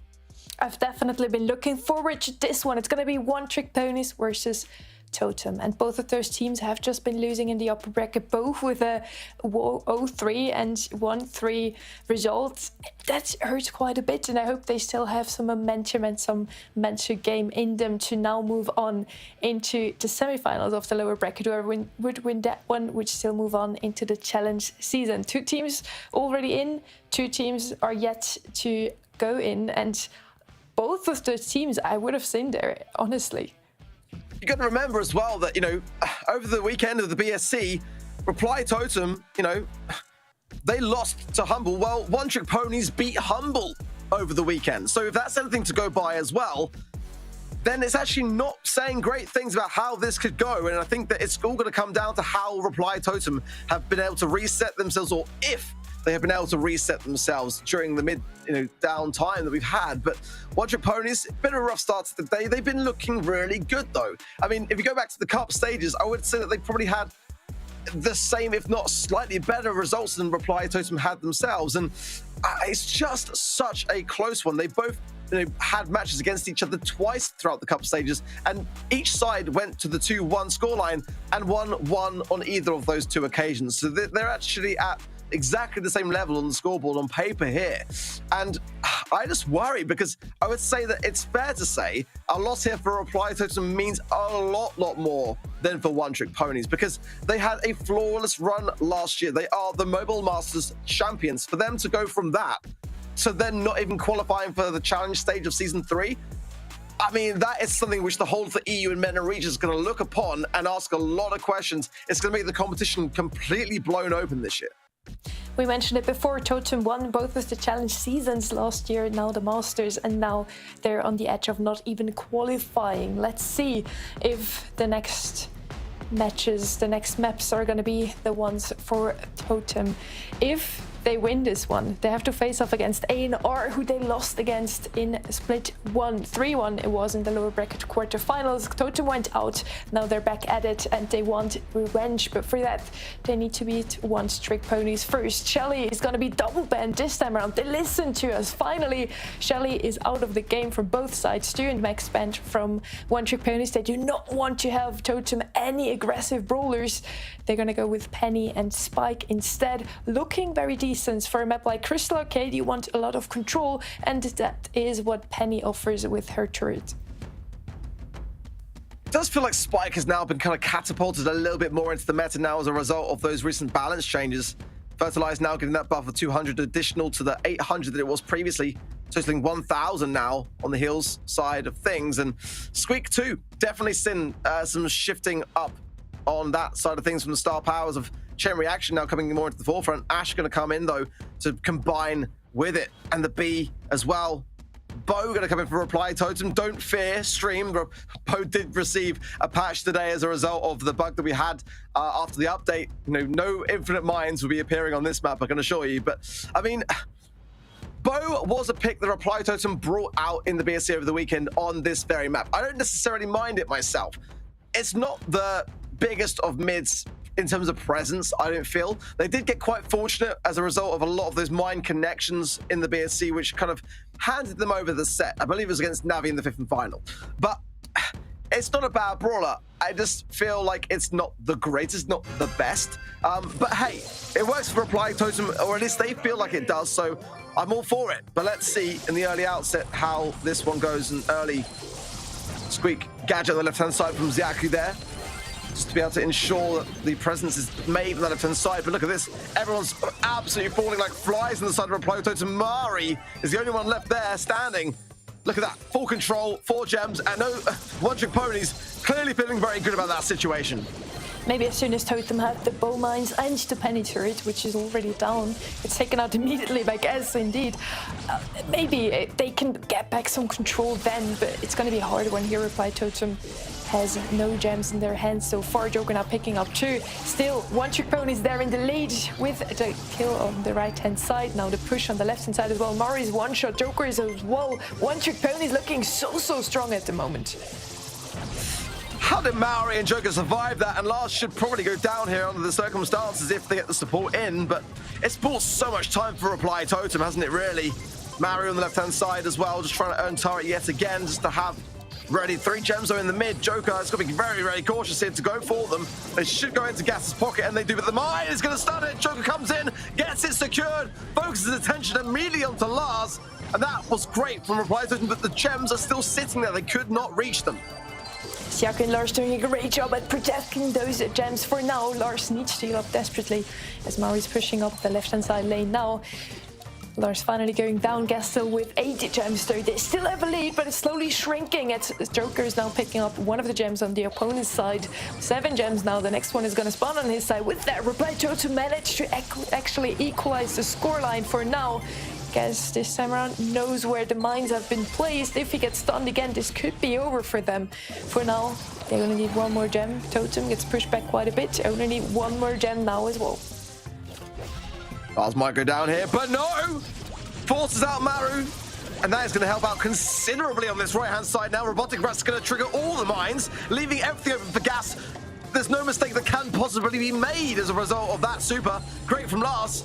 And now, look at this. Reply Totem really can't push up upon this. Just too much there from Zek on the left-hand side support. Walking away, free as anything there. And One Trick Ponies start off on an absolute high and take this first game. Well played by One Trick Ponies. They had the start, they had the end of the games, which is what Weathers in gem grab, arguably. Great job by them. Reply Totem really trying to play off of control with the bow mines, with the penny turret, with the spike on the side of Ash, but it just doesn't work out. One Trick Ponies playing so aggressively, even if they have a squeak on the side. The squeak is playing like a tank there. Very well played by them. Let's see if Totem can turn around things in the second game. Well, trade on the right-hand side there as both Zaku and Maru go down instantly. Gas going to pop the honey molasses, and it will keep him alive as well. The honey coat just going to ensure that any taps from Joker don't lead to his demise. 3 gems on the side of Reply Totem now, to the 2 of Gas, and he's just trying to trigger the mine and juke the shot at the same time. And a lot of this battle is going the way of Gas, let's be honest, time and time again. Big super in from Zaku, not really going to connect with too much, but he actually will get the takedown on Maru. So enough there to get more control in the situation. 3 versus 2 now, and it's still looking shaky. And Gas stunned though again. Joker gets the takedown, but will he get the gems this time? It looks like they can actually pick it up. Shiaku the only one that tries to defend the gems for now. Joker picks them up. 6-0 now all of the sudden. 3 gems are still down there, but they get another takedown on Chigaz. It's not going to be One Trick Ponies this time around with the countdown. 0 gems on them. Reply Totem starts the countdown. 13 seconds left on the clock, and they do need to kill onto Joker. Very messy on both sides, I'll be honest, and the amount of time that Joker was within that sticky gadget, I mean, I thought that someone surely would have got a takedown, wasn't to be. Tied up in the first set. It is not looking good for Reply Totem still. I mean, they got lucky, in my opinion, there, because if Gas had avoided the mine, then that could have gone another way. They would have probably kept the control, and at the moment, One Trick Ponies are doing a better job there of doing just that. And this is the moment there that Gas, who got this one shot on, might have made a difference. They would have been picked up surely by either Maori or Maru, but nonetheless, I feel like for the most part, One Trick Ponies had a better handle on that game. They definitely did. Reply Totem turning around things after One Trick Ponies sweeping them so hard in the first one. One Trick Ponies again with some mid-control as Maru and Maru both have been falling. Lars coming back on the lane onto Maru. Favorable matchup for him there. Definitely Joker comes to help him as he sees that. And Reply Totem eventually wants to switch his lane and now does just that. Lars wins the lane on the left-hand side. Yaku wins the lane on the right-hand side. And Crystal Arcade is all about lanes. Gas can just comfortably pick up gems here in mid while his 2 lanes are, protecting the bushes. Great connection there from Gas. The follow-up from Zaku is strong as well. And the slow will keep Maru completely vulnerable here. The shots to follow up land bang on point. He will go down as well, leaving just Maori on his left-hand side. And he's the best person to stay on Lars for sure. If Lars wants, he can probably swap later on if they respawn back in and keep the penny, because that was a favorable matchup if I ever saw one. You pop a chill pill just about in time there, goes down regardless. But in the meanwhile, so much time has been bought for his team. 8 gems in the pocket now to the 3 of Reply Totem. A chance for them to play catch-up, but, you know, this first set is almost over. You just said it. Guess just needs to pick up a few more gems and they already have the countdown for now. They can comfortably fall back. It doesn't even matter. And have a lot of time in their hands now. Lars winning the matchup on the left-hand side. Maori is falling. With that, Lars can push up again. Joker again can't pick up any more gems. Yaku has won. He needs to stay alive as well. But if he does so, One Trick Ponies take away this first set, which I'd say we didn't really expect. Totem still the favorite here. But One Trick Ponies closing in on this first set, making it a 1-0 already. Oh, gas. I don't want to say they're dead just yet, but I mean, that's rubbing salt into the wound if I ever saw it. Dropping the Reply Totem pin there towards the end. It did look more comfortable on the side of One Trick Ponies, more often than not, I'll be honest. They had the cop. That was just the reality of the situation. I mean, despite the spike into the Ash, Lars was causing a huge problem. Zaku's aim was absolutely on point. Gas, yeah, he hit the mines a bit too hard every now and again, and it cost them the game. But ultimately, I much prefer a B into a bow mid matchup any day of the week. You know, these are mistakes that Reply Totem are greatly running out of time to fix. I mean, the gems stats pretty even for the most part, both sides dropping, slightly more dropped on the side of One Trick Ponies and slightly more gained on the side of Reply Totem. Not too much difference in the damage to 20,000 here and there, but nonetheless, this is a really, I mean, I can't stress this enough, how much of an important set this is for the Reply Totem. You can't be starting off that way with so much at stake.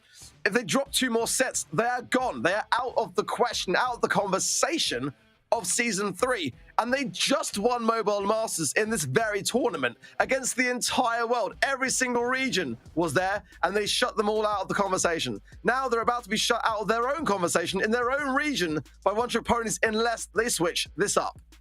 I hope we mentioned it enough now to stress how important this game is. Totem not looking too great today, and they really need to win this one. Maybe if they win against One Trick Ponies, they gain enough momentum to make it all the way into the finals.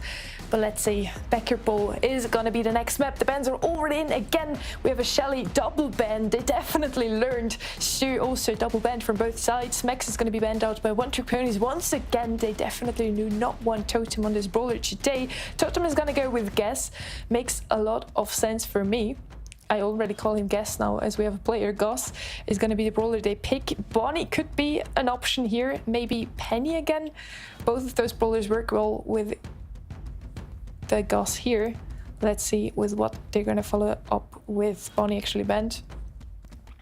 Well, we have a lot of tanky options still open as well. Pam would be a great option here. B would do a great job at just dealing out damage. They're gonna go with the Ruffs instead. Interesting to see. Again, Totem playing so passively, so control-based brawlers. I'm quite surprised to see that, actually. They can thrive on the back of both, can't they? They're such a versatile team, but I think at the moment, against a team like One Trick Ponies, who are very aggressive in nature, maybe they're trying to make them have the mistakes be made on their front, but, you know, ultimately, it could be a troublesome thing. Gray's open here as well. It could be a map for it, but seems to have been dropping in play rates since the last balance change a few days ago. We'll see whether anyone wants to consider it, but I know I'm being a bit harsh here on Reply Totem, but at the same time, I don't really feel like I am. I think I'm just saying it how it is. And, you know, they've, as you rightly said earlier, you know, got A&R up next if they get through this stage of the competition. You know, this is not to secure themselves into the challenge season. This is to stay in the conversation. Carl's going to come in for One Trick Ponies, and that's the kind of pick that we'd see more often than not on the side of Reply Totem. So, you know, I like the Gus and Ruffs pairing. They were probably hoping to have that as their third and final pick, but taken away from them now. It's going to be now a question of what they've got in the back pocket. And it's got to be an aggressive brawler in nature, something to maybe cancel out the Carl a little bit here and there.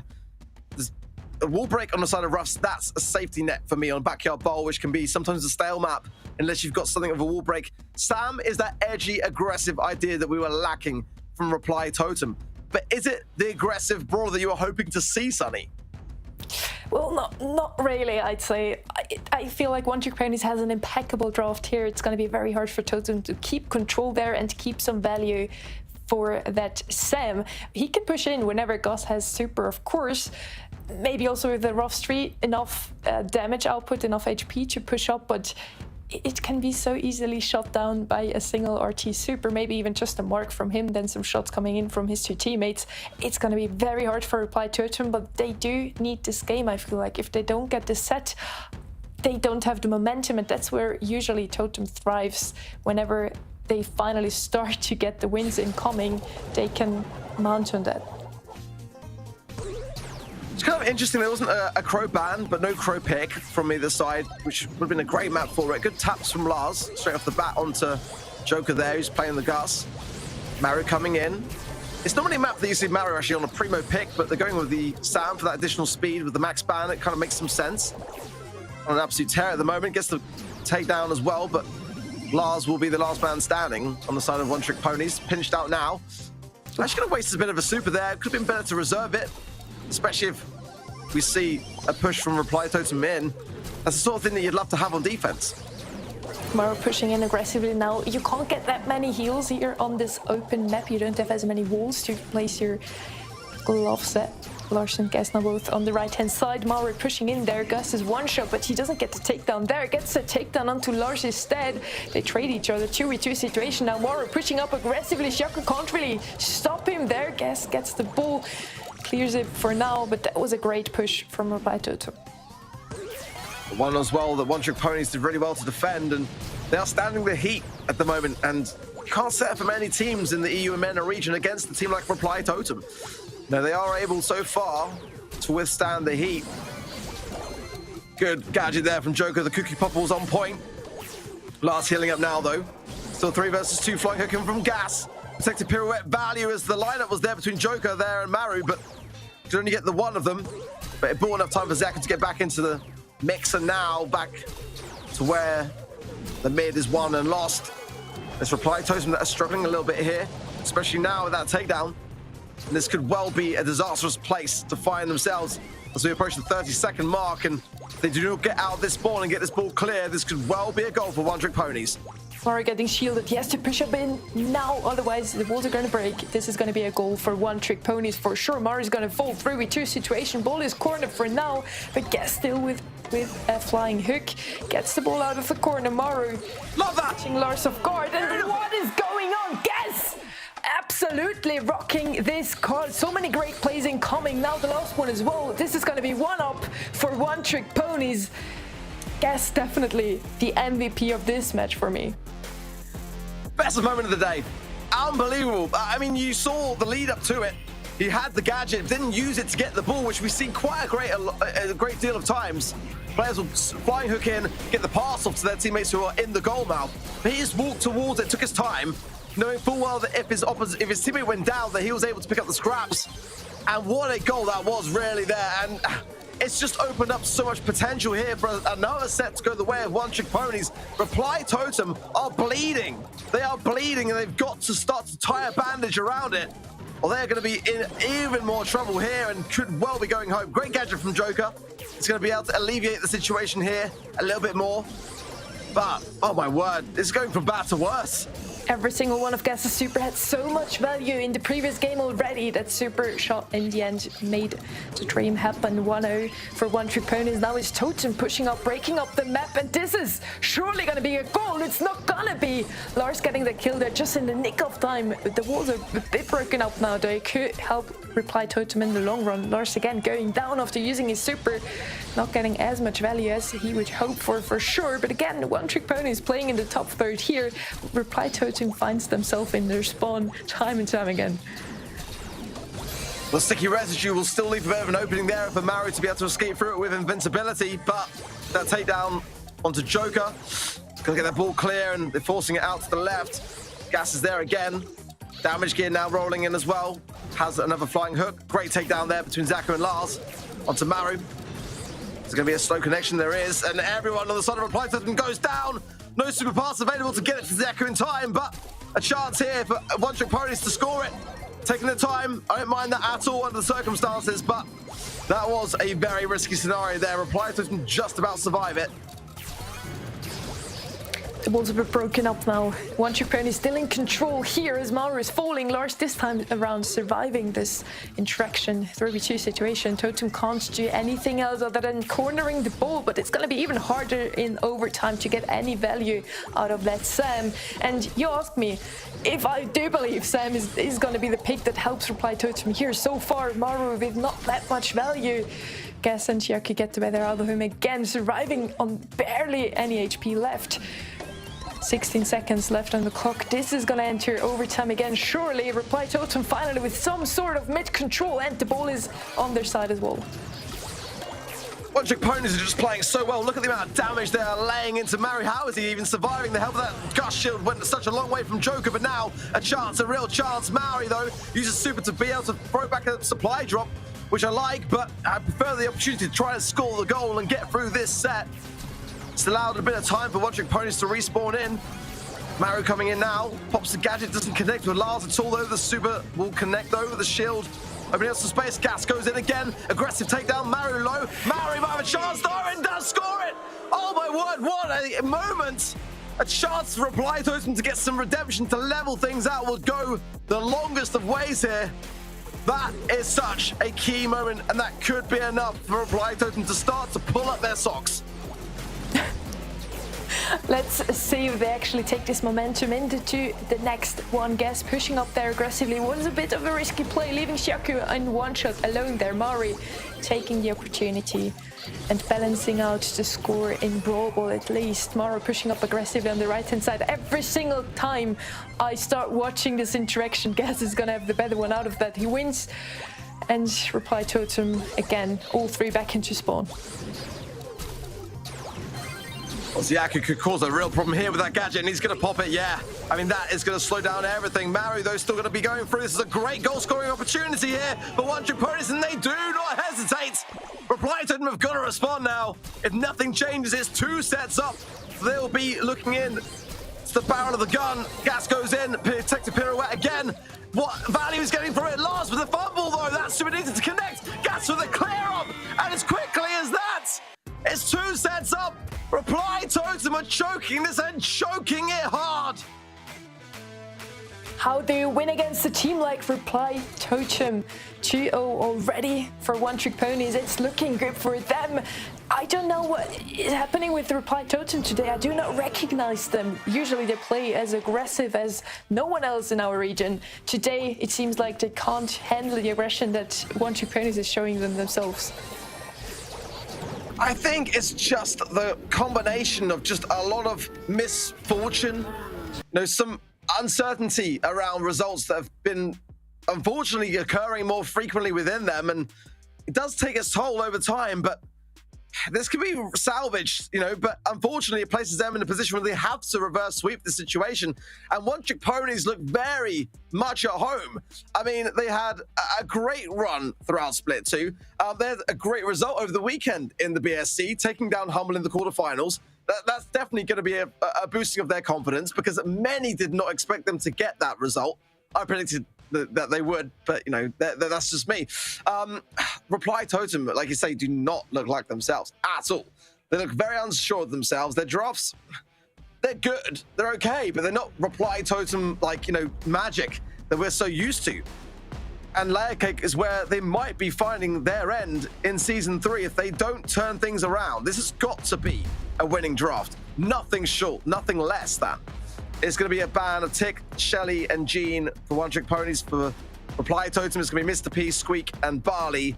And the RT Sprout combo there for One Trick Ponies is an interesting one to have the Sprout show its face so early on.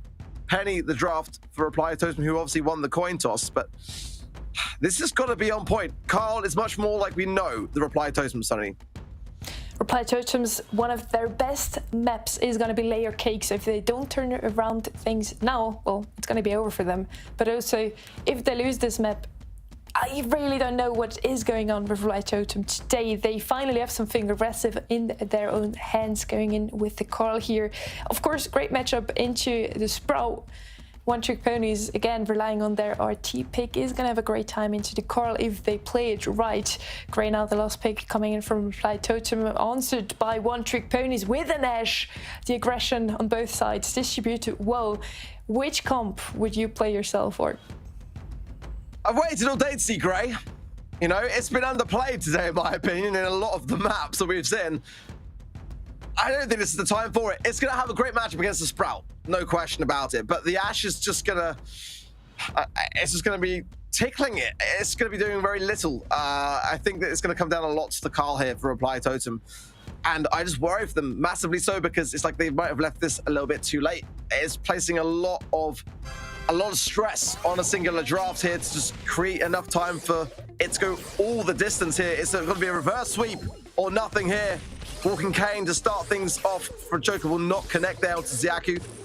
He's going to be low HP himself, but Lars creeping forwards. We saw what a fantastic Ash Lars was playing earlier in the first set of Crystal Arcade. It gave One Trick Ponies the lead and the win there. Will it be able to do the same here in Layer Cake? A second walking stick missed by Joker. That's 2 gadgets wasted, and we've only started the match.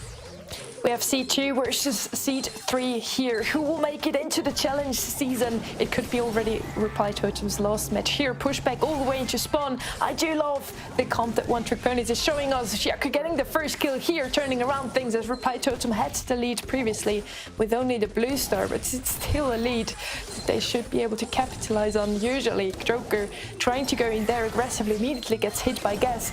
No chance of getting a kill there. Maro showing us his best performance, and Carl getting a kill there gets taken out immediately by Lars. Every single time Totems tries to push in aggressively, they immediately get shot down. It's beautiful mechanics on the Sprout pick played by Xiaku there to be able to cancel out the Carl with such precision when it's coming in on the aggressive, but it's a very close matchup nonetheless. And the Penny Turret now starting to provide that bit more value for Reply Totem as they approach this spawn side area. Oh, that's a great takedown from Gas. It's going to give the lead more over to One Trick Ponies right when they needed us to hold. Oh dear, 25 seconds is enough time though. Lars going to be down to 2,300 HP. It's going to be a big push. Great value there. Reply Totem now have the lead and they can go back on the retreat. They got a blue star as well, but one singular takedown is all they need on the side of One Trick Ponies. It's only the blue star, 9 seconds left on the clock. Gas is trying to go in aggressively, so is Xiaku on the right-hand side. There is one shoot, he does get the kill there. Maru trading him off, taking the win for Reply Totem for now. What a close game. Reply Totem finally getting a lead here in this set. Is it the set that they turn around things? We're gonna find out.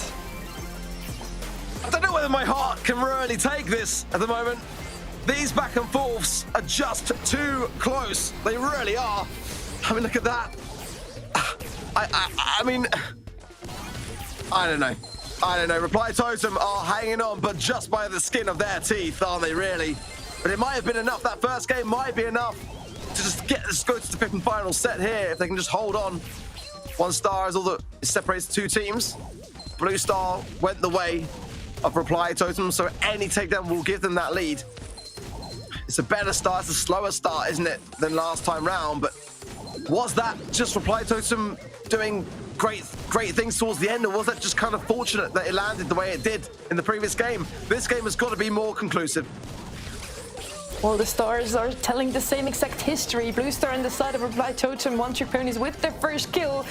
Immediately as Reply Totem gets a kill there, One Trick Ponies is following up for 4 now, but the blue star changed directions as One Trick Ponies has it now with the lead here. Pushback all the way into spawn though. It's going to be hard when Reply Totem maybe can capitalize on that, but Xiaku, although he gets pulled here, he still has his wall, placing it perfectly, so he does get out of that situation. Joker's lurking. He wants in on Xiaku, but Gas does find him just in the nick of time there.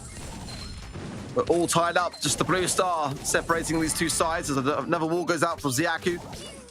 That's fine, Maru, and he is definitely a danger on that right-hand side. Has super to hand, waiting for his opportunity. And has he got any flying hooks? He's got no more flying hooks, actually. So it's going to be a super or nothing. Last low as well there. So Reply Totem is setting up. But look at these splash damages from Xiaku. They're huge. Penitentiary doing a lot of work. Xiaku guess Lars alternatively low here.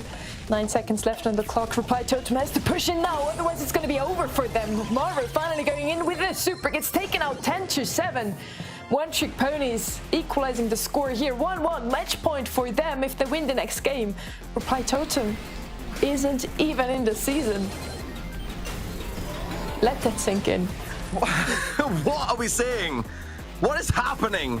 How have we got to this place from Mobile Masters on top of quite literally the world to now not even being in the conversation for the challenge season and therefore out contention for things like challenge finals? It's just unthinkable stuff. The One Trick Ponies are doing it, and they're bringing out every single trick in the book to do it.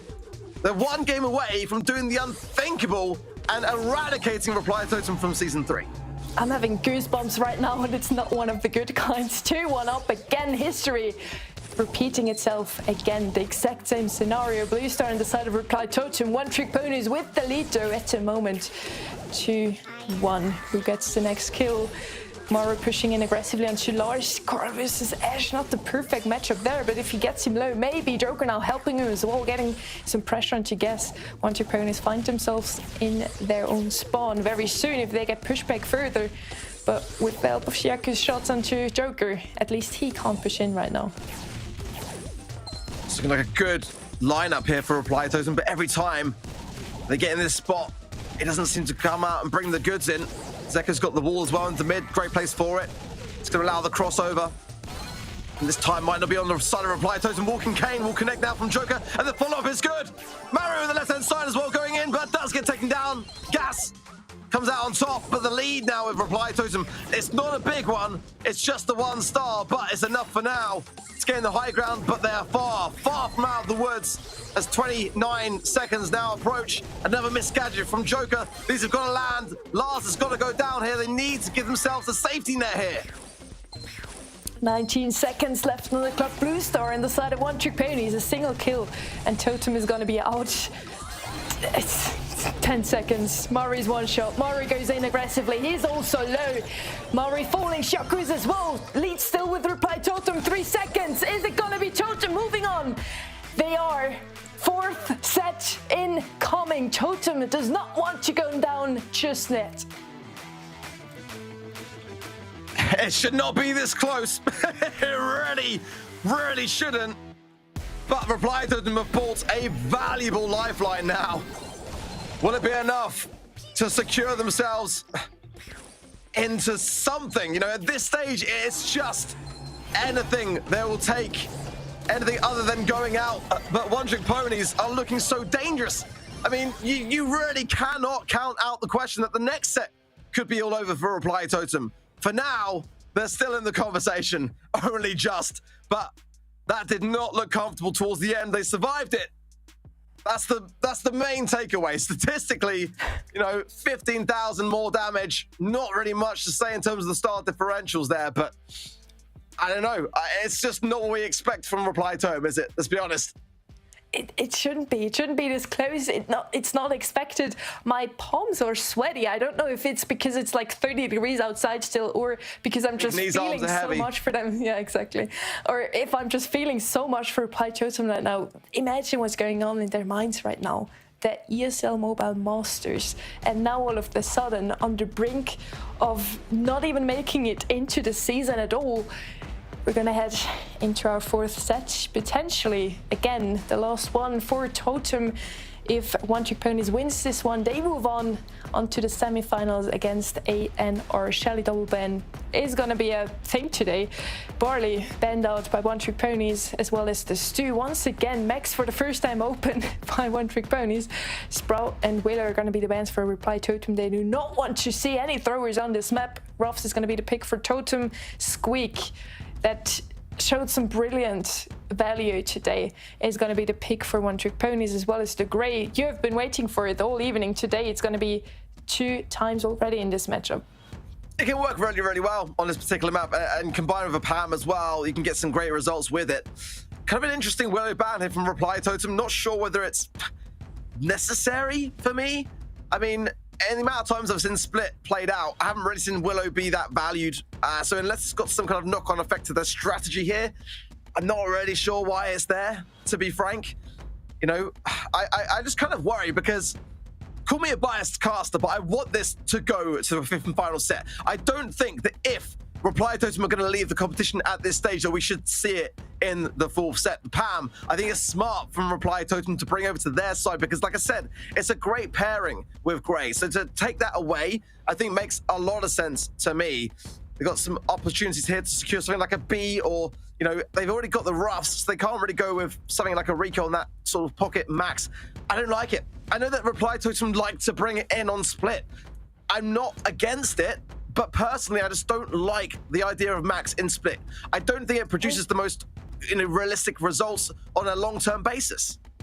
I mean, the stats say Max is one of the best brawlers you could pick on this map. That One Trick Ponies leaves it open for the first time today against Reply Totem also means that they think the value isn't that great. So let's see if they have an answer for it. Yeah, just imagine if Totem actually went out in Layer Cake. They would have only have 3-0 sweeps today. They lost against Humble 3-0. They were on the edge of losing to One Trick Ponies 3-0 as well. Now they need to go all the way, really. A 3-2 would be the only way we want to see them go out. They keep leaving Ash open, and One Trick Ponies keep picking it. I mean, what does that tell you? I mean, you know, it's like that's one of their favorite brawlers to have. I feel like at the moment, One Trick Ponies are having these drafts and probably just having a conversation like, are they really just going to give us what we want? I don't really feel like they're inside the minds of One Trick Ponies right now. But let's see. I mean, if that is the case, then they've handed it to them on a plate. Zeka goes in the left-hand side here. I prefer it on the right. But he is very accomplished in the role.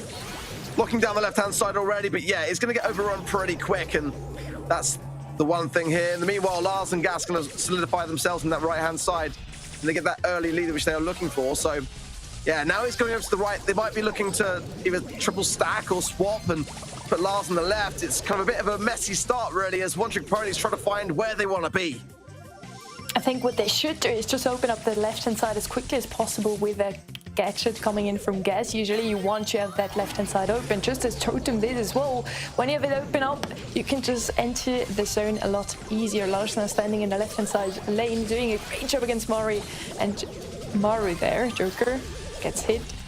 Gas gets the lane back so far. Really, they both have taken a lot of space in their own zone. The other zone kind of untouched. Let's see. It's a close one. Very close indeed as One Trick Ponies start to build back the deficit, of which is against them here. Joker going to go down here as well. Ziaka did great there, but the follow-up from Maru was strong. It's going to give Reply Totem a saving grace now as they approach 90%, and it looks like it's done just enough time for them to be able to pick up now what they need to have of a game in this first set here of set 4. Yeah, it's going to go the way of Totem, and that is just about in the nick of time. Again, they're not through this just yet, but that was the way to start this set. Now there's a real chance of it going to the 5th and final, but how will One Trick Ponies respond? The opening was really scrappy from them. They weren't sure of where they wanted to go at all. This time going in, they've got to be much more confirmed in their approach. I want to see that squeak on the right-hand side immediately. Popping that gadget with the residue and just shutting it down. And then everyone finding what they want. Yeah, exactly that. I don't know why that wasn't the case the first time round. I agree with you completely. Squeak on the right-hand side. Gas can open up the walls with his gadget, like I mentioned. Eventually, maybe that's going to help One Trick Ponies win this one. I'm really having a back and forth in my head right now. One Trick Ponies never made it into a challenge final before. I would love to see them happening in the next season. At the same time, again, Totem has to make it, otherwise I don't really understand this world anymore. Mari gets tapped up by Gas down on the left-hand side. So far, no entry possible for him on the right-hand side. His two teammates are shutting down Mari just as well. No percentages all picked up in the opponent's side. One Trick Ponies have secured the right-hand side. They can just focus now entirely on the left and close the gap in. What a connection there from Xiaku. Maori is incredibly low, has to force out there the healing station, but there, can't quite get it to tank for him. Gas picks it up. The break here on the left-hand side from Maru is going to leave him vulnerable. The sandbags, though, do block it. A chance now to catch up, but Reply Totem behind here. They are, but not by a lot. Lars now gets taken out as well. Joker still standing on the right-hand side. That could be Totem catching up here to the standings that One Tree Ponies has so far. Mari goes down to Xiaku's shot there. All three members of One Tree Ponies know they need to defend the right-hand side first. As soon as they get it, they can go into left. Guess unfortunately gets taken out here. Reply Totem slowly but steadily catching up here as Xiaku and Lars having troubles defending Maro. That's to clear it up. Lars coming in, but it's just to try to hold things off on the right-hand side. Then for now, Reply Totem have a lead of about 20% now, pushing forwards with the aggression. The phase shift there from Joker will go in. Really so. Maru on the right-hand side, Steph standing. It should be enough time to buy for Reply Totem to take this to the fifth and final set. And it didn't leave it too late. It was almost done, wasn't it, in Layer Cake? But now we're going all the way. We wouldn't want it any other way against this kind of a match. Reply Totem are hanging on, but only just. Ark, I can't. I don't know what to think anymore. Reply Totem making it to the fifth and last set. Now it would feel so bad for One Tree Ponies if they lose it in a reverse sweep. Their golden ticket into the challenge season. On the other side, I'm still with you. Reply Totem has to make it into the season. Otherwise, would it really be Snapdragon Pro Series without Totem? Exactly.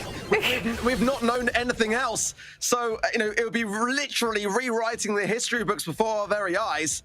19 kills to just the 9 there of One Trick Ponies who really did struggle to make it count in terms of the stats. I think in terms of the gameplay, it looked a lot closer than what I'm seeing in front of me. A lot more damage on the side of Reply Totem, almost 90,000 there on their front. But I don't think that they will really be worried about statistically how it looks for them. They're just happy to still be in the competition at this stage, taking it to the fifth and final set, where it was almost over, wasn't it, realistically, in, Layer Cake Bounty by a couple of stars just in a few seconds. So at this point in time, this is the best possible outcome that they can hope for. It's still not over, though. I mean, they are gradually starting to whittle down on One Trick Ponies. Again, we are in the lower bracket stages. Reply Totem, if you're just joining the stream, lost earlier today in a sweep in the earliest possible moment. They are now in what is effectively the knockout. Whoever loses this set will be going home and completely out of the question in terms of Season 3. Hot Potato is going to be the deciding map in the end. And I don't know if you can see the gears rattling. I really don't know what I can think of this matchup here. One Trick Ponies, Reply Totem, both of them deserve to move on into the next stage, in my opinion. And then it could be over after all. EUR is going to be a very hard opponent there to face as well. Waiting in the semifinals already, we have the bands for the very last map. Regardless of the outcome, Colette is going to be the first pickup here for Reply Totem. I do love Colette mid. Ems is going to be banned out by One Trick Ponies. Those two are usually the best mids here. What is One Trick Ponies going to answer to that? There's going to be an Ash involved here somewhere because Reply Totem don't like it. They prefer the Primos. Jesse going to come in as well, which can have its problems, especially with that kind of... Oh, this is crying out for Edgar final pick here for Reply Totem. I mean, they're going to be so susceptible to it. I mean, Willow has got the gadget to be able to evade the shots, but they have an answer to it as the third and final pick. But, I mean, that's straight away screaming it for me. They'll show their hand by doing so. Edgar, Primo, force it, Colette mid. I mean, that's how I would approach this. But nonetheless, I don't think that's the best opening hand for for One Trick Ponies, in all honesty.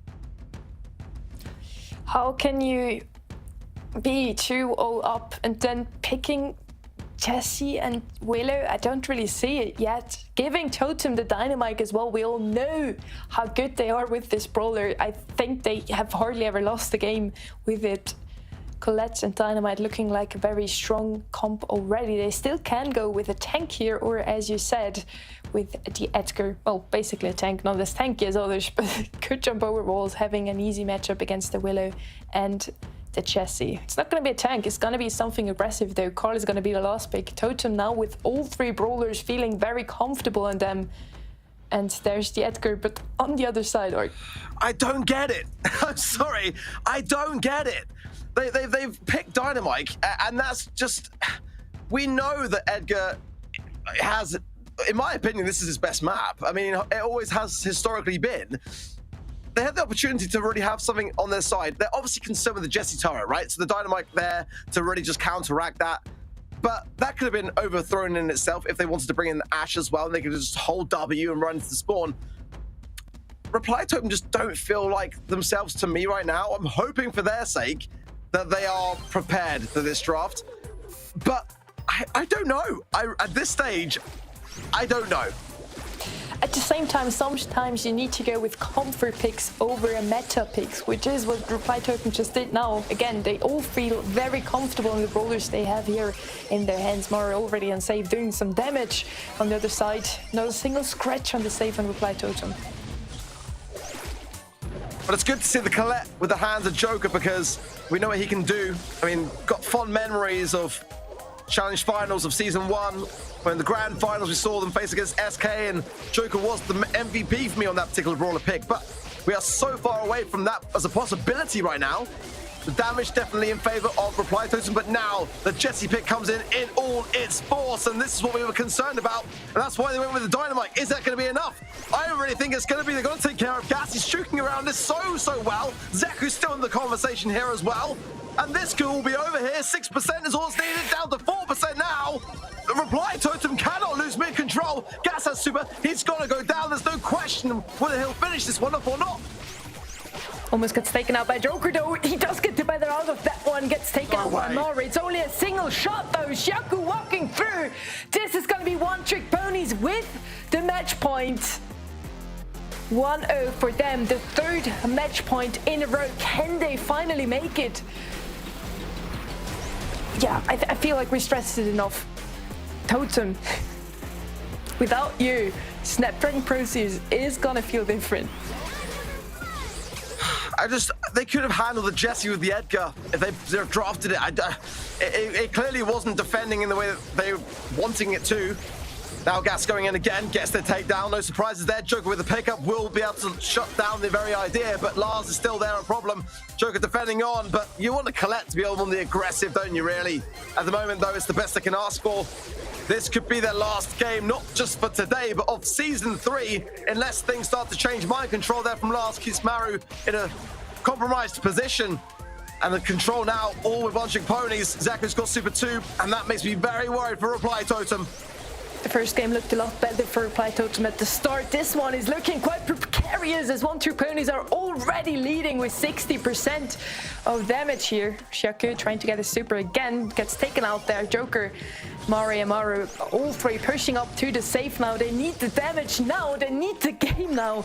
Otherwise, it's definitely going to be one-trick ponies in the semi-finals against A&R.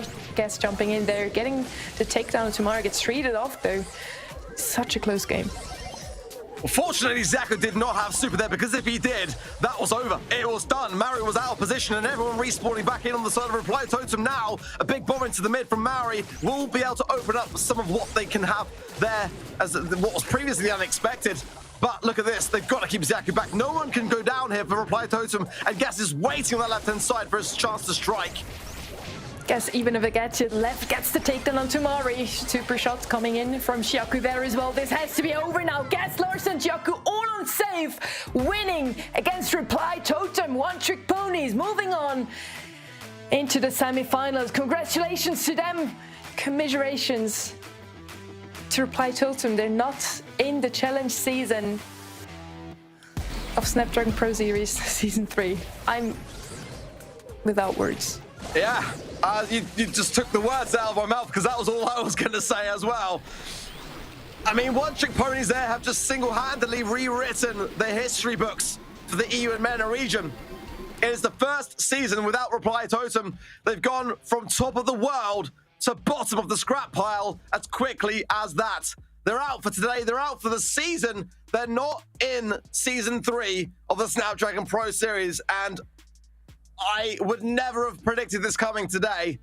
I thought in some way Reply Totem would have managed it, whether it was through the upper bracket or the lower bracket. This was not in my predictions. that's quite a visceral outcome. I can feel it in my body. I don't know. We're gonna have a look at the bracket first. Both Totem and One Trick Ponies went out in the first match of the day already. Humble and Mr. Rosa moved on there. Now we have One Trick Ponies moving on against ANR, who can make it into the last round. We're gonna find out. Mr. Rosa and FA Twins are on the same level as well. The semi-finals of the lower bracket are the two matches we're gonna watch next. Well, I'm glad we've got a break coming up because I need a chance to just kind of, sit with what just happened, as I'm sure everyone watching at home does as well. Trav is probably throwing his food at the TV screen from the sidelines. I mean, like, it's just hard to wrap your head around, isn't it? Like, how much things can change in the matter of just like a month and a bit, 2 months. I mean, what this means for Reply Totem now is going to have a huge knock-on effect, because ultimately now with the BSC points that are up for grabs in the SPS, it could affect their chances there as well. We need to have a little bit of a moment here on the casting desk. You need a moment watching at home. We're going to line up our next match for the day. It's Mr. Dosa up against FA Twins up next. You're not going to want to go anywhere, because today just feels like one upset after another. We'll be right back after this. The Snapdragon Pro Series, powered by Samsung Galaxy, is brought to you by Snapdragon Elite Gaming, Samsung Galaxy S23 Ultra, Monster Energy, and DHL.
Welcome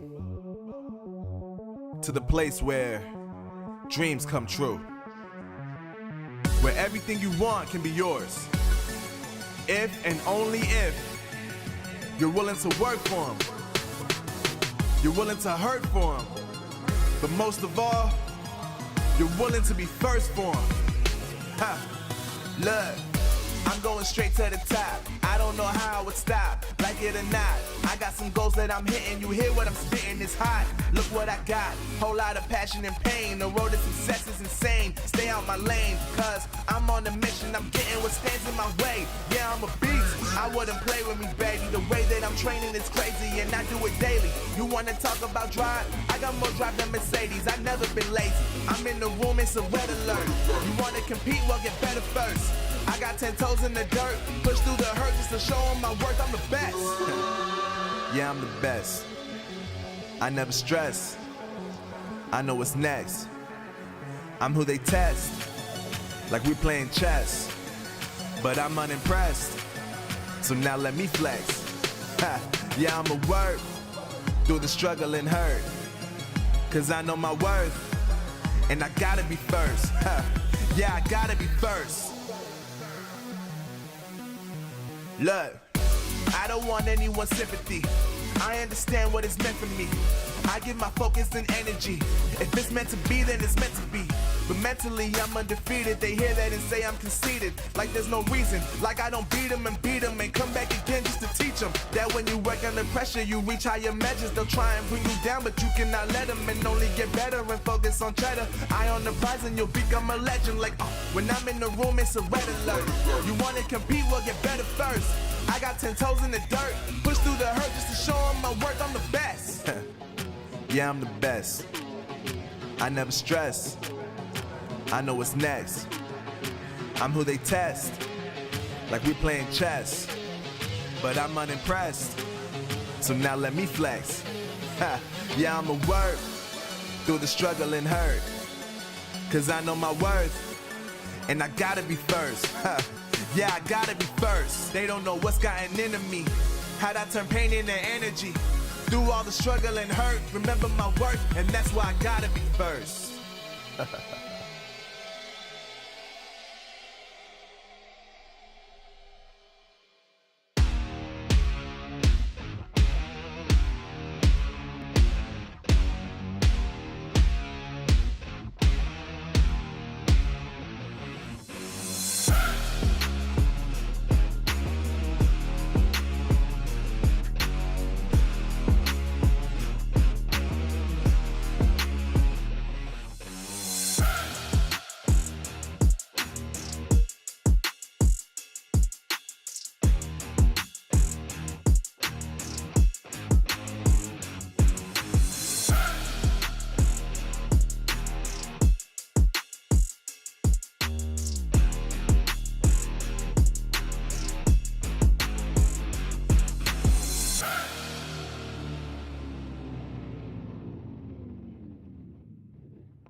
Wow. That's all I've got to say. Welcome back to the Snapdragon Pro Series powered by Samsung Galaxy.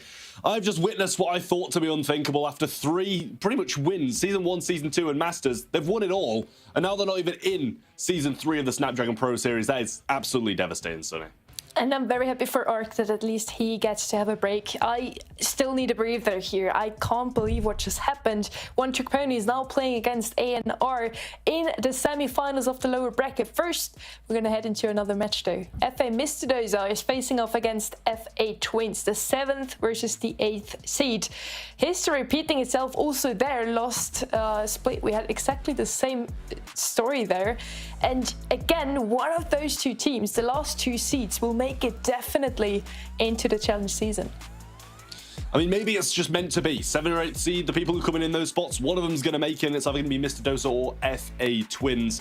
Big things for both of these teams as they need this kind of position. They need to go forwards into these competitions because they haven't really showed their face that much this year. We've seen a bit from Mr. Dosa, but FA Twins, to be honest, in a big major competition, this is pretty much the first we've seen of FA Twins this year. It is. I mean, they have been players that we all know the names of very well, very recognized players.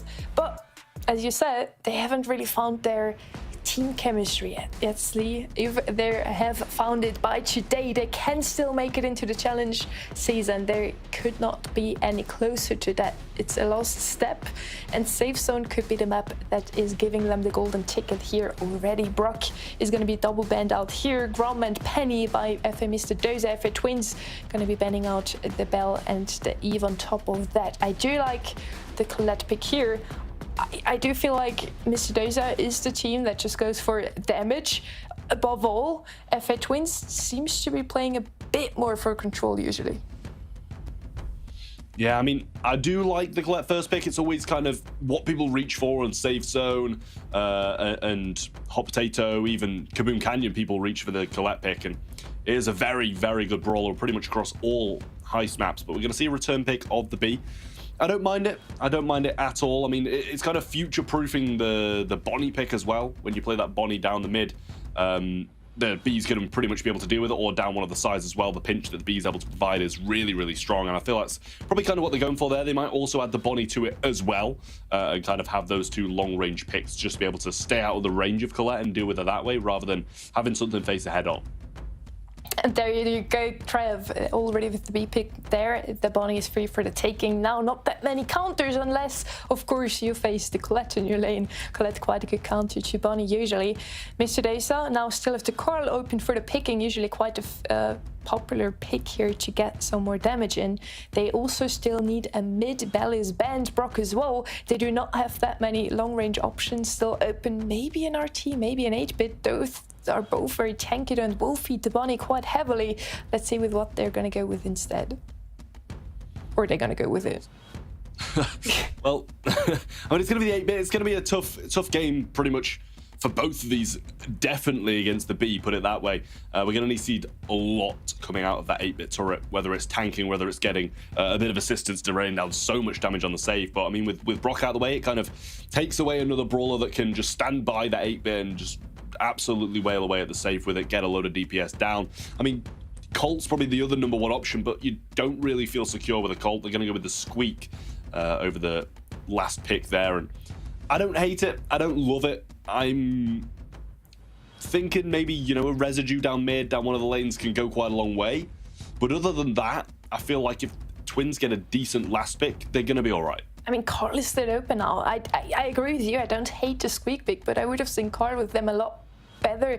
Bonnie can simply jump onto Squeak. What can he do then? Get the takedown, maybe then also some safe damage in. If it wins, do you have a lot of aggressive options open? Now it's not going to be the Carl, it's going to be Daryl instead. Of course, also him, very great damage potential, a lot of damage output, great matchup into the Squeak after all.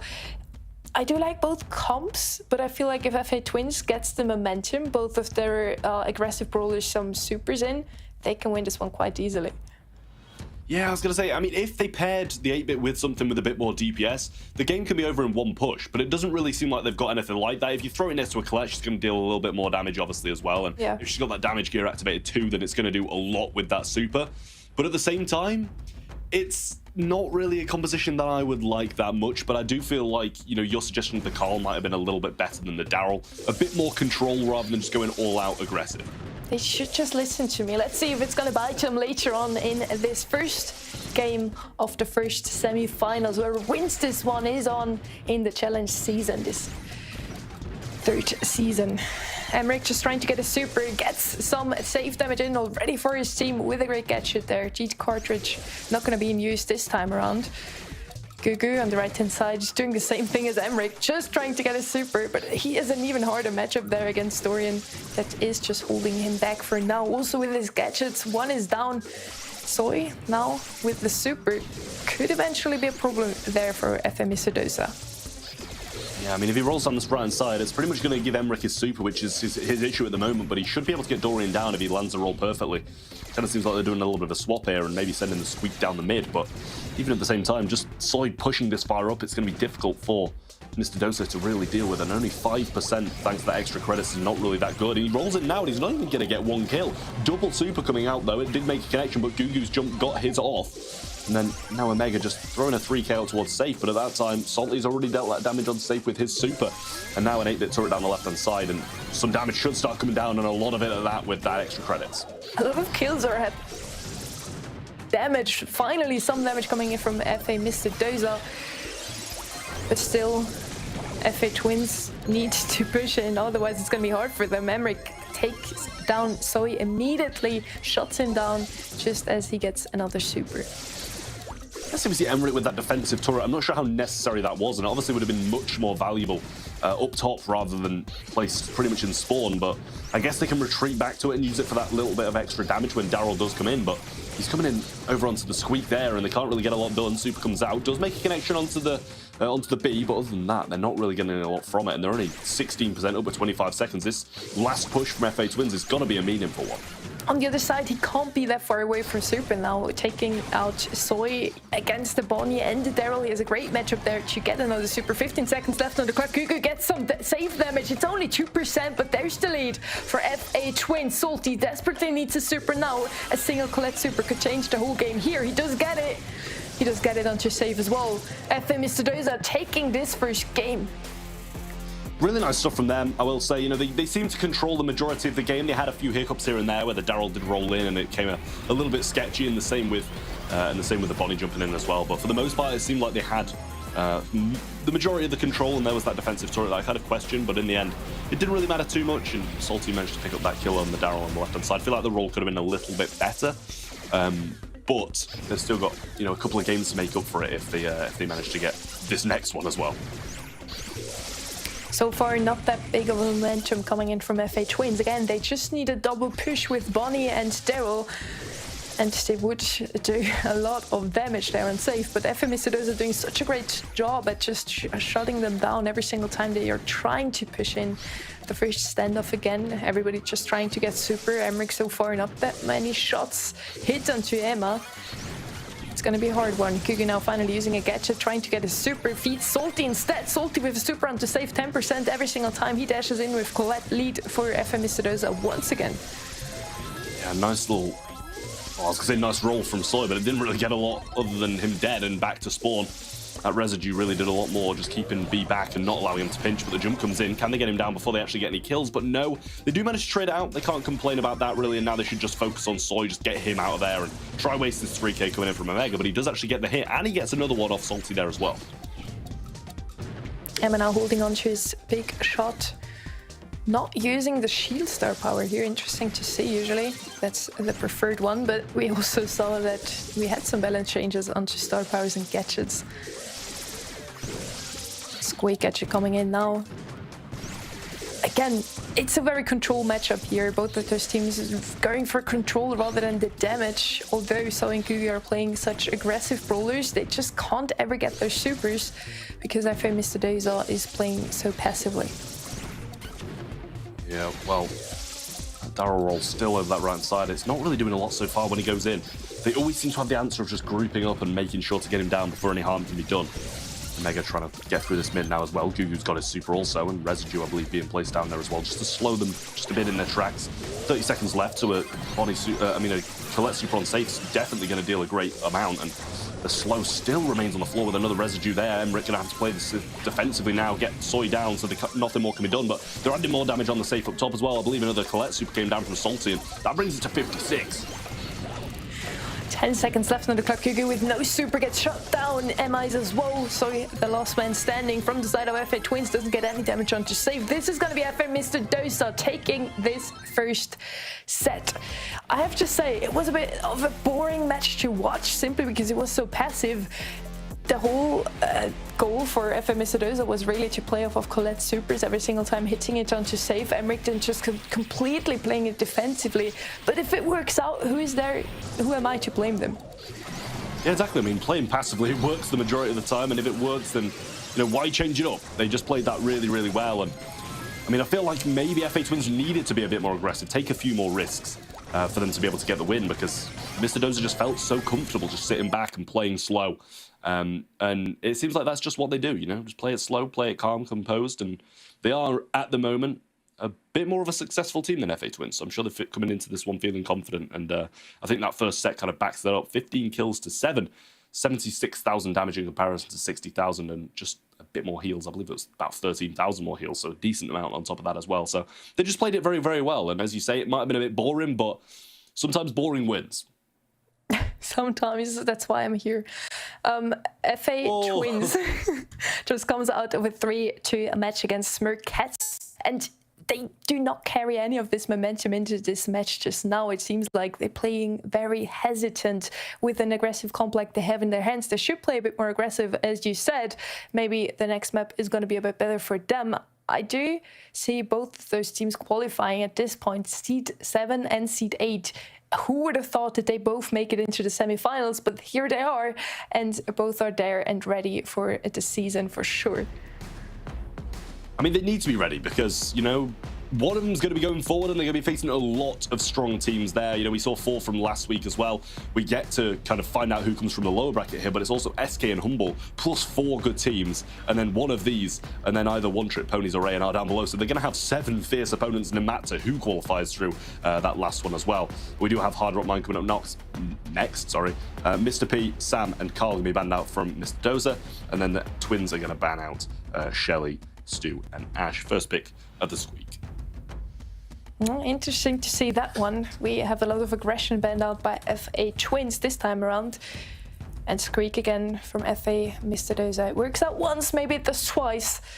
They do not have a mid yet, but Squeak definitely a good pick here with the slowing residue. A lot of value on the lanes, of course. FA Twins now has the best mid still for the taking. Gene technically still open, as well as 8-bit. Both those brawlers are quite popular. They're going to go with Gus instead.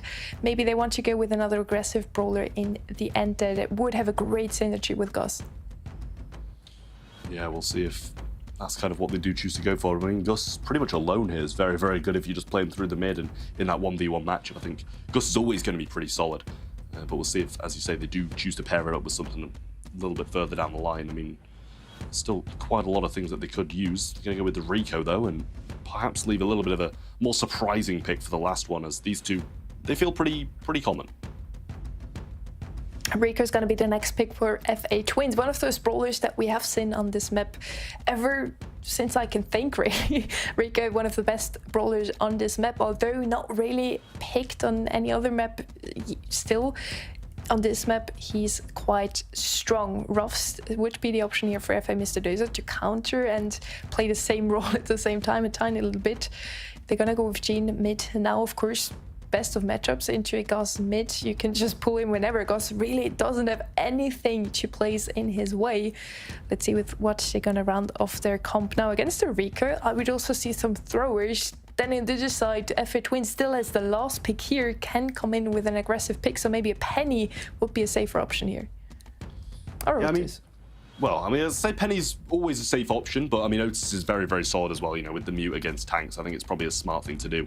And maybe even getting rid of that idea, but to be fair, it's not the worst idea, you know, if you can just swap lanes successfully, a tank's still very viable here. If you just send it in a Squeak lane, you're never really going to be soaking up that much damage, especially if a Gus can, you know, throw a shield on you as well. You're going to be able to eat pretty much all of his ammo clip and keep on going, and then the Rico's going to do pretty well against the Sprout, but against the Otis, but Sprout comes in as the last pick, and, you know, it's decent. I would have liked to see something a bit more aggressive just for the sake of, I like watching something aggressive for the broadcast, but I mean, Sprout, it's gonna be pretty safe. I just feel like I would have loved to see a Ruffs, maybe even a Mr. P, just to counteract this Gene. For now, all 3 members of FA Twins are such an easy target for the Gene. Squeak is going to have a great time against all 3 of them, even against the Sprout. He's just too tanky for the Sprout. He can rush him, slow him down. I feel like the comp is pretty one-sided, but let's see how is it going to play out. Yeah, I mean, it kind of does seem that way. I'd have liked something a little bit more aggressive, but we'll see if they do manage to pull through. Dorian just waiting down the left-hand side pretty patiently for the Rico to use up some of that ammo and think he's somewhere else, and then hopefully make his playthrough there. But Emmerich so far has been hit pretty hard, and he needs to wait for that super, and as you say, nobody can really tank anything, so even if they are quite a lot of gems down, they've always got that to rely on. Dorian already falling back. Emma doing a great job on that Rico on the left-hand side, trying to shut down famous Dozer's starting point there, equalizing the score for now. 3-3 on both sides. Dorian, great play there, slowing him down. He might be able to get the kill there, but for now, Emma single-handedly shuts down FA Mr. Dozer completely, pushing them all the way back into their own bushes. Emma now is super as well. Great job by him. Yeah, really nice stuff from Omega down here, and Dorian needs to reclaim this lane. Emmerich needs to try and hit a pull here. I mean, they are only a couple gems down, but it's never too early to change the game. Dorian going for those aggressive auto-aims now, gets the super off as well, but Omega did too. Yeah, we saw pretty much all of Omega's hit, and Dorian did not get a lot out of his whatsoever. Emmerich's going to get walled out as well, and that might be the end of him. Doesn't really want to use his pull defensively. Needs to wait to try and use it aggressively. Are we even watching anyone else at this point? Emma just doing such a big amount of work there on the left-hand side. Dorian missing his gadget there as well. Emma still with one gadget left. Dorian just can't getting out of this corner. In the meantime, his teammates are just collecting the gems in mid. Only need 2 more. Emmerich misses a super. This does have to be game here. What a play. Yeah, I mean, it really is a bit of a tough one, but there's still chance of a comeback. You can't lose faith just yet if you are Mr. Dozer. You've got that lead and you want to keep it. 9 gems in the hands of Gugu though, and Emmerich playing very, very aggressively. Can't really leave these gems too long there, as Omega, with how well he's playing, might be able to just slot through and get them. There's another gem spawning as well. Omega trying to get it through. Salty coming back and helping perfectly there as well. Mute straight onto the Sprout, and that should push them back. The 11th picked off that side as well. It has had enough time to finish it. I think they do need to pick up another one if Twins is going to be able to reset the timer easily. And Emmerich still with no Gene Super. Let's see. It's going to be a close one here, as all of a sudden FM Misodoza has enough gems on their own hands that you have to pull now. Maybe if he connects with Gugu, it's going to be the game for them. Instead, he's going to hit Emma. At least they have the mid control now. Soy winning on the right-hand side. Gugu standing on the left-hand side. They're going to get pinched. Emmerich is one shot, losing all the gems. Gugu is ready for the pickup there. And with that, FH Twins with the countdown. Let's see, Mr. Dozer gonna have a hard task there. Great shots coming in from Dorian. Gugu surely falling. Reset once again. He's got his pull. He might be able to get him through here. Does pull him straight through the wall, get the takedown. Oh my God. And then now the gems are back in Mr. Dozer's hands, but they need more. Dorian kind of needs to stay alive here as well, because there's still some gems back on this side. Emmerich's getting hit hard, but chooses to go left, gets the pull. Oh my! No, is it going to be able to hit him? He doesn't get the shot off onto Emmerich. He auto aims onto Dorian, doesn't get the reset, and that's going to be Mr. Dozer game. Some great pulls in the end, some great kills just at the right time. It was really a back and forth, but Mr. Dozer taking this first game. I wouldn't say it was a dominant one. I'd say Emma was dominant. Everything else was just pure chaos. Let's see if the second one is going to be a bit more, well, more like what we saw in Safe Zone, you know, controlled. Yeah, it was very panicky in that one, and definitely Dorian needs to book his ideas up on that left-hand side, especially early on. Because it does seem like that left lane was kind of the root of all the problems for the Mr. Dozer roster. They did come back with the win, but you never really want to have a win that's that sketchy. 3 follow-up shots straight onto Omega there, and he does heal up pretty much all the way through all of them, but another couple of shots will bring him down. Emmerich needs to try and pinch this one now, but he's actually slotted down onto the bomb side. Great shots from Dorian. Did waste the residue back there, but he got the kill nonetheless, so it's not really a waste. Emmerich picking up those gems in mid, giving his teammates the lead for now. Salty on the right-hand side doing a fantastic job. It's not an easy matchup there against the Sprout, but he's holding up great against Soy. On the left-hand side, Dorian is falling. Emma in his position again with the Rico Super in his hands as well, just waiting for Emmerich to show his face. Maybe getting the takedown there. Great pinch coming in from Emmerich and Dorian. They do get the takedown regardless of Emma using a gadget. 5 to 3 gems for now. FM Mr. Dozer looking a bit stronger, but it's still a close game. Salty just gets some heals off Emmerich there as well, but this time he actually might go down. Wall comes through, and gonna need to see a shot from Soda Breza. Hitting Emmerich's gonna get pinned in there, and the super comes through. Can't get out either. Dorian might be able to retrieve these, but he just can't. FA Twins yet again get a big turnaround. Can they keep it this time? 12 seconds left on the clock. 12 gems on the top of FA Twins' name here. This time around, Emmerich with the pull, but too far away to hit anyone.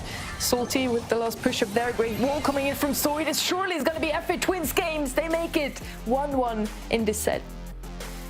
Well, good equalizer by FA Twins there, and now this is, as I always say, make or break. It's 2 sets to Mr. Dozer, or we'll see a 1-1 and FA Twins will even things out.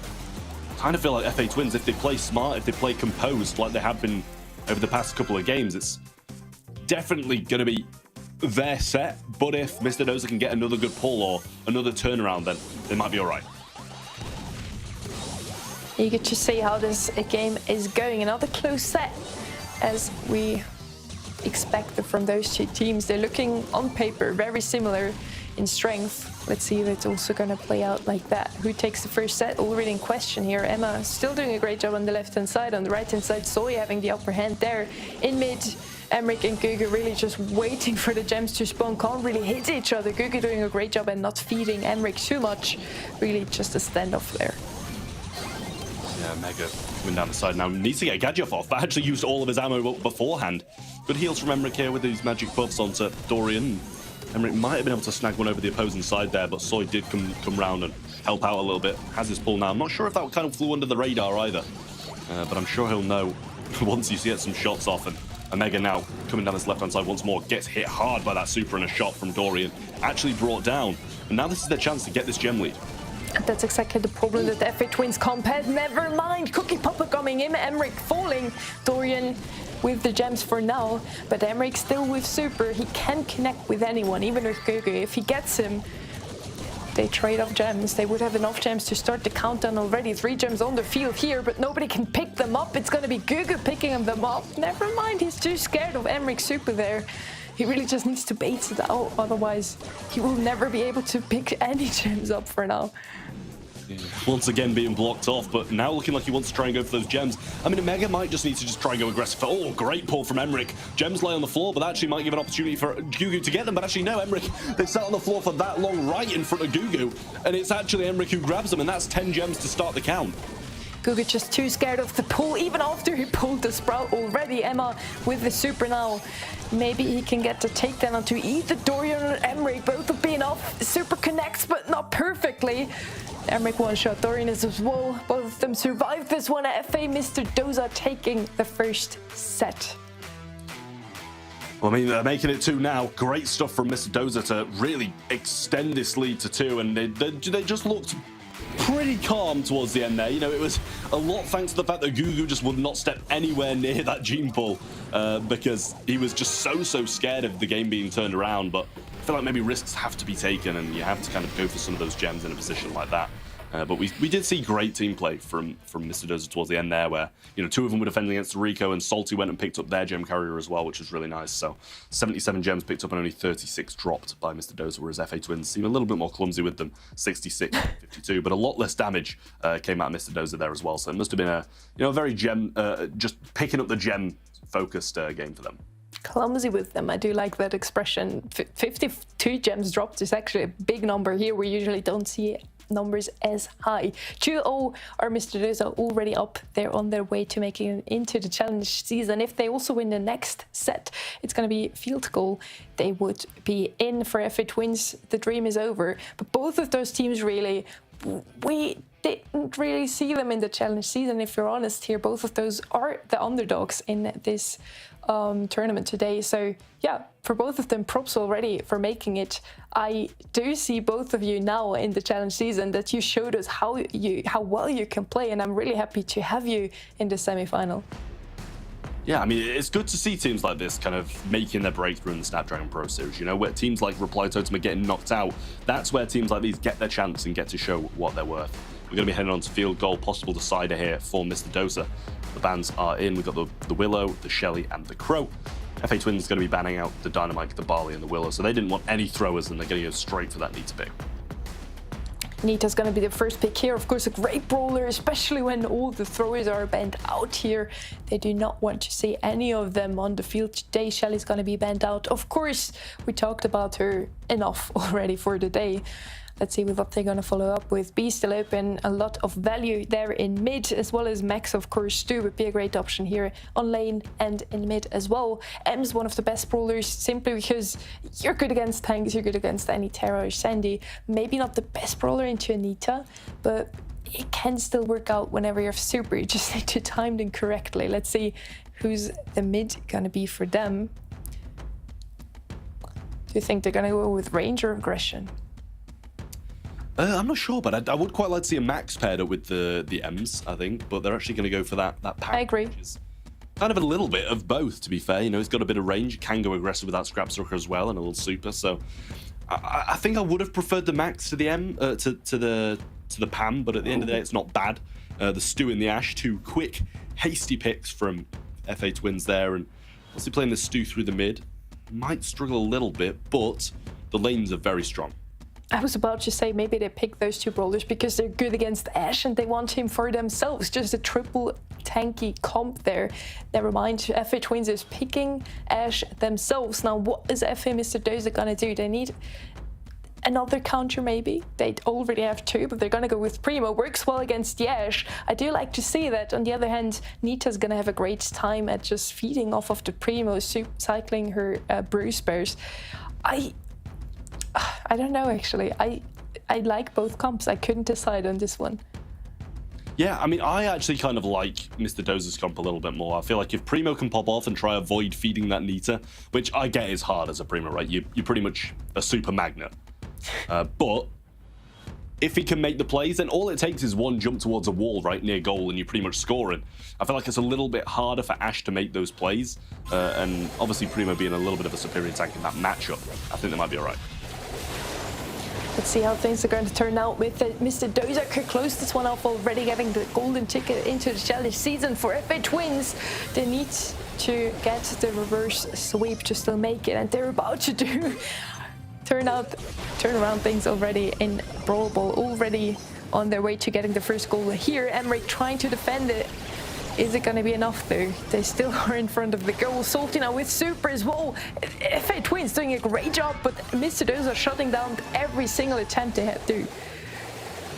Yeah, had a jump there as well, but couldn't quite get it off thanks to that stun coming in from the Nita Bear, and it does quite quickly get taken off the map thanks to that Pam. Gugu only had a couple of shots back to his super, so possible jump available there for Emmerich, and he does actually get another bear, but the jump lands straight onto him. He gets some heals off the bear, actually getting a shot, which should keep him alive, just 240 HP, so the burn down damage doesn't get it done. And Emmerich didn't cycle too much of that super either. How did that stun not get Emmerich? The bear kind of glitched out of his super there. Emma shutting down Emmerich on the right-hand side. Mr. Dozer finding themselves all the way back into spawn. They do have Salty's turret staying alive thanks to it. But FA Twins definitely with the better position here. Finally, they get out of it. Pushed out with the Dorian super. Gugu gets shut down. Emmerich pushing up as well. This could be the answer for Mr. Dozer here, pushing up now themselves. Dorian's grabbed that ball, playing it back towards their goal, but it seems like they need supers to be able to push out this position, but with Gugu in this bear, it's maybe the opportunity they need to push through, and it needs to get a successful stun this time. Salty got another turret there, can't quite keep Dorian alive, and this bear coming from the right-hand side now. Emmerich just looking to try and finish off Ash to free up some of this pressure, but no gadget going to be used by Gugu there, and actually chooses to save it for another time. Dorian with another super, tries to shut down Emma. Emma going for the shot there. Trick shot not hitting the goal, but still FA Twins pushed up all the way. Great position for overtime now. If the Wolves are falling, FA Twins surely going to be able to score this one.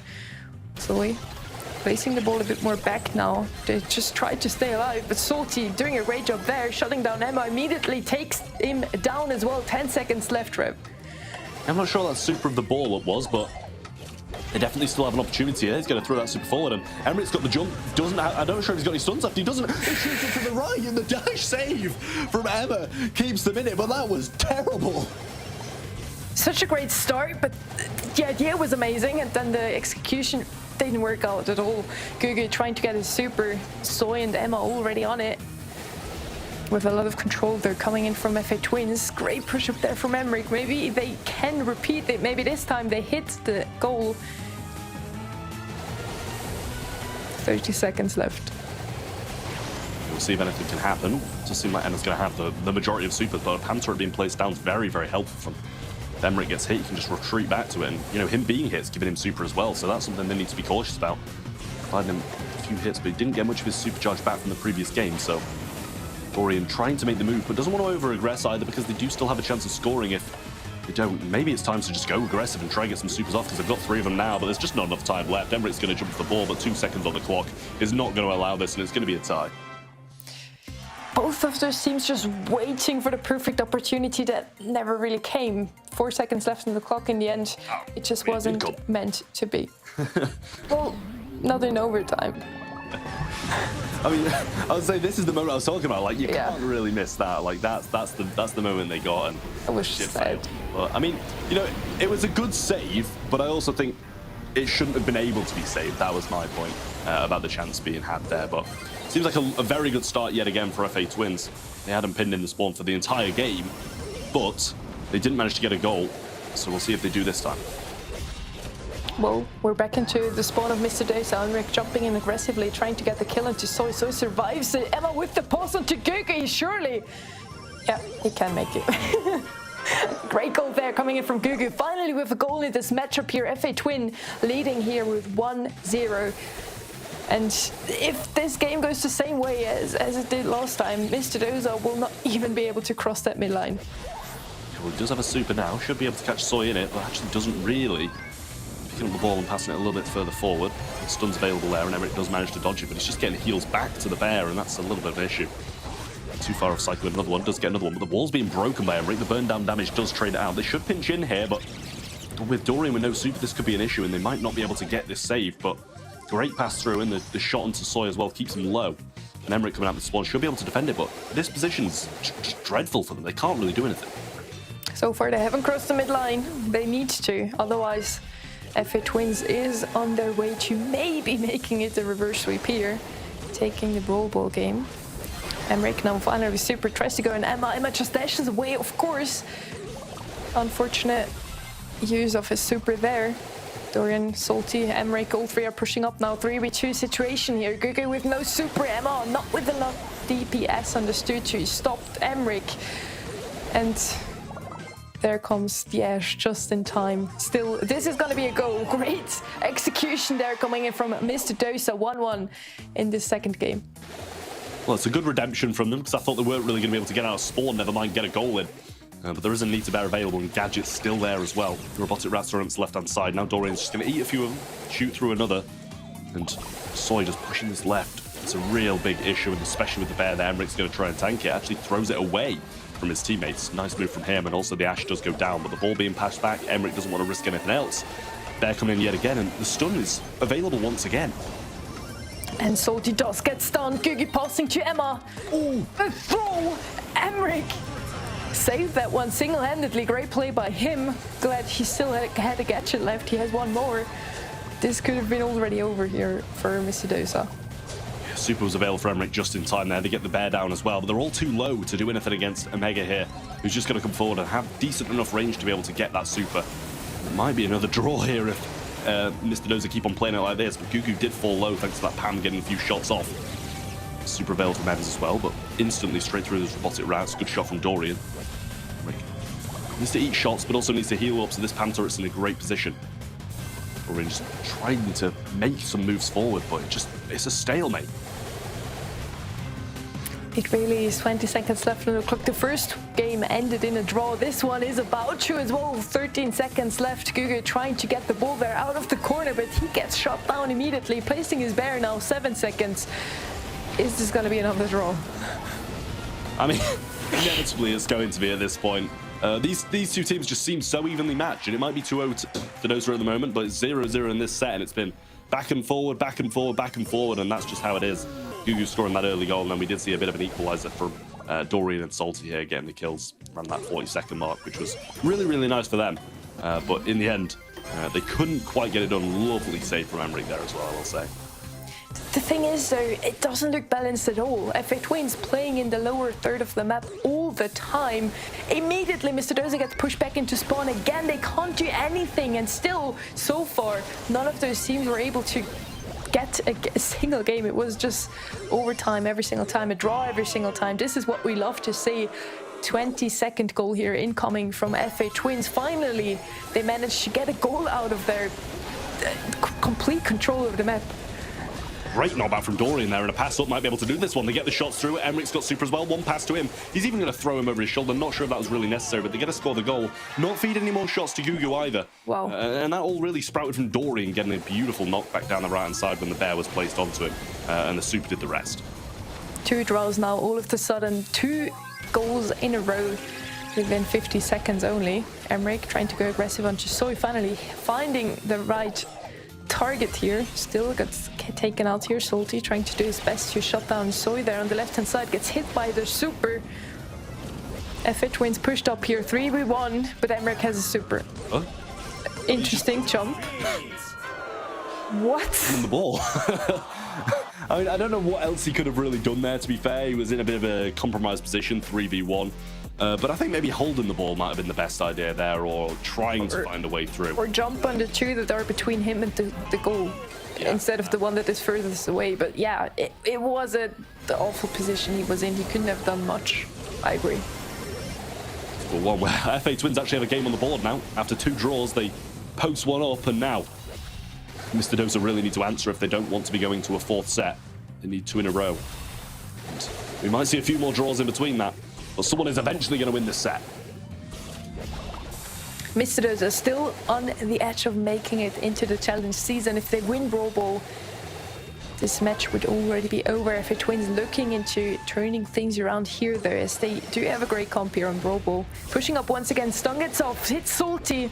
It doesn't last enough to take him down in the end. Emmerich just trying to get a super there. And FA Twins again pushed up all the way to the spawn of Mr. Doza. There's not really a lot they can do here, but Soy's low, and he does actually get taken down. Dorian's got super, so there's some push-out value there. And Mega just waiting, and I feel like Salty could eat a lot of these shots if he just stays in his turret. Dorian going to get the kill on the right-hand side. A little bit of a defensive dash here from Omega, just trying to push through, and Emmerich really wants the super. Can't be too far off, because it feels like he's baiting some shots into him to try and get it. He does have super now. Doesn't really hit the pass there, but the idea was great once again. Salty trying to follow up on that one, almost gets the goal. Those were 2 very close, very dangerous situations for FA Twins. Some very good efforts there, and the speed zone being placed down. Gugu trying to use it to the best of his abilities, but Omega just trying pushing through this mid now. Dorian's still got some knockbacks, but not going to get any value out of them just yet. I mean, Emmerich can't be that close to a super. It seems like this one might be over right here, but he does go for the ball, play it into the corner. And it is still 0-0, so they don't really have any pressure to make the move, but they're going to try and do it anyway. Jump comes out, and Robotic Rats, Bear, dashes, everything's coming through, and surely this has got to be it at the end of the set. The stun doesn't go off the Bear, and they survive once again. Great defense from Mr. Doza, coming in time and time again with 30 seconds left on the clock. This might be going into overtime unless FA Twins is able to score any second. Now Emmerich just trying to bait some shots into him again as he is close to his super. Soy's one shot gets hit by Salty again. FA Twins still trying to get some control over the ball, but Emmerich this time listens to Trev, just holding on to it. Yeah, well, he almost did make the play down the right-hand side then, but actually chose this time to jump onto the 2 players instead. I'm not sure if there was an opportunity to just go for it, but can't be that close to a super now, and ball being passed forward, and super's available there for Emma, but doesn't quite use it. Super placed down by Salty, and that should quickly be taken out. Soy looking for some value through it, though, rather than just going for instead. Dorian now got super as well. Should use it on the Ash and does get that. Super onto Gugu. Not going to make the connection with the actual super, but Emmerich gets the takedown. Traded out. And Omega can't quite grab the ball. It just plays it forward. Salty's staying behind his healing turret. And yet again, we might be seeing another draw. I kind of feel like deja vu right now. I remember the situations from like 3 minutes ago. Let's see if it's going to end the same way. 30 seconds left on the clock. The ball at least isn't cornered by anyone here. This could be a goal here. Emmerich does have super. Maybe FA Mr. Doza can make a play here, but it's going to be FA Twins with the ball control first. Emma is a super as well. This could be a chance here. 13 seconds left. Gugu decides to not pass it to anyone. Pass it to the corner. I'm so sad. Yeah, he just waits it out in the corner. Another draw in this match between Mr. Doza and FA Twins. Honestly, I don't care who wins this set at this point. I kind of just want it to be over. Like, I don't mind if FA Twins win it. I don't mind if Mr. Doza win it and sweep. But at this point, I need to see an outcome. You know, with the excitement I had from the game One Trick Ponies versus Totem still in my bones, and now this game, it's just like the fall couldn't be any lower. I'm so sorry. It's an interesting game. It's very close indeed, but having 3 draws in a row is kind of not what I expected to see today. Yeah, and who says we're stopping there? Maybe they're going for 4 or 5. We might just carry on until. Awesome, Trev. I get to spend more time with you. As much as I love spending time with you, I'd prefer it to, you know, not be during like 6 draws in Brawl Ball. We'll see. Yeah, I can see other things to do as well. Aggression being played out now, though. Dorian gets the shots through and gets the takedown. Emmerich's still alive, and Soy very low. Can they make the play? They're going to try and do it. Shot's not going to be connecting, and actually he does have the jump, but the stun's there onto both of them. Actually hits it and throws the bear onto Dorian. Nightmare scenario for the Primo there, and now it's FA Twins on the aggression. All of a sudden they turn around the whole momentum that Mr. Doza had in front of the goal of FA Twins for the first time in this whole matchup here in field goal. Emmerich jumping in again, not hitting his target. Gugu dodging the super incoming. Salty Going aggressively, using his second gadget already. Stun hits. This has to be a goal here for FA Twins. Emmerich throws it once again, but the pass onto Soy just hits in time. FA Twins 1 up now. 1 minute left on the clock. This might be a win for FA Twins. Let's see. Yeah, we'll see if they can take the set now. Healing turret being placed defensively again, but Emmerich's got the super. A pass to the mid and a jump wouldn't really go amiss right now, but chooses to wait and play for another day. Emmerich's going to go for Soy and should cycle out his super air and get him down. He does get another one in hand and just go for the ball. He might be going for it, but actually a neater bears collector, and that should pretty much deflate all pressure that he's going for. Still got this jump though, wants to try and go for it, but Emeka's on an absolute tear. Gets the kill, but the stun not going off either because Nita had already gone down. Jump backwards from Emmerich, and that's an optimistic jump right there. So far, FA Twins still in the lead with 30 seconds left on the clock. Mr. Doza needs to push up soon, otherwise FA Twins takes this game, the set, and makes it into the fourth set in the end. Emmerich, another missed super there, quite unfortunate. 15 seconds left. FA Twins maybe even making this a 2-0. Get field goal after how many games was it? 6? You know, I hate to cheer for a team winning because I'm not a biased caster, but I'm actually cheering on the inside right now that FA Twins have finally managed to win that one. Yeah, I believe that might have been the 6th game of Brawl Ball we've just seen, and they eventually managed to take it home, making it 2-1. Still a possibility of another 2 sets, and let's just hope it's not a game mode where we can draw, because I think Brawl Ball might be the only one remaining now, except from like knockout, where if you just coincidentally die at the same time. Well, that happens very rarely, but those 2 teams maybe make it happen. We don't know yet.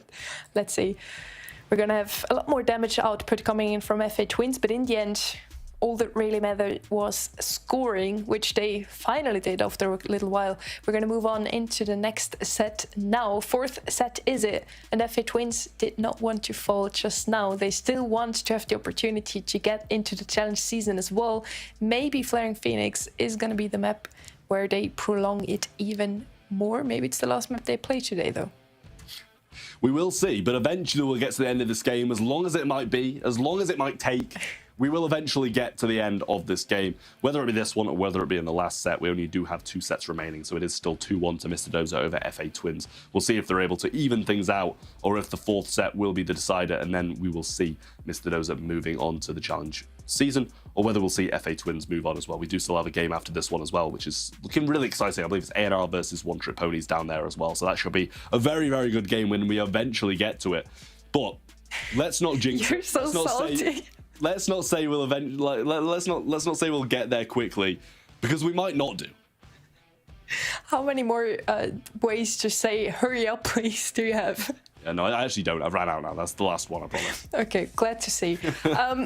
Well, yeah, let's say Flaring Phoenix is going to be the next one. Knockout is a set that takes slightly longer, Trev. Be careful. We have 3 rounds within a game. So let's see. We're going to be playing it all the way until the very last round. Could be happening, as those 2 teams really don't want to give the win to the other team. Both of those looking very strong right now. Both of those definitely deserve their spot in the challenge season. And Flaring Phoenix, fun fact, one of the only map that is still in the map pool. It just changed now for the BSC at least. So those teams really need to have this map. Like, they should be able to play this one in their sleep, really. Yeah, they really should. But I mean, we'll see if they're able to take the win and finish this one off for the side of Mr. Doza, or if FA Twins will kind of bring it back, start clawing this one back little by little. But as you say, knockout, you know, it's a passive mode, so I imagine these teams will continue this passive style of gameplay. And as you say, there's so much at stake here, getting to the challenge season. It's so valuable for these teams to get the practice in and possibly even go to that live event at Gamescom at the end of it. But Mr. Doza, we will see if they do manage to bring this one home. Bans are in for Flaring Phoenix. We've got the Barley, the Body, and the Grey. We're going to see the Gene being picked as the first. And then we see the Squeak, Tick, and Shelly bands from FA Twins. Brock going to be their first pick. Definitely a good pick there. They want to open up the map quite a bit. Maybe also playing it with a jump, opening up with the super whipping option here simply because of that Gene pull incoming from FA Mr. Doza. With Tick and Shelly both out of the way, those 2 brawlers are usually the ones we always see on this map, either banned or picked. They're going to go with Mr. P. Great counter to the Gene, of course, but Mr. P usually doesn't get his super in the first round. First round might be on the side of Mr. Doza if they get the Gene super in time, of course. Yeah, we will see. I do like the Mr. P, though. I think it's a solid pick, but it kind of leaves them open to more aggressive kind of play, and that's exactly what a Max will try and do. You're going to pair the Sprout with the though. I don't think that's the best synergy between those two brawlers, but between Gene and Max, obviously, the synergy doesn't really get much better than that. Last pick of FA Twins still to go. They need it to be a very, very good one. They're going to struggle without a thrower here, I will say, so possibly something like a Grom would be decent. But we'll see what they do choose to go with. I really don't see what FA Twins could still pick here. They're gonna go with something aggressive, gonna feed the Gene quite heavily, but maybe it's just what they need against the Sprout as well. Sprout is gonna have a great time against all three of those brawlers, really. Brock can open up the map a tiny bit with it, but with the unbreakable walls now in mid, Sprout is still gonna have a great time. Yeah, you know, he might need to jump even more with Gene being in play as well. You know, if he does take rocket fuel, then he's gonna be, you know, susceptible to that Gene pull, or if he's got rocket laces, it's going to be able to avoid it, put it that way. So it might be a good idea to go with that one, but we'll see what he does choose to play out with, because it's got, you know, benefits to either, whether he wants to avoid that Gene pull or whether he wants to break some of the Sprout's walls. Let's not forget that those unbreakable walls will always remain, and the Sprout will have something to stand behind. Already the first break, so we do know he went with rocket fuel there. Emmerich on the right-hand side versus the Mr. P. In the mid, Dorian just trying to get his super. Goo can't really feed off a Sprout. That's a great tactic there coming in from FM Mr. Doza. On the other side, though, Salty already falling him with a great kill there. This already looking like a very great start for FA Twins, regardless of Gugu not having a single shot of a super yet. Yeah, well, it's a 3v1. I don't really see how Emmerich can win this one. Mega just needs to find a few connecting shots, but Emmerich still wants the super and doesn't want to feed the opponents there, so playing a very defensive stance on this one, and Mega's just going to break up some more walls with that rocket fuel as well. Only one left, so we'll see what he does choose to do with this one, but if he gets, you know, his rocket rain, his super, then he's going to be able to do it without using up that last gadget and might want to snipe someone down with it. As far as I can count, Gugu still hasn't got a single shot of his super. Emmerich is far away as well. It's not looking too good for either those two, but FA Twins at least have the Daryl super now. Dorian can't be far away from Gene's super. Let's see if it's going to be a bit better for FA Mr. Dozan. They do have the mid control completely, although their own side is broken up. They have a lot of control of the Gene. Yeah, nice bouncing shot from Emmerich there, though. Trying to do it again, but doesn't find anything, and you can just tell that FA Twins are waiting for this late game because they've got the Daryl, they know what they can do with it. Salty just waiting for Dorian to find some remnants of a Gene super in order to just get his off and be able to play with this max speed. But at the moment we've just seen complete just stalemate, standing still, not really doing much from either FA Twins or Mr. Dozer, so Dorian may want to try aggress a little bit more for his super, but at the same time, if you don't know where Soy is, then that's a dangerous thing to be faced with. Definitely. This time around, FA Twins doesn't get the kill right at the start. Smoke is slowly coming in now. Emmerich using his super to close off those places for FA Twins to hide, but they don't need it. All three of them are one shot, but they're gonna take this first game. That was a quick sweep there in the end. FA Mr. Dozer just falling like flies, and FA Twins about to prolong it even more, not only to the fourth, but to the fifth set. You know, I mean, all they did was just sit there with the Daryl, really, and it just worked a treat. They just waited for the super and played it out that way. You know, what does it take, 30 seconds to get a Daryl super? There's no rush whatsoever in this, and they just don't want to be feeding supers regardless. So they just stood still, waited, and played it out for the late game.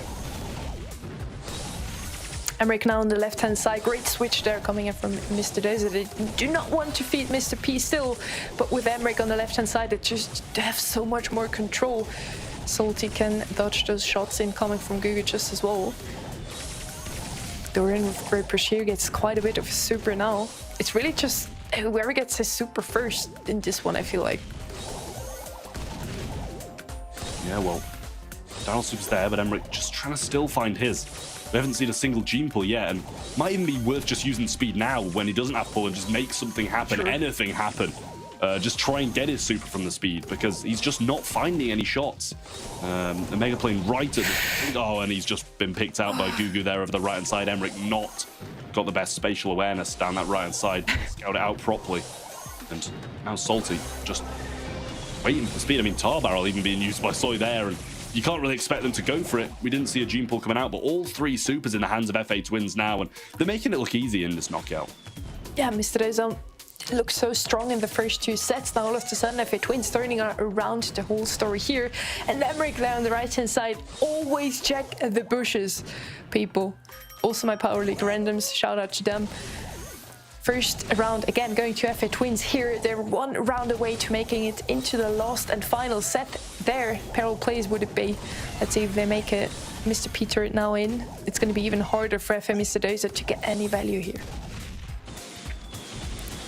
Salty got speed still, and like, honestly, I think they should just use it and just try and make a play onto the Brock or onto the Mr. P or anything at this point. Emmerich doesn't really want to step any further forward than this point. Now he has the gene pool. Something should be happening now. Surely they've got the vision gear on it as well and should be able to just make a play for it.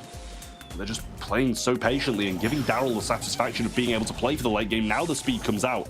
None of those Brock shots do hit, so they should have an opportunity to get a kill, but actually gets the tar barrel down. The slows there as well, gets some good shots onto them, but Emmerich still survives this through. 1 shot onto Omega, now he does go down, and 3v1. Mr. P has a chance of clutching this. The wall comes in between them as well, and maybe that's even helping Mr. P. Let's say Dorian uses his pull. Maybe that was a bit of a waste, seeing that Salty had still plenty of HP left, but better safe than sorry in the end, I guess.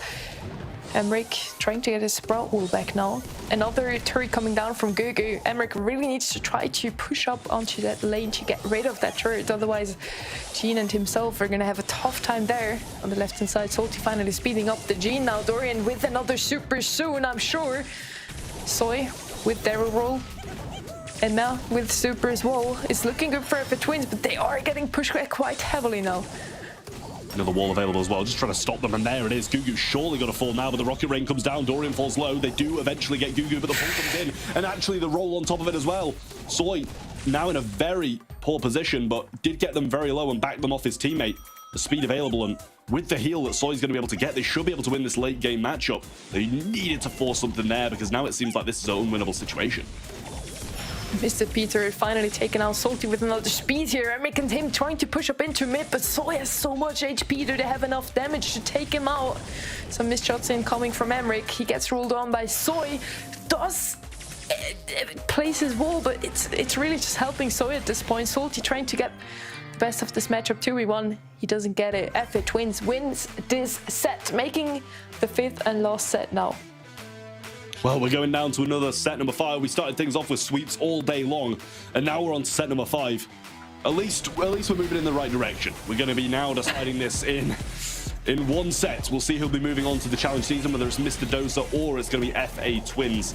We'll find out in this next set, but it got close. It got very close. Mr. Dozer started to look a bit more excitable. They were making some moves, making some plays, but a good Daryl roll here from Soy was just beautiful, really. He didn't actually get the kill on the Gene, which I thought he did, but I mean, even if he didn't roll in there, then the Brock 100% would have died anyway, and they would have cleaned everybody up pretty much. But Mr. Dozer did get a little bit less damage, just the slightest amount more healing. They had a few more supers, but they just didn't seem very impactful. Yeah, I was talking about maybe the team just wins that gets more supers. In the end, it wasn't.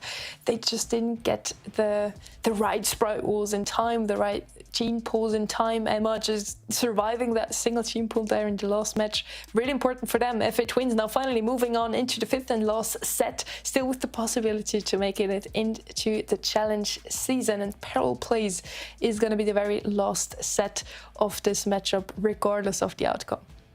Yeah, you know, we've said this. We've said how important it is for these teams, and they don't want to let it go. And that's why we see FA Twins just battle back throughout this. That's why we saw such passive gameplay in both of these game modes. You know, we saw them standing at the back of the map in this. We saw Brawl, but we saw many draws. It's because of how much they want this challenge season of the SBS. Both of these teams desperately need it. There's a LAN at stake. There's points for a possible Masters later down the line. And everybody wants to get into a competition like this because it's good practice as well, and these teams definitely need it going on for the Brawl Stars Championship.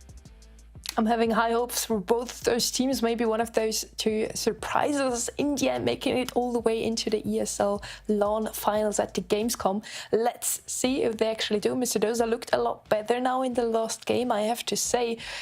FA Twins just sweeping, rolling over them in the last 2 sets, but Mr. Doza found back their spirit. The last 2 sets weren't looking too great, but maybe this last one is the one that decides. I mean, after all, it is the one that decides it all. Maybe they can take it. Yeah, exactly. I mean, you know, with 2 losses in a row, they're definitely going to be wavering a little bit. They've just got to keep their heads high and try win parallel plays. The bans are in, the Bonnie, Shelly, and Ruffs. I like those bans quite a lot from Mr. Dozer.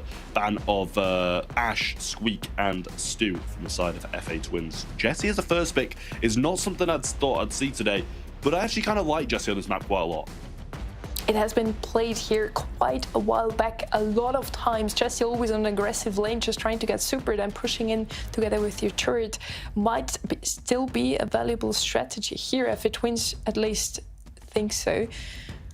Ash is banned out this time around, so the most popular aggressive brawler out of the way. Crow is going to be the first pick here from Mr. Doza. Also a great pick here, just again very control based, which Mr. Doza seems to be favoring to play today. Shelly gonna be banned out there as well. Let's see if they're gonna go with an aggressive pick. What we did see quite sometimes as well are throwers on this map. Now with the unbreakable walls on both in both of the zones, a Dynamite or a Barley can go waste. I do much prefer that Crow first pick rather than the Jesse first pick. We'll see what they do take as the second, the Max as well. I like that. I mean, do I like it on parallel plays? I'm not sure if I'm going to retract my statement right now because I like the Max usually on parallel plays. I haven't really had it proven to me that much, I feel. I like the Crow a lot, but I feel like the Max has maybe brought that down a little bit rather than lift it up. I have to agree with you on that one. Max and Crow, they're a great synergy. They already picked the best counter to the Max here. Let's see if FA Twins can do something to counteract this Max. They still have a lot of options open. Of course, we still have a lot of mids open. Lou, B, RT, anything could play well in mid. They go with the Carl instead. So maybe Jesse is going to play defensive after all this talk about her being one of the best brawlers in the aggressive lane, at least in earlier days. The Carl pick coming in now. Maybe Jesse mid or defensive. Again, Lou, I feel like is one of the strongest brawler on any hot zone map, and parallel plays just as much. It's going to be the Carl Meg as the 2 picks from FA Twins, and I really like the Carl. I can't say the same about the Meg, I'll put it that way. Yeah, I'm not a big fan of the Meg whatsoever. Pretty much in any game mode you'll hear me complaining about the Meg nowadays. I just don't think it's as strong as it was. And a lot of the time when I watch it, I feel like it's the thing that's costing quite a lot. But the Sam, it pairs well with the Max, I feel, and I don't mind that pick. So in my eyes, Mr. Dozer have got this, but if Jesse and Carl can do enough, then FA Twins got this. Sam is a great counter to the Carl whenever he has his gadget, his gloves on the floor. He does have a great matchup into the Meg as well. I do like the comp from Mr. Dozer a lot better, but with the momentum that FA Twins is taking from the last 2 sets, maybe they can still make it. I feel like this is, again, very balanced out. At least in hot zone, draws are very unlikely.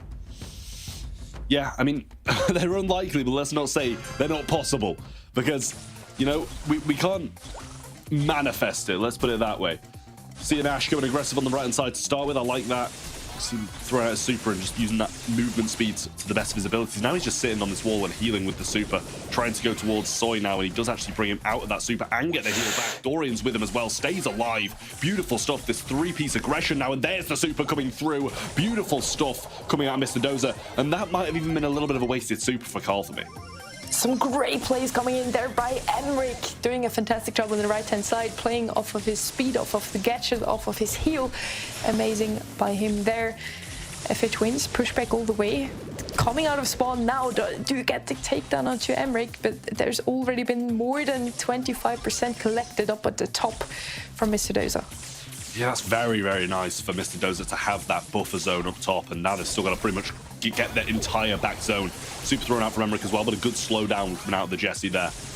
Carl going to use that flying up forward, and actually Dorian plays that defensive game and slots back. And now FA Twins, they can just go all aggressive. Well, not all aggressive because they still have to defend, but now they've got their home zone, they can focus on that aggressive one, whereas, you know, at some point Mr. Dozer are going to have to come back and guarantee themselves that home. They should be able to, but for now they just come back to just defending their own zone, as Emric is playing so aggressively. Dorian is mid just as much. They can't really ever push up for now. Defending is their highest priority. Emric trying to get the kill into Gugu, gets taken out instead there. Finally, FA Twins with a push, maybe? Let's hope so. I mean, coming out now, they're going for an aggressive, but there's a Mega's going to go down. Soy not in as good position either, and Emmerich picks up that top side. This should be a pinch down and a takedown of Soy as well. He does go down. 16% needed now, make that 10 as it starts to tick up, and Emmerich should just be able to get this on his own. Jesse's going to throw this turret down, but a little bit of help coming for Emmerich as well. He's got his super back and throws it out. Jump comes in as well, and he's just going to slot behind this, slow down onto the Meg. 2% needed, and Max will finish that off nicely. Mr. Dozer going on into match point. There's only 5% taken in the lower zone from FA Twins. It really doesn't look like they were ever able to push up, even though they have the aggressive Coral, even though they have Jesse that can do well on the left-hand side as well, simply because of Mr. Dozer had just such a great start. They could just defend at all times after having that buffer.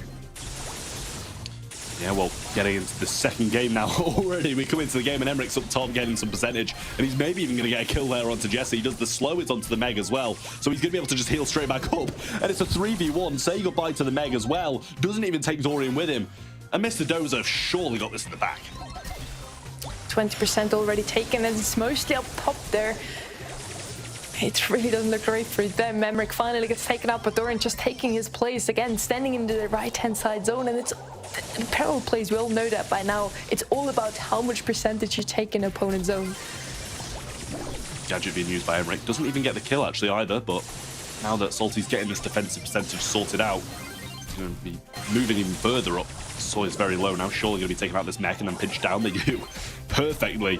And there we see the Gadget bringing Carl out of the super as well. Emmerich going to be getting the rest of this top zone, almost finishing off, and then just home zone to finish off the game, and Mr. Dozer will be going the challenge season. Can they get the defense? FA Twins going to try for it. Doesn't look like they're going to be able to succeed though. Super comes back to Emmerich there as well, gets the Gadget through and the heal. Great stuff from him. That's the top zone secured. Now all Salty needs to do is go and claim the home zone, and Mr. Dozer ahead into the challenge season. It's always easier to get the home zone on the left-hand side. They just need to chill there. All three members of FA Twins pushing up now. Maybe that's the last push. They need to make it happen now, otherwise it's going to be too late. So just trying to get his super. 6% left on the zone. Emma taken out. All three members of Mr. Dozer still standing. Congratulations to FA Mr. Dozer. They are the winners of that one. 3-1 in the end. And they move on into the challenge season as our third contenders of the day. Yeah, massive congratulations to them on qualifying. Great stuff from them. They seem to be a bit sketchy after those first couple of sets. They went 2-0 up, then lost 2, and then finally managed to bring it home after taking it all the way to the 5th set. We've seen 2 of those in a row now where we see teams starting to come back and then they're just cut short by the team who was 2-0 ahead. So really nice stuff from Mr. Dozer here as well. They will be heading to the challenge season. A massive congratulations to those guys, as they've earned it. You know, they played so well throughout today, and taking this final win home against FA Twins is definitely deserved. I really liked their draft throughout today as well, so congratulations to them, and I'm eager to see how well you're going to do in the challenge season. You have some tough opponents there already waiting for you. 6, it has been already. The 7th came in just now. That makes it 1 spot still left to go. For now, we're first going to have a look at Hot Zone. 20 kills on the side of Mr. Dozer, a lot more damage output, a lot more heals, especially incoming, of course, of the Sam. With the Sam on the team, you're just going to have some great heals incoming. In the end, the stats speak for itself. They take this last set and take the ticket. Up next, we're going to have a very interesting matchup. I'm kind of sad I'm not going to be casting it, but you are happy that you're going to see Ark again, and I'm sure those two guys are going to do a fantastic job. It's going to be A&R versus One Trick Ponies. Both those teams deserve to make it into the challenge season. It's only going to be one of them, though. Yeah, well, that being said, we do only have one game left, sadly. It's been a long and exciting day, but don't go anywhere. We'll be back right after a short break. The Snapdragon Pro Series powered by Samsung Galaxy is brought to you by Snapdragon Elite Gaming, Samsung Galaxy S23 Ultra, Monster Energy, and DHL.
Welcome to the place where dreams come true. Where everything you want can be yours. If and only if you're willing to work for them. You're willing to hurt for them. But most of all, you're willing to be first for them. Ha! Look, I'm going straight to the top. I don't know how it would stop, like it or not. I got some goals that I'm hitting. You hear what I'm spitting, it's hot. Look what I got, whole lot of passion and pain. The road to success is insane. Stay out my lane, cause I'm on a mission. I'm getting what stands in my way. Yeah, I'm a beast. I wouldn't play with me, baby. The way that I'm training is crazy, and I do it daily. You wanna talk about you? Welcome back to the Snapdragon Pro Series powered by Samsung Galaxy, where Trav is almost out the door. He's reaching for it. We've got one more match left, Trav, and then you can just get yourself cozy in bed and ready for the evening's sleep. Well, I mean, I'm not hating. I'm not hating, but guys, it's a long day as it is. We don't need 6 games of Brawl Ball, all right? To be fair, I'll give you that one. I'll give you that one. It was quite funny to watch you from the sidelines in that respect, knowing full well that it wasn't for me to have to deal with. But this is how today has gone. It has been a very long one, but it has been very eventful to match. You see SK Gaming there really did have a fantastic day, only dropping 1 set and became our first team to qualify for the challenge season. And then Humble as well, with a 3-0 sweep against Reply Totem, knocking them into the lower bracket in the first available opportunity. Going through with a sweep, keeping it clean against Mr. Dosar as well to become the second team. And Mr. Dosar, speaking of them, they were able to survive on through the lower brackets and became the 3rd team today to qualify for the challenge season. Sadly, we can't say the same for Reply Totem. They went out. The history books were rewritten as One Trick Ponies caused the biggest upset of the day and proceeded on through. They will now face A&R to see who will become the 4th and final team to join Foot Esports, Navi, Zeta Division and Team Kesso in the challenge season, of course, today as well. On top of those names, SK Gaming, Humble and Mr. Dosar. What an amazing day it has been, but we are almost done, Trav. This is our final matchup.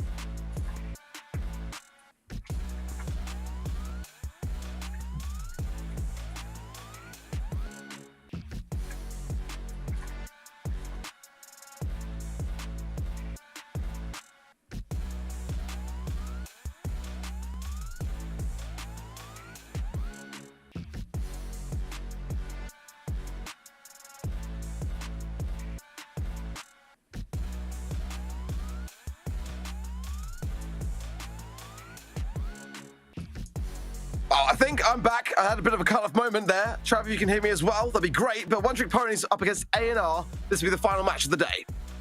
Yeah, I can hear you. Welcome back. And it's going to be an absolute banger as well. One Trick Ponies versus A&R. Going to be a great game to finish off the day. Both of these teams more than capable of facing off against the majority of the teams in that challenge season already. We know A&R are an absolutely phenomenal team themselves. They've performed time in, time out this year. One Trick Ponies only really starting to rise up to the top very recently, but they're definitely a fierce opponent. They are really in a place where you just cannot underestimate them. It's quite scary to watch how quickly and swiftly they have moved from being, pretty much a non-contender this year. Definitely last year, but they kind of drifted away and became a little bit of a non-competitor. Now very much in the forefront, causing insane upsets. And they could be on the way to causing yet another one today, because A&R, before Split 2, were absolutely afraid. They were a favorite in Split 1 to qualify for the challenge season. It wasn't to be, it wasn't their time. They came back through the splits and arguably had not as much of a performance as they had actually in Split 1. So looking now a little bit weaker. This could well be One Trick Ponies and their moment to make their way through. And if they do, I'm just saying, it'll be a fantastic achievement for them.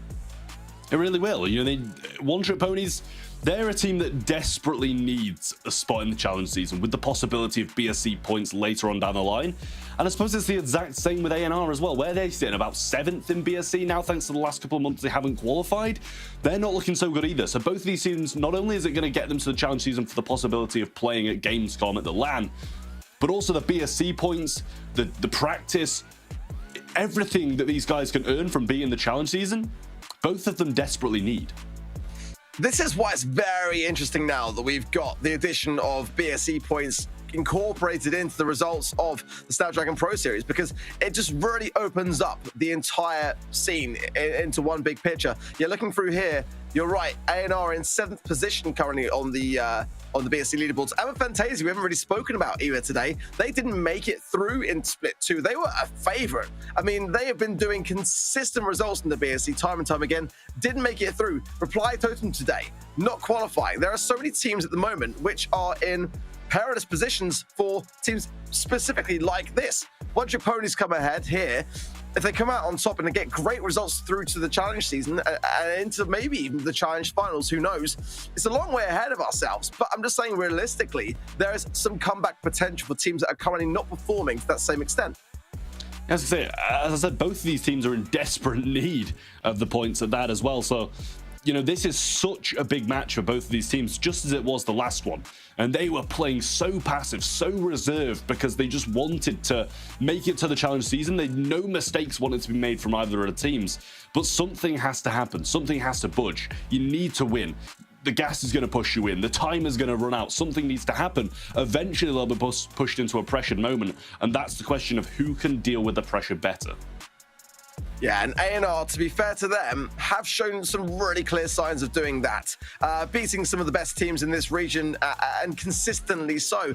It's just recently noticing just a bit of a shift, a bit of a change. They started the year so strong, maybe a bit too quick to the mark almost, and no, that can sometimes play in the opposite way against you as you get a bit too comfortable. Going into safe zone first, though, for Heist, and then Hard Rock Mine for Gem Grab, field goal for Brawl as our third set. Potentially our final, but who knows? We could go to the 4th set. Traveler, you want to. Flaring Phoenix for knockout there. But parallel plays is looking very, very tasty for me as the 5th and final set for Hot Zone. I mean, I'm just putting it out there. Don't want to jinx it for you by any means whatsoever. Let's not manifest. Let's not manifest anything like that. Let's not manifest it. Hey, I'm open to a set number 5, as long as it's not a long grueling one with 10 Brawl Ball draws, you know? Like, if it's set number 5 of close games, I'm here for it. I love the 8-bit first pick there from One Trick Ponies. The band's been Colette, Eve, and Shelly. With the Daryl as well, I quite like that aggressive nature. Probably going to be Lars on it. He was really champion the Ash earlier today. But the Bonnie pick as well is a nice one from A&R. The bands there for them were Ruffs, Brock, and Grom. Grom is a good one to ban out, and the Bell pick, which I really like. It's so versatile and can get a lot of really good value with the reload gear as well. On top of that, they need to mark up the Daryl and treat it seriously as a threat for sure. So it's a good response to that tankier idea. Bonnie as well will be able to get consistent damage coming in, and I do like the way that both comps are coming into play. The risk of the 8-bit, of course, is the sluggish movement speed, but they can get the damage gear, the damage turret down as well, get that additional speed from the plugged-in star power, and then of course you want to have a good gadget to hand to really get the maximum amount of damage in the safe. Penny as well as a defensive measure, and also an offensive one for A&R coming as their 3rd and final pick.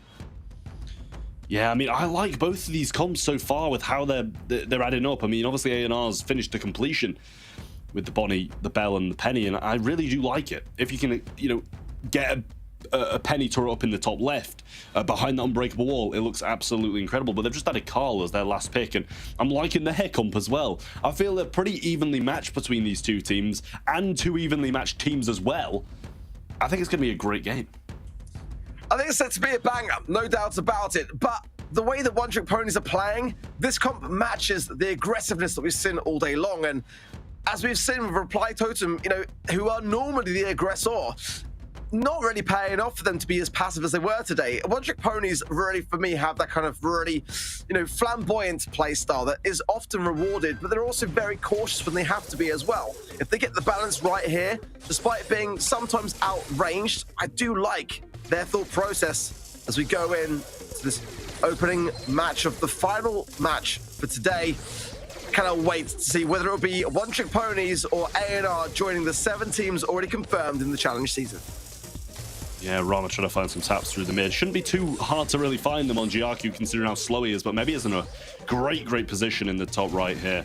Or bottom right, I should say, by the way he's moving. But Lars has the super as well now. Little nest egg being placed down defensively by Rama also. But Gas just playing it so passive, waiting for this pinch to come in. And Lars considered rolling over to that right-hand side, but actually Gas is going to be able to score that anyway, and he's going to go left. Ooh, Larson on the safe now with damage gear as well. Couldn't quite get the gear to really connect, or sorry, the gadget to connect with the maximum amount, but on the other side of things, Yaku absolutely can, and shredded that safe down to 56% now, and Gas as well clears up the turret, and Nob as well in the meanwhile. Lars rolling in. Look at the way that One Trick Ponies are cycling in their aggressiveness there. That was a much better gadget there from Lars, and now Yaku as well. Everyone keeping the pressure on. A&R need to start to confirm these kills, get the other side of the map. It just looks such a long way away from things. They can't leave Zaku on the safe like that. I mean, Lars is straight back up. He's ready for the safe. 60 health left, and it goes down. What a start for One Trick Ponies. It was slow off the start, but as soon as they found their groove, they were flying. These are 2 brawlers, the Daryl and the 8-bit, which just, you know, you've got to clear up. And I don't know whether there's enough DPS, even with the bell mark on the side of A&R, to really secure the timings that they need, because you can just see One Trick Ponies cycling off the spawn in such an aggressive manner, you know? The recording rotator on the side of the Daryl with that gadget, you leave that on the safe with damage gear, you know, that can provide so much damage. And then, of course, the 8-bit, you know, you can't leave that on the safe either. These are things that A&R are going to have to reconsider on this next matchup, or this set could be over swiftly. Thankfully, I'm sure you're thinking, Trav, that's probably going to be the case. Hey, you discover this, all right?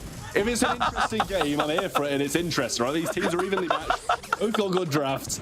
Let's see who comes out on top with this one. We're pretty much stood still at the moment anyway. Not really a lot's happening, and all 3 members on A&R aren't even moving at this point, but there's no disconnect. They're just in a comfortable position, waiting for Lars to make a move, and last time he made a move, it worked very well for One Trick Ponies and not so much for A&R. Gas now wants to mix things up, and Mavis will jump in off the back of it. There's another connection there from Lars, and another extra credits from Ziaku again. Shredding the safe down. Gas with damage gear on the top right-hand side being uncontested and laying down the mantle. Still there. Rama's going to come for the pinch with Nob. Nob's low HP, though. Somehow, it's a trade-off, and Lars can continue this aggressiveness there. Picks up the kill on Nob. It's just Mavis versus Zaku, and that's another extra credit gadget, which is going to connect. I don't like the way this is going for A&R, Trav. Neither do I. And Lars got the roll through again in that damage booster at the moment, so trying to use it to the best of his abilities. But Gas getting another takedown on the right, and he doesn't care. Lars is just going in. He's playing it so well, over and over, cycling this spawn, and this is game right here. Jaku's going to finish it with that shot. Gas with a little help in hand from the right as well, and One Trick Ponies are off to an incredible start. You know, brawler picks like the 8-bit, like the Daryl, which we've kind of seen subside a little bit in terms of the meta on Safe Zone.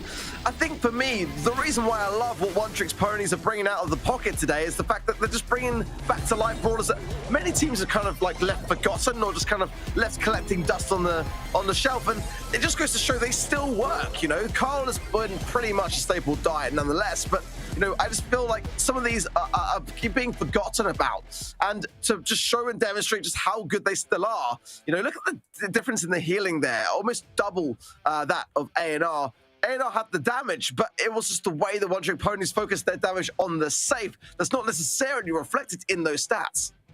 Yeah, exactly. I mean, they didn't even care about their opponents. They just kind of, I'd not say walked through their opponents, they walked past them nicely.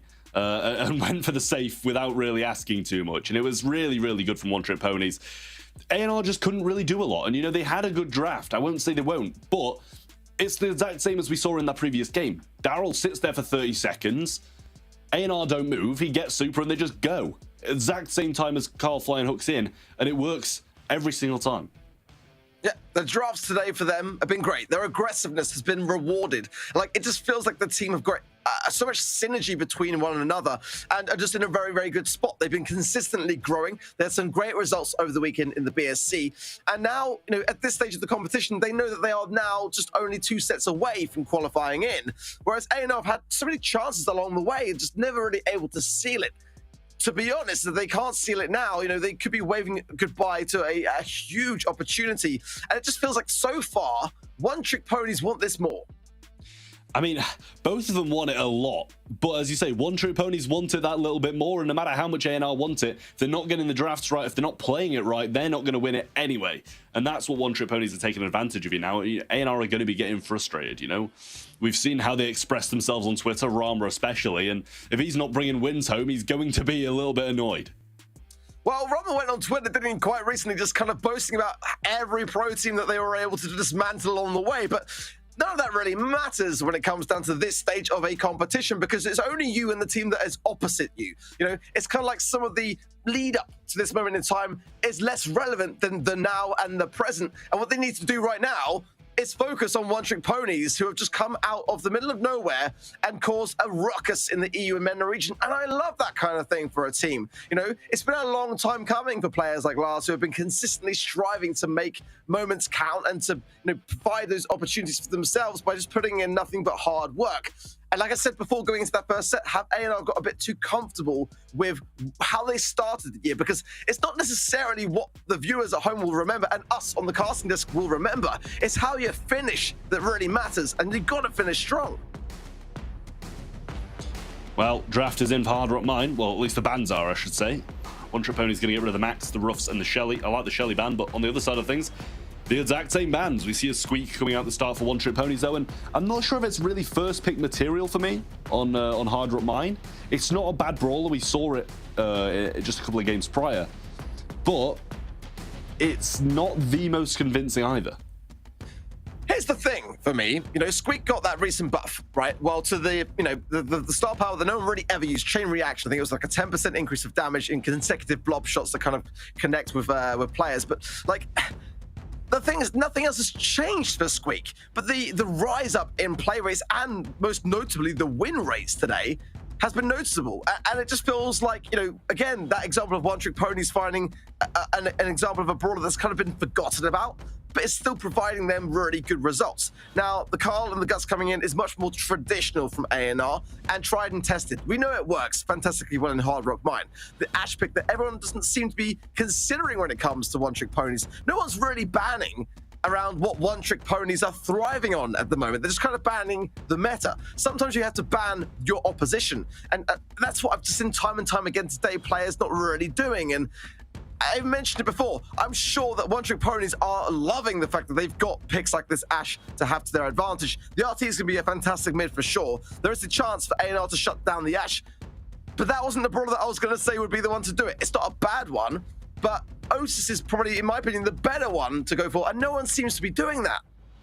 Yeah, and I feel like it does round off their comp a little bit better if they had the Otis rather than that Buzz. But, I mean, Buzz can make an explosive play, you know, grapple onto the gem carrier, get that down. But also, if you grapple onto an RT and, you know, the legs are dropped, it's going to be an issue for you. You're going to be in a tough position having to, like, 4,000 damage after a couple of hits. It's not the best, but at the same time, it's a make or break brawler. You make the play and clutch up for your team, or you try and do it and it fails miserably. Yeah, whatever you look at it, it's always fun to watch, right? You know, if Buzz pops up, makes some amazing plays, it's so enjoyable. And then, you know, sometimes I'm sure viewers at home will be thinking that, you know, when it doesn't work out, it's equal as enjoyable, right? Because it's such a high risk, high reward thing to have. You know, you're either cheering for it going, yeah, that was always going to happen, what an amazing draft, or when it doesn't go and work out the way you expect it to go, everyone goes, what were they thinking? Let's see, so far, maybe this goes down pretty swiftly. Nob as well on the right hand side, yet soon to follow after. Zeka should be able to heal up now as well. Rama's got the 3 gems from his time in the mid, but now look at the way that One Trick Ponies all working together to push themselves forward very deep into that mid. But great gadget, great QQ popper there from Rama, and a shield up to Mavis. Oh, what a play! Beautiful stuff from A&R. There's the opening statement, and that is a big one. That gas shield combo with the Buzz there, really cutting all its worth. Yeah, residue being hot now, thrown out, and in comes the Carl. Nice stuff from him. Just get the kill and just retreat nicely as well, but Gas is on a bit of a tear up top. Lars trying to find the kill onto Nob now. Doesn't really want to drop his legs and doesn't even get the kill at that either. That's 9 gems now and a 10th spawn in there for Rama. Goes for the risky play of picking it up. Mebius might fall here as well if Gas can get the kill, and he needs to as well because that would be the reset.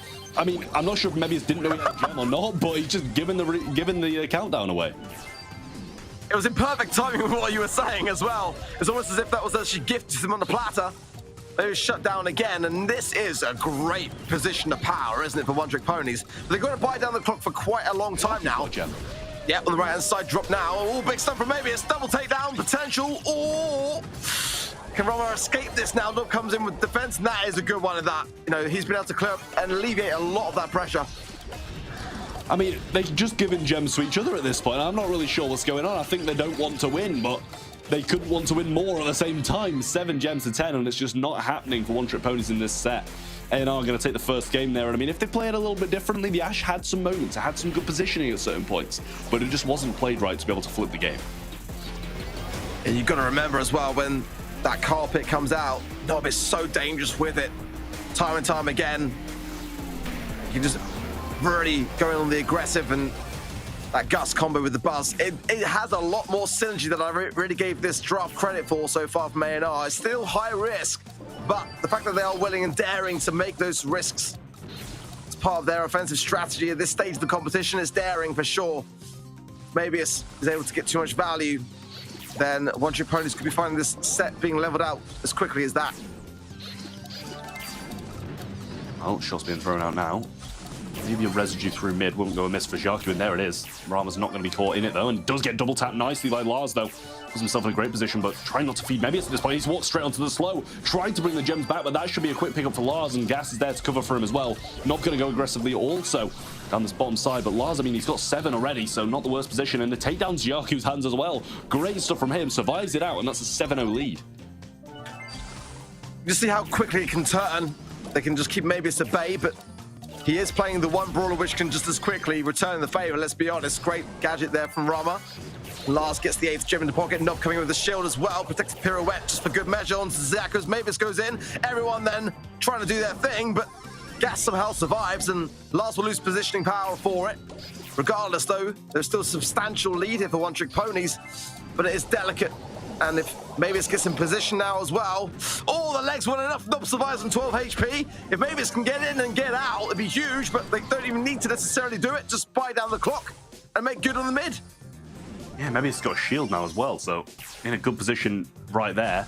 Jaku needs to find some shots onto Nob, but 2 of them are very aggressive right now. Stun comes in, needs to drop his legs and try to get the kill, but doesn't even manage to do that. Maybe he's going to go down though, trade it out, but Nob gets a kill there as well. Jaku just choosing to leave the gems, the smart thing to do, and try get Rama down, get them off the spawner, and get them out of this terrible position that they've been put in. And Lars just leaving the gems also, trying to play for this, but there's 10 gems right there on the floor. Rama just needs this 1 to start the countdown, doesn't get it. But now everybody's coming in, Nob's going in, the legs are dropped, but Lars is going to fall thanks to Mebius getting the kill there. He's picked up the gem, and this time he will survive it out.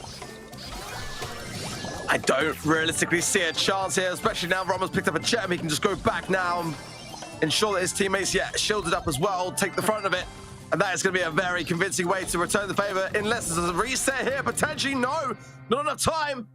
And what a game that was for One Trick Ponies. That buzz pick, I've got to be honest about it, it's always a daring thing. I want it to work out. My word, did Mabius make it work out for A&R there. And now we're all tied up. Yeah, it really was a bit of a beauty for A&R there. They played it so well, and you know, once they got control of that bush, it started so well for One Trick Ponies. They had so much control, so many gems in the lead. I think they were 8-0 up. But as soon as they lost control of that bush, everything just went wrong for them. Couldn't get back out. And that's a difficult spot for them to come back from. A&R do take the win in this set, 35-14, 43-26 on the other side. So a few more picked up, but quite a lot more dropped. That's the thing, you know, you got to hold on to them. That is the nature of the game. And for A&R, a much needed set. You know, we've seen time and time again matches involving A&R going the distance. This, I feel, could be one for sure. I felt like, you know, it was a risky plan. But if you're going to implement something along those lines, do it in the earlier stages of the sets. And, you know, maybe it's a Nob, I felt like really did cut the mustard for me in that matchup. And One Trick Ponies, you know, once they lost control, were in such a position of being unable to retake it. And, you know, from there, it was just a matter of time before A&R could secure themselves a set. Now we've already got a match on our hands. We thoroughly expect it is the last one of the day to find out which of these 2 teams will be the final to secure themselves into today's challenge season. Yeah, and I mean, either one of these teams is going to be a great addition to the 7 teams who are already qualified. Let's put it that way. A&R, great team. One Trick Pony's an amazing team as well. And this match, we couldn't have asked for a better one to finish the day and a better deciding match to see who goes on to that challenge season, because both of these teams want it so much. Both of them need it so much.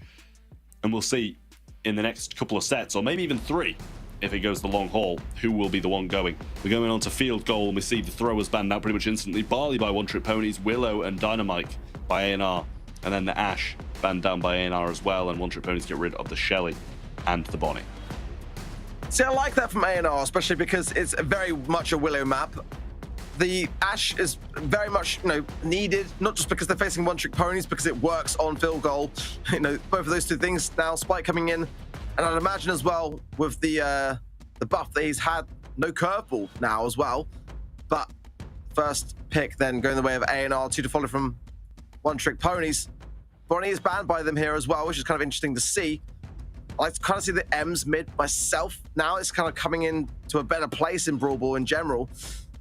It would help out a little bit to have something just as a safety net for any tankier options. Crow and El Primo, I quite like, actually. The Crow pick here can work out very well. And we've seen already today just how that slowing toxin, when combined with everything else around it, brings in so much value, so much potential for turnaround as well when needed. The Primo pick is going to now be something that A&R have got to consider could run riot. They've got the Spike, which is definitely going to be a helpful thing, but I like that. Yeah, back it up with something else, and the B coming in for that. Yeah, I mean, I do like the B. Primo's going to have a very tough time. No matter how good he is on the map, it's going to be difficult for him. And the Crow, I mean, if they play it through mid, B should be able to sweep that up quite nicely. If she can keep the range and Spike can do a good enough job handling one of the sides. If she can just focus mid, the Crow shouldn't be seeing much of the map. I mean, you're going to be seeing the next pick as well coming in shortly. See what they do choose to go with. They're going with the Stu as well, and I like this comp from A&R. One Trick Pony's going to have to have a very good answer to some of these, and possibly a Nita still on the board. Yeah, I quite like that idea, to be fair. It'd be a very hard thing for Stu to really go up against it, with the faux fur coming in on the gadget side. B as well could struggle greatly there with no amplified shot. I really like your thinking there, Trav. I hope they think for it myself. Mr. P, it can definitely work. I'm not against it, but I just feel like at the moment our team's overestimating the effectiveness of that particular brawler. You've got the gadget, sure, that will alleviate some of those threats and act a little bit like Bruce Bear with faux fur, but I would have much preferred Nasa him myself. I think you're on the money with that one. I think I am as well, Ark. I think I am as well. Of course you would say that.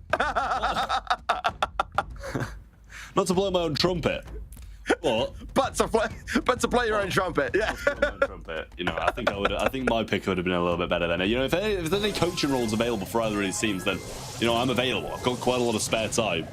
But getting into the game now, great slow to start things off for Lars there, getting some wonderful connections. Brahma's going to go down, and if they can grab the ball now, this might be another goal.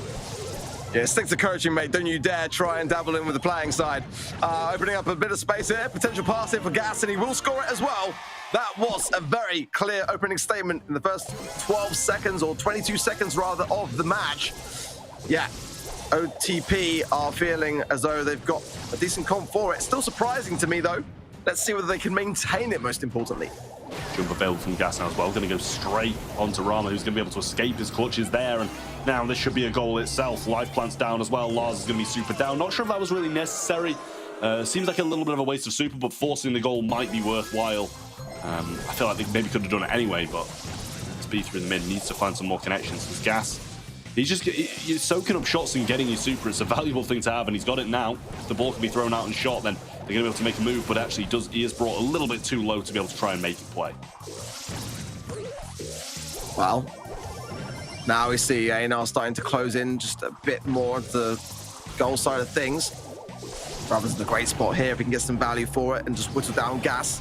Davis got the amplified shot to hand, holding onto it for dear life, whilst the honeycoat will help with the shielding. Great there on the right-hand side, still opening up so much room. There's the takedown and the goal to follow. Lovely stuff.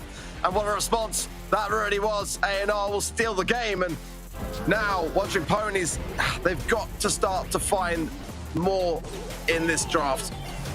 Yeah, I mean, One Trick Ponies started so well, but after that A&R just answered back again and again, and the end, this was lovely from Mebius to get this goal in just before Jaku can reach the ball there. Really nice stuff from him. We'll see if they're able to do it again or if One Trick Ponies will be able to answer back. Rama's doing a great job of just staying out of Gas's clutches. Just keeps the range and then goes in, gets another super, but Mebius goes a little bit too close to the wall there. Still, I think it should result in a goal, but whether or not they're able to force it in before the Primo comes back is the question. They get the shot off, but not in time. Gas going to respawn. He gives him the ball though, almost able to score it underneath him, but now this might be the getaway for Gas now, when One Trick Ponies might start with an early goal. I don't like the pass there, but he'll probably be punished for it. We'd like to have seen maybe a bit more of a mid-break just to open things up, because if Lars gets super, then it's going to open things massively towards a potential goal-scoring opportunity. Big taps into Nob, he'll go down. It was great defense though prior to that. Honestly, from One Trick Ponies, especially when you got like a Mr. P on defense, you know, you've got to be feeling the front of that, and Gas did pretty well to be able to back up his teammate in that regard. Porter's doing their thing on the side of Zaku here, but Rama on the left. He's in a dangerous position. Trade is there though, that will help out considerably on this defense here. Saka going on the aggressive with the help of the Porters, and now it's a reset. Yeah, got another spawner available as well, and Gas has this super. Honey Molasses going to be placed down, try to get some shots off onto him here. Might bounce him out of the range, but actually not even slowed down. Rama might find an opening there, has the super in hand as well. Tries to dash past Lars. The speed zone's going to be there as well. Lars did waste his super, I believe, there. Shooting the ball about. Gas down to one shot, but actually has his super off that. Healing up a little bit, they can make this play. Zaku, oh, he went for it. It was ambitious, but he was almost rewarded. And meanwhile, maybe it's there on the left-hand side. Has to heal up to be able to support, because Lars will do his best to buy down the clock for his teammates to come back in. Gas with a big connection, but Mebius with a better one. Responds in kind. And now the defense looks pretty strong now for A&R. They can start to push forwards a bit. Whilst the respawn is there, and to get this timing right, it'll be just in time for overtime. And with Gas having no super, he's pretty looking to actually get it off a couple of these shots, to be fair, but he might not have a chance to use it if A&R get this right. Yeah, I wouldn't want to face A&R in overtime either with the composition they've got, but maybe it's way too aggressive in this position, I feel. Not really getting hit, though. Doing a great job of dodging, but his super didn't hit either. Rama's going to pick that one up. Nob's got the super available as well. Tries to get the interception, but he gives it straight back to them. There's no other way that can go. And A&R slot the ball in, take the set, and One Trick Ponies are down 2-1. Bear in mind, they beat Reply Totem before this. It'd be devastating not to see them go to the season. My word, I've got to say, you know, in that moment of defense, it looked like A&R just timed it really, really well. I mean, you know, the Primo is really going to be the thing that's going to be able to go on a tear in those moments, cycle your super and just take everyone down. Look at the difference, honestly, in the damage. You know, A&R almost at 100,000 to the 54,000 of One Trick Ponies there. And obviously playing the objective better as well. Now it's danger time for One Trick Ponies. You know, again, I would love to see this go to the fifth and final set personally, because I think that that's where it deserves to be settled. It was a great start for One Trick Ponies. They're not really keeping up with the pace that A&R are adapting to. We saw that turnaround begin in Gem Grab, now continuing forwards in Brawl Ball. And this next set now is a crucial one for both teams. It means obviously so much for A&R. It will lock them in. But for One Trick Ponies, they've got to survive it. Yeah, you know, it means so much to these teams as well. One Trick Ponies, they started strong, as you just said. But A&R have been walking away with it after that. It kind of seemed like One Trick Ponies, their draft was good off the start, but then it's all started to dwindle. I don't know if they got overconfident or anything like that, or if they're just slipping on the drafts and A&R are just doing that little bit better, because we know Rama's so good at drafting. He's who did it last year. For that Polish roster. He's the one doing it for A&R as well, and he's always been so smart with that. I don't know if they're just getting out drafted, but it seems like One Trick Ponies have the option to go something else and still chose Mr. P there. It doesn't really sit right with me. Yeah, it was for me the kind of pick that stood out a bit there. Live by the sword, die by the sword. That's kind of how I see Mr. P at the moment. It's definitely a good brawler pick. It just depends greatly as to what you're playing it into, and it just didn't really feel like it was fulfilling the role of what was needed at the time, because the way that A&R play is so aggressive, and on a defensiveness situation on Brawl Ball, it's very, very hard. I mean, if it was backyard bowl, maybe it would make a bit more of a difference. You've got a bit more to hunker down behind when under pressure. I don't know. Ems was available still, I believe, if I remember correctly, in the band stage. It wasn't there. kind of felt like it might have been a bit more useful, especially in defense. You know, that's where a brawler like that can really thrive. Mr. Beast's always going to struggle, but we are through Brawl Ball into the next set now, and A&R have got one potential draft away from greatness, becoming the 8th team and final team, no less, to make that challenge season. As you mentioned, One Trick Ponies knocked out the Mobile Masters champions, Reply Toast, earlier today in the biggest upset that we've seen in Season 3 so far. For them to go out like this, it'll be devastating. It really will. Like, they deserve to go to the challenge season after beating Reply Totem. They deserve to anyway because they're a wonderful team. But at the same time, A&R are the quality of a team that deserve to be there as well. That's the thing. If we just look at this matchup in terms of what they've done this year, A&R deserve to be there more than One Trick Ponies. But looking at today, One Trick Ponies deserve to be there more than A&R by the teams they've beaten. You know, that's my point of view at it. So either of these teams, obviously one of them is going to make it. I'm not going to mind who does go. So win-win as far as you're concerned. In terms of predictions, I know we're kind of all the way through now, more or less into the mid part of this series. But, you know, do you think One Trick Ponies can start to turn this around? Can they take it to the 5th and final set?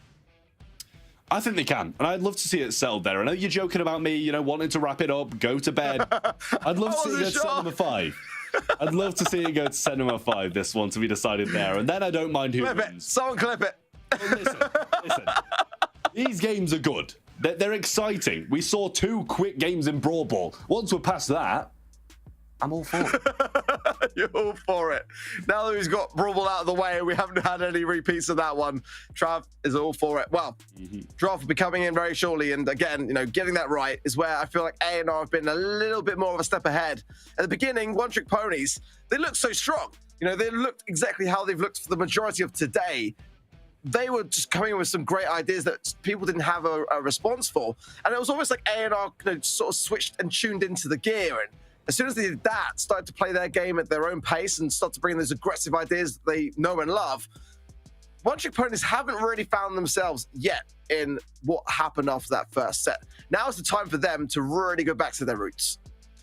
It does seem like both of these teams want to go that aggressive route. You know, Safe Zone was won by aggressive brawlers. Hard Rock Mine, aggressive brawlers. Field Goal, aggressive brawlers. And it just seems like whoever gets the more aggressive comp is going to win it. So we'll see if Flare and Phoenix has played out the same. I can imagine it's probably not going to be, put it that way, because it's such a passive map and none of these teams want to step out of line. Ban-wise though, both teams banning out Gene Shelley, 2 incredibly strong brawlers, and then either way, a thrower banned out each, Grom and Tick, and then RT is going to be the first pick of One Trick Ponies. Everyone's got the same idea so far, but Barley is going to be quite then considered highly, in my opinion, because it works out so well, especially with no Grom there. Yeah, exactly. And I think exactly the same way. Bell mid as well, I quite like the idea of, but there's just so many options now with the brawlers that are kind of out of the mix, and you know, buying some time towards the later stages. Sprout final pick could be on the cards here as well, especially for One Trick Ponies who are going and looking at this Barley thinking we've got to have an answer for that. But they're out of position in that respect, as it will be A&R that get the final say. That's a concern, absolutely, for sure. But nonetheless, some range needed for A&R. Pam mid, I don't necessarily mind it. I mean, ultimately, if One Trick Ponies want to respond with something of a bit of a bush burn, like an amber, or you know, just being able to show up where that Pam will lie outside of a vision gear, then Brock or something along those lines could do equally as much, and that does concern me a little bit. Let's see how One Trick Ponies respond. Yeah, that's the thing. I don't really mind. I don't mind the thrower. You know, with 2 of them being banned out, I think it's a pretty good deal. But Pam, it's going to be pretty good in the late game. You've just got to be getting that turret. You know, that's the main thing that they want. They're going with a Fang. It's been a bit of a while since I've seen a Fang. It's been a while. But I think, you know, if they can get the super onto the Barley, try avoid the Pam, it'll be all right. But if A&R double down and go for another tankier kind of long-range unit, the Fang's going to struggle. In Corn Fu, the gadget for Fang did receive a buff, you know, like 250 more damage. That doesn't warrant the pick for me. I think it's still really good. Carl, I much prefer. It's a bit more of a staple diet kind of thing. It's more of a safer pair of hands. Fang is really kind of interesting to me. I think that it's one of those brawlers that, again, if you get those moments and time them well, it can really pop off. Or it can be ending up providing very little for your team in terms of value, and therefore make it that 3 versus 2 more often than not. And A&R now have got the final say in this comp. Otis coming in for them. It's not necessarily a Brawler's going to wow me in this scenario. It's not kind of going into any kind of tanky comp, but it's got some good range. It's got the ability to shut down things as well with the Fat Splatter gadget. I don't mind it. It's always a good Brawler to have in your arsenal here, but is it going to make it a winning comp? I'm not too sure. One Trick Ponies have definitely got the flashier of the ideas here. If they make this work, it's really going to work. But A&R have got the safer, there's no doubt about it. If Pam and Otis can defend the Barley, in my opinion, they're going to be completely fine. You know, with Fang lunging in and, you know, the flying hook of Carl, Barley's going to be at risk. But if they can keep everybody else away from him, then I think they're going to be fine. We'll see if they do play out just like that. Barley surely going to get quite a lot of value mid to late game. So walls start being shut out. That's when it'll become a bit more difficult. But Pam getting some good damage in early on, and that's great. That's great work towards the super. If Mavis can make sure he stays alive, he will be such a hard counter to Lars, and that's really where A&R are thinking with this. They'll be able to earn that, you know, utility, but stay on the lanes as well. Mavis really needs to kind of shadow Lars in that respect, because look, on his left-hand side, he's already focusing his time and attention onto Rama, and that's the weakest of the squad against that Fang matchup. Now hunkered down behind the healing station as well. Lars can't be too far away from getting a super if he can just land a few more shots, but Weak and Weary now has to really trail back, and it keeps Gas and Zaku under control here. And as the gas starts to close in, time is ticking out for One Trick Ponies, who are out of position now. Yeah, and at the same time, Barley's going to be able to rain down here. That's a great super. Couldn't have asked for a better super from Rama, but Lars going to pick that one up as well. Maybe it's can't go down here. Survives it out behind that turret. And A&R, I mean, if it goes like that every single time, they're going to win in set number 4 here. I was surprised that Lars didn't go in actually on the Otis, because the Otis didn't have super. It's kind of like a good time to really have that matchup. But you got the takedown, but then everyone else dropped, and then that's where the Fang is such a risky idea, because if you're outnumbered, it's very hard to make those kind of hero plays and come out on top. Nonetheless, I didn't feel like One Trick Ponies did badly off the back of that outcome, but it's going to have to be more going in to the next ones. Gas trying to find the angle to get the healing station down. Can't quite close the gap enough to do so, not with Nob there shadowing him on that left-hand side. Last call going out as well is going to keep Lars and Gas back on that left-hand side, forcing them into the back lines. Yeah, I was going to say I'd have preferred that later on, to be honest with you. I'd have liked to hold on to that and see it block them off in the closing seconds like it did in the previous one. But they've all still got the super, and now Barley's kind of left thinking, especially when we've got a spin, a lunge in from Lars, and there's so much that can go wrong for them. Legs being dropped by Xiaoku. You kind of need to zone them out in those last seconds and not allow them into those positions, so he needs to work for another one. Here comes the super from both of them. Nicely timed. Not going to place the turret, though, and they actually trade that one out. Mute down onto that there as well, and they're getting the shot through. Rama versus Lars here for the win. They need some shots in, but Lars surely wins that when he does, and the slow's dropped as well. A little bit of a waste, but I don't think he's really going to get much other use than just using it in a moment like that. So close. It really was, and it could have gone another way, let's be honest, but One Trick Ponies will get the round in the pocket. A&R, though, for me, have really displayed much better signs of just being able to buy down time and keep that control now. Having dropped back a little bit, Nob needs to earn the healing station. That's really where A&R have been at home the most, and Zaku, who's the ideal person to be able to take that kind of thing down, can't really find himself in the position to do so, and it will make him more vulnerable being in leg form. When you got Barley on the map, it's kind of eradicated realistically what you can do, but 2 taps there. Keep those amplified marks above both Rama there and Nob. But no follow-up there. Can't really pop the gadget and have teammates pick it up. And now there's that healing station. A&R about to get cozy in the mid. Yeah, no super available for Gas either. He needs to work towards that, and obviously Rama's going to carry on throwing shots down. Lars looking to try and go in here as well, but doesn't really find an opportunity just yet. Now Gas comes through, and that should be a lot of damage raining down on him, but Rama does survive it out, and everybody drops like flies. A&R going on to match point. I didn't even see what happened to a single one of them.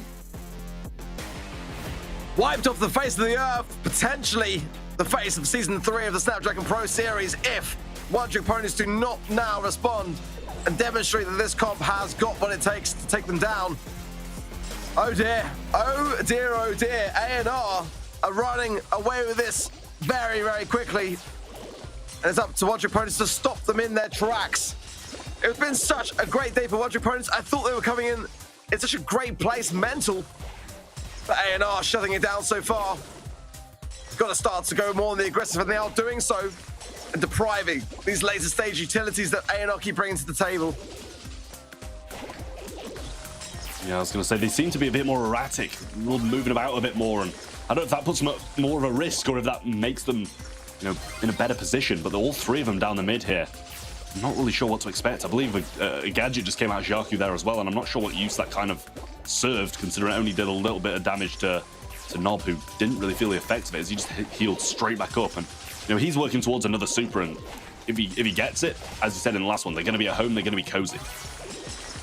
Yeah, one of your opponents really can't feed much. They just got to keep depriving this situation. Not there, popping the scrapyard sucker, but then stunned out by Lars and the support from Gas. Maybe this is low here, but the shots are not connecting. He's healing up even in the meanwhile. He might even get the trade. He does. It's Lars versus Roma yet again. And this time, it is still Lars that comes out on top, but it was even closer than the last encounter. Yeah, I thought that was going to the barley, I will say, but Lars came out on top yet again. The slow wasn't even enough to deal the damage. Almost goes down there on the side of Pam. The gadget came through from Xaku, and this time it was quite meaningful because they're backed off quite a lot, but Mebius gets his super, and that's going to be quite influential in these closing seconds. We've got a Pam turret as well, and now they're set up once more. Can they win this one out, or will One Trick Ponies bring it back and claw their way towards a set number 5?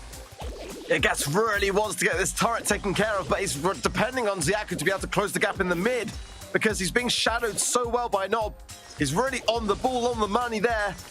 They can just get it taken down, it will level things out, but you can see how desperately Nob wants to be able to get value off the back of it. One more shot and it will be down, and the clustering there is perfect. The time for Lars is there, and he strikes! My goodness me, that boy did good!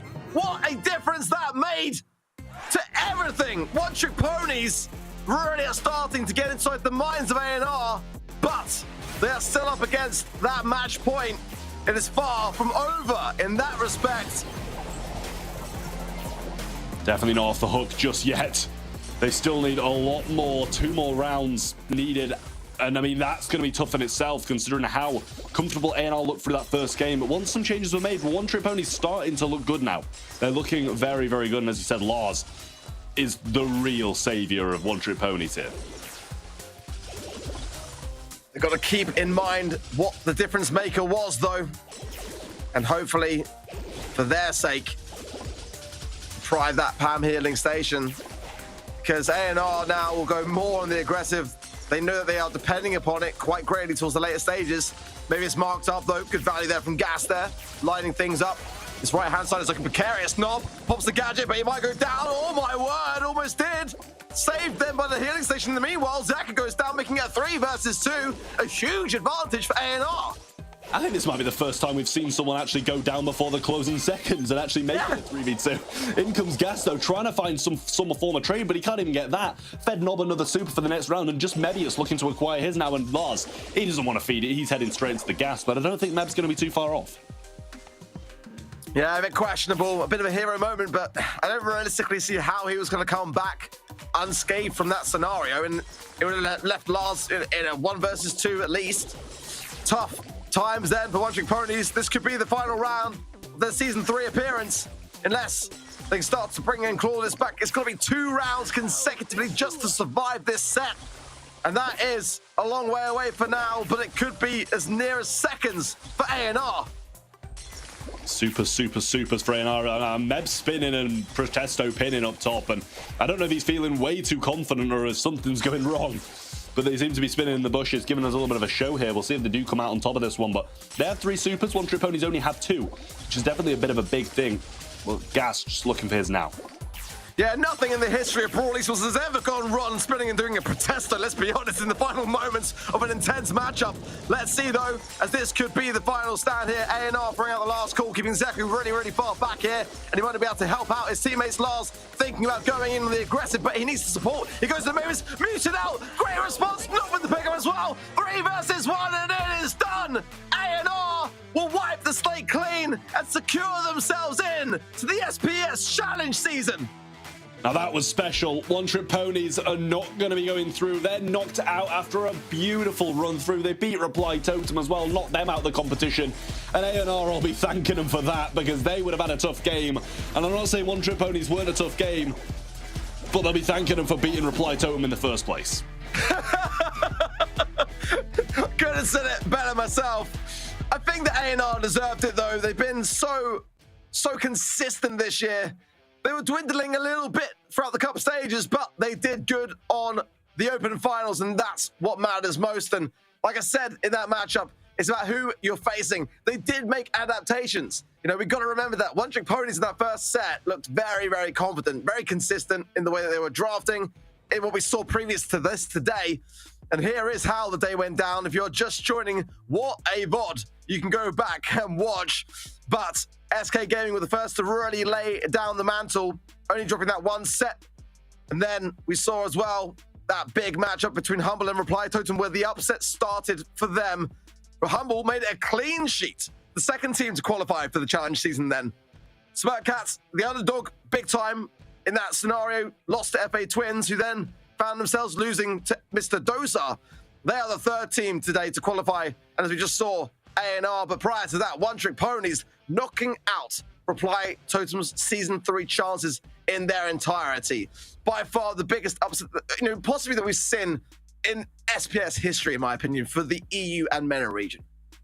It's a sad one not to see either One Trick Ponies or Reply Totem make it to this phase. But as you said, A&R's a deserving team. They've played very well all year long. They've been so consistent. Throughout that first split, they destroyed everybody in the qualifiers. Them and Zeta Division were just walking over everybody and making it to the finals. They didn't make it through the first split, but this one they have been successful. And honestly, I think they're a top 8 team in EU at the moment. So what better place for them than the top 8 in the SPS? It just goes to show, doesn't it, just how competitive the EU and MENA region really is. You know, there's always going to be upsets along the way, no doubt about it. And as you said perfectly at the beginning of today, every team competing, all 8 teams today, deserving of a challenge finals appearance, or a challenge season appearance, and hopefully for their sake a challenge finals appearance for sure. Unfortunately, there was always going to be 4 teams going home empty-handed, not necessarily in terms of the prize pool, because everyone would benefit today, regardless as to whether they were between the 1st to 4th bracket or the 4th to 8th bracket. But where they really wanted to make their mark was the challenge season. As such, we have got such a banger lineup for season 3. It's going to be fantastic to see that round robin stage for esports, Navi, Team Kesso, Zeta Division, and then from today's split 2, SK Gaming, Humble, Mr. Dosar, and A&R, as we just saw. That is one heck of a lineup. It is, and I mean, as I could have said about myself back at you, because that was really, really good. Seeing everybody, all of these 8 teams make it all the way through to the challenge season is going to provide us with some great quality entertainment. Sad to see a few teams not make it, but the 8 teams that have are going to put on one heck of a show. Cannot wait for it. That date, by the way, for day 1 of the challenge season commences on the 4th of July. You want to make sure that you put that one down somewhere safe in your calendars for sure. Start time as well for that will be 7 p.m. CEST time. So, make sure those evenings are clear, because you're going to want to ensure that you catch up with the very best of Brawl esports then. Before we close the show today, Trevor, as always, any final thoughts from yourself? And of course, you can speak on behalf of Sonny, who's waiting in the wings for us to wrap up at the end of the day. I mean, I think I've said everything that needs to be said today. I'm thrilled to see the 8 teams go through to the challenge season. I'm sad for a few as well. I think those go without naming who I'm that sad for. But, it's going to be incredible. As you make sure you have that date free, and make sure you come and watch the challenge season, because it's going to be a banger. So much at stake there to be had for sure. Challenge finals there now is what is on those top 8 teams' minds. From us here, what a day it has been. We've had it all. I've got to say, of course, a huge, massive thank you to all the viewers at home for making these streams as enjoyable as they are for us on the casting desk, as I'm sure they are for you guys over at home. To all the players, the teams, the orgs, and the coaches, and the analysts, and all you guys working on the organizational side, we really appreciate your efforts. And of course, it would not be the same without thanking, of course, ESL for all the production needs in the background, working tirelessly to keep everything afloat. The Snapdragon Elite Gaming and all of our sponsorship sponsorships. We thank you all for keeping us afloat here and just keeping the best of competitive integrity. It's been such an enjoyable start to the season, and it is just that. We are just getting started. The round robin now commences. Those 8 teams, one last time before we sign off. Foot Esports, Navi, Team Kesso, Zeta Division, SK Gaming Humble, Mr. Dosar, and ANR. They're going to be locking horns on the 4th of July. 7 p.m. CEST is the time to be there. I cannot wait for it. From us on the casting desk, from Sonny, from Trav, from myself, it's goodbye for now. Ain't got no time for no fear. I work too hard to get here. Ain't got no time for no fear. I work too hard to get here. I don't got the time, put me in, coach. I've been going hard, time to let it show. Everything raw, give it to me now. Let me have the spot, man, it's going down. Gotta get it here, I don't wanna wait. Take what I want, then I go train. Gotta get a win, I won't lose the game. This is my year, I ain't gonna break. Strap in, cause it's gonna be a long ride. Working on me every single day and night. There comes a time when your worlds will collide. If it's holding you back, push it right to the side. On another level, I will never settle. Mind over matter, get the gold medal. On another level, I will never settle. Mind over matter, get the gold medal. Ain't got no time for no fear. I work too hard to get here. Ain't got no time for no fear. I work too hard to get here. On another level, I will never settle. Mind over matter, get the gold medal. On another level, I will never settle. Mind over matter, get the gold medal. On another level, I will never settle. Mind over matter, get the gold medal. On another level, I will never settle. Mind over matter, get the gold medal.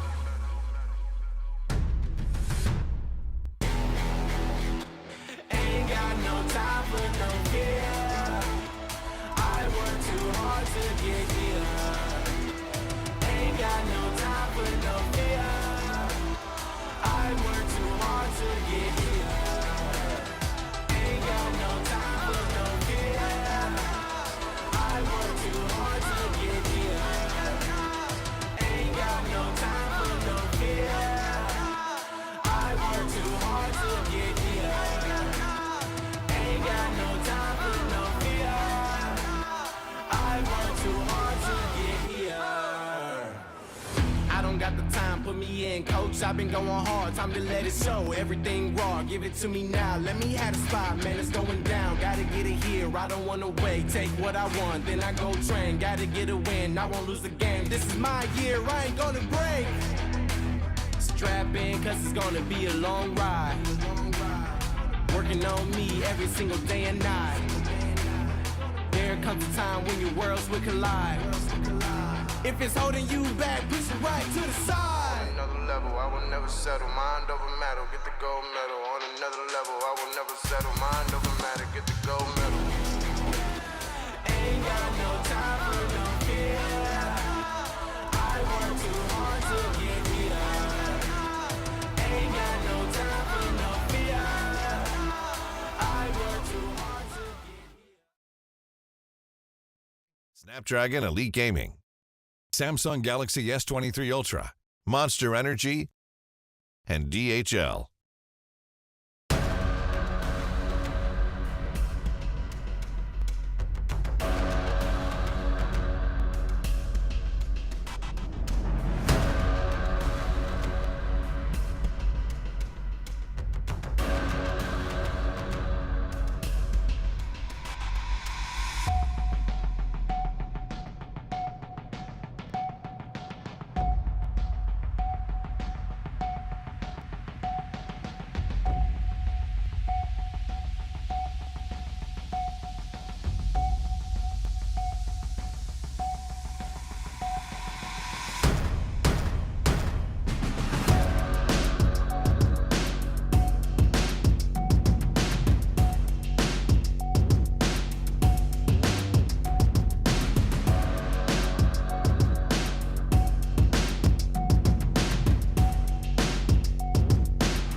Welcome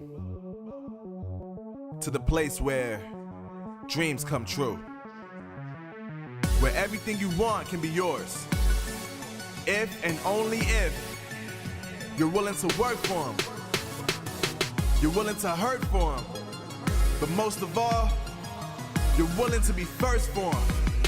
Ha! Look, I'm going straight to the top. I don't know how I would stop, like it or not. I got some goals that I'm hitting. You hear what I'm spitting? It's hot. Look what I got. Whole lot of passion and pain. The road to success is insane. Stay out my lane, cause I'm on a mission. I'm getting what stands in my way. Yeah, I'm a beast. I wouldn't play with me, baby. The way that I'm training is crazy, and I do it daily. You wanna talk about drive? I got more drive than Mercedes. I've never been lazy. I'm in the room, it's a red alert. You wanna compete? Well, get better first. I got 10 toes in the dirt, push through the hurt just to show them my worth. I'm the best. Yeah, I'm the best. I never stress. I know what's next. I'm who they test, like we playing chess. But I'm unimpressed, so now let me flex. Yeah, I'ma work through the struggle and hurt, cause I know my worth, and I gotta be first. Yeah, I gotta be first. Look, I don't want anyone's sympathy. I understand what it's meant for me. I give my focus and energy. If it's meant to be, then it's meant to be. But mentally, I'm undefeated. They hear that and say I'm conceited. Like there's no reason. Like I don't beat them and come back again just to teach them that when you work under pressure, you reach higher measures. They'll try and bring you down, but you cannot let them, and only get better and focus on cheddar. Eye on the prize and you'll become a legend. Like, when I'm in the room, it's a red alert. You wanna compete? Well, get better first. I got 10 toes in the dirt, push through the hurt just to show them my worth. I'm the best. Yeah, I'm the best. I never stress. I know what's next. I'm who they test, like we playing chess. But I'm unimpressed, so now let me flex. Yeah, I'ma work through the struggle and hurt, cause I know my worth, and I gotta be first. Yeah, I gotta be first. They don't know what's gotten into me, how'd I turn pain into energy. Through all the struggle and hurt, remember my worth, and that's why I gotta be first.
Welcome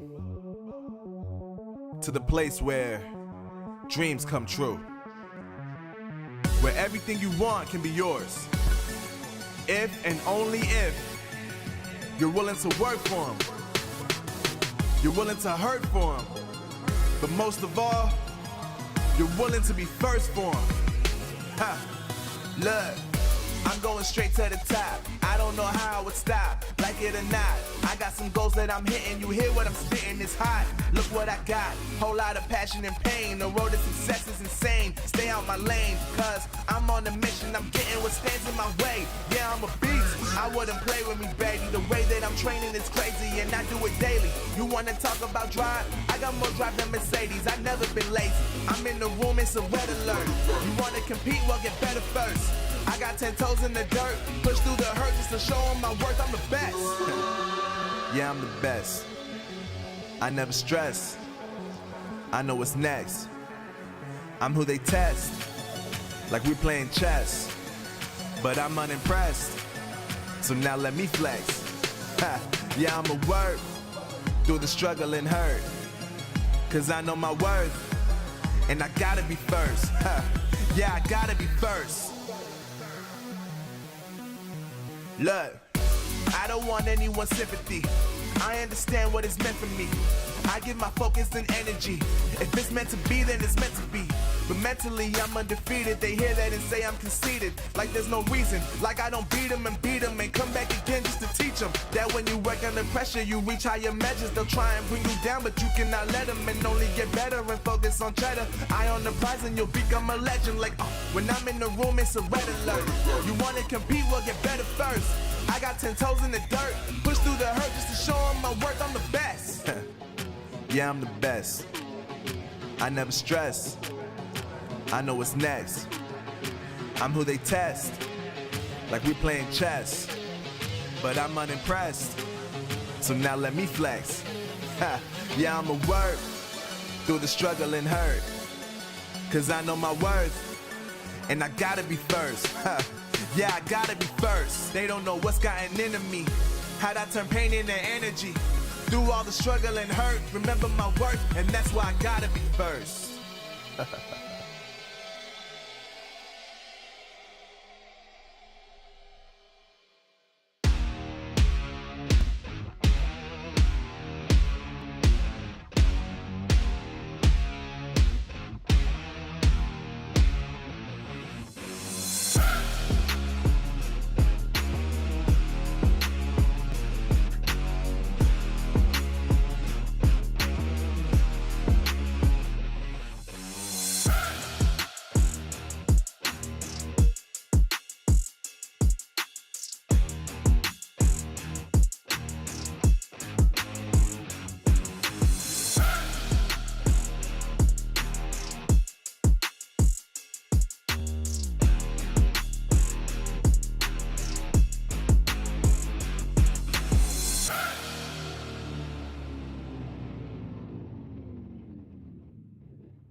Welcome to the place where dreams come true, where everything you want can be yours, if and only if you're willing to work for them, you're willing to hurt for them, but most of all, you're willing to be first for them. Ha, look, I'm going straight to the top. I don't know how I would stop, like it or not. I got some goals that I'm hitting. You hear what I'm spitting? It's hot. Look what I got. Whole lot of passion and pain. The road to success is insane. Stay out my lane, cause I'm on a mission. I'm getting what stands in my way. Yeah, I'm a beast. I wouldn't play with me, baby. The way that I'm training is crazy, and I do it daily. You wanna talk about drive? I got more drive than Mercedes. I've never been lazy. I'm in the room, it's a red alert. You wanna compete? Well, get better first. I got 10 toes in the dirt, push through the hurt just to show them my worth. I'm the best. Yeah, I'm the best. I never stress. I know what's next. I'm who they test, like we playing chess. But I'm unimpressed, so now let me flex. Ha, yeah, I'ma work through the struggle and hurt, cause I know my worth, and I gotta be first. Ha, yeah, I gotta be first. Look, I don't want anyone's sympathy. I understand what it's meant for me. I give my focus and energy. If it's meant to be, then it's meant to be. But mentally, I'm undefeated. They hear that and say I'm conceited. Like there's no reason. Like I don't beat them and come back again just to teach them that when you work under pressure, you reach higher measures. They'll try and bring you down, but you cannot let them, and only get better and focus on cheddar. Eye on the prize and you'll become a legend. Like, when I'm in the room, it's a red alert. You wanna compete, well, get better first. I got 10 toes in the dirt, push through the hurt just to show them my worth. I'm the best. Yeah, I'm the best. I never stress. I know what's next. I'm who they test, like we playing chess. But I'm unimpressed, so now let me flex. Ha, yeah, I'ma work through the struggle and hurt, cause I know my worth, and I gotta be first. Ha, yeah, I gotta be first. They don't know what's gotten into me, how'd I turn pain into energy. Through all the struggle and hurt, remember my worth, and that's why I gotta be first.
Welcome to the place where dreams come true. Where everything you want can be yours. If and only if you're willing to work for them. You're willing to hurt for them.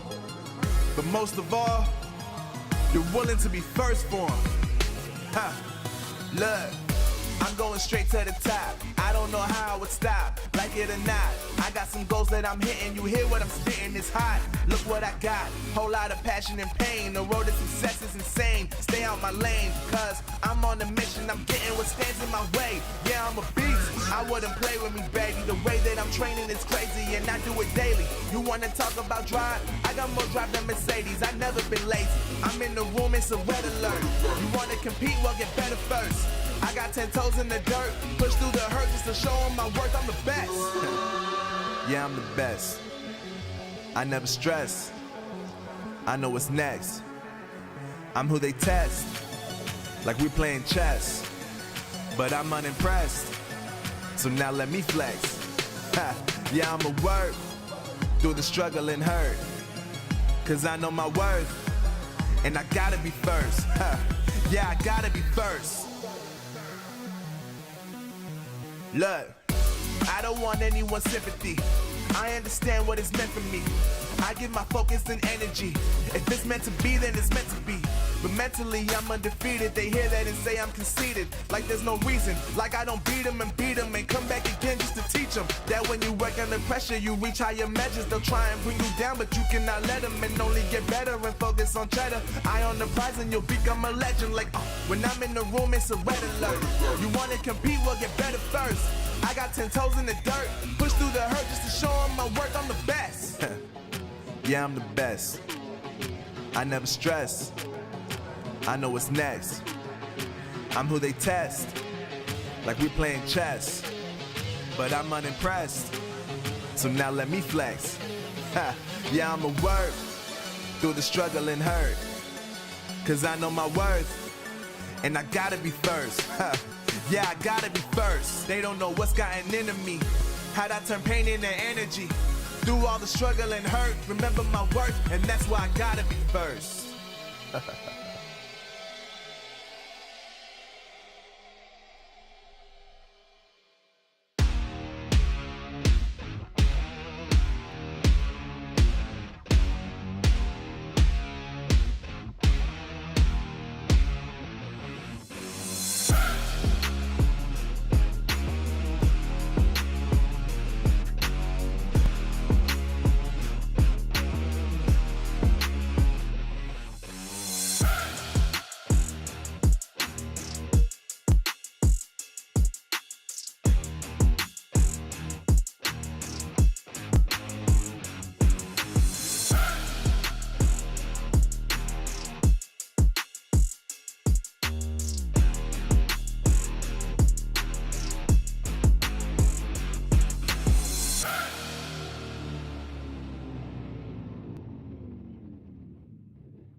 Welcome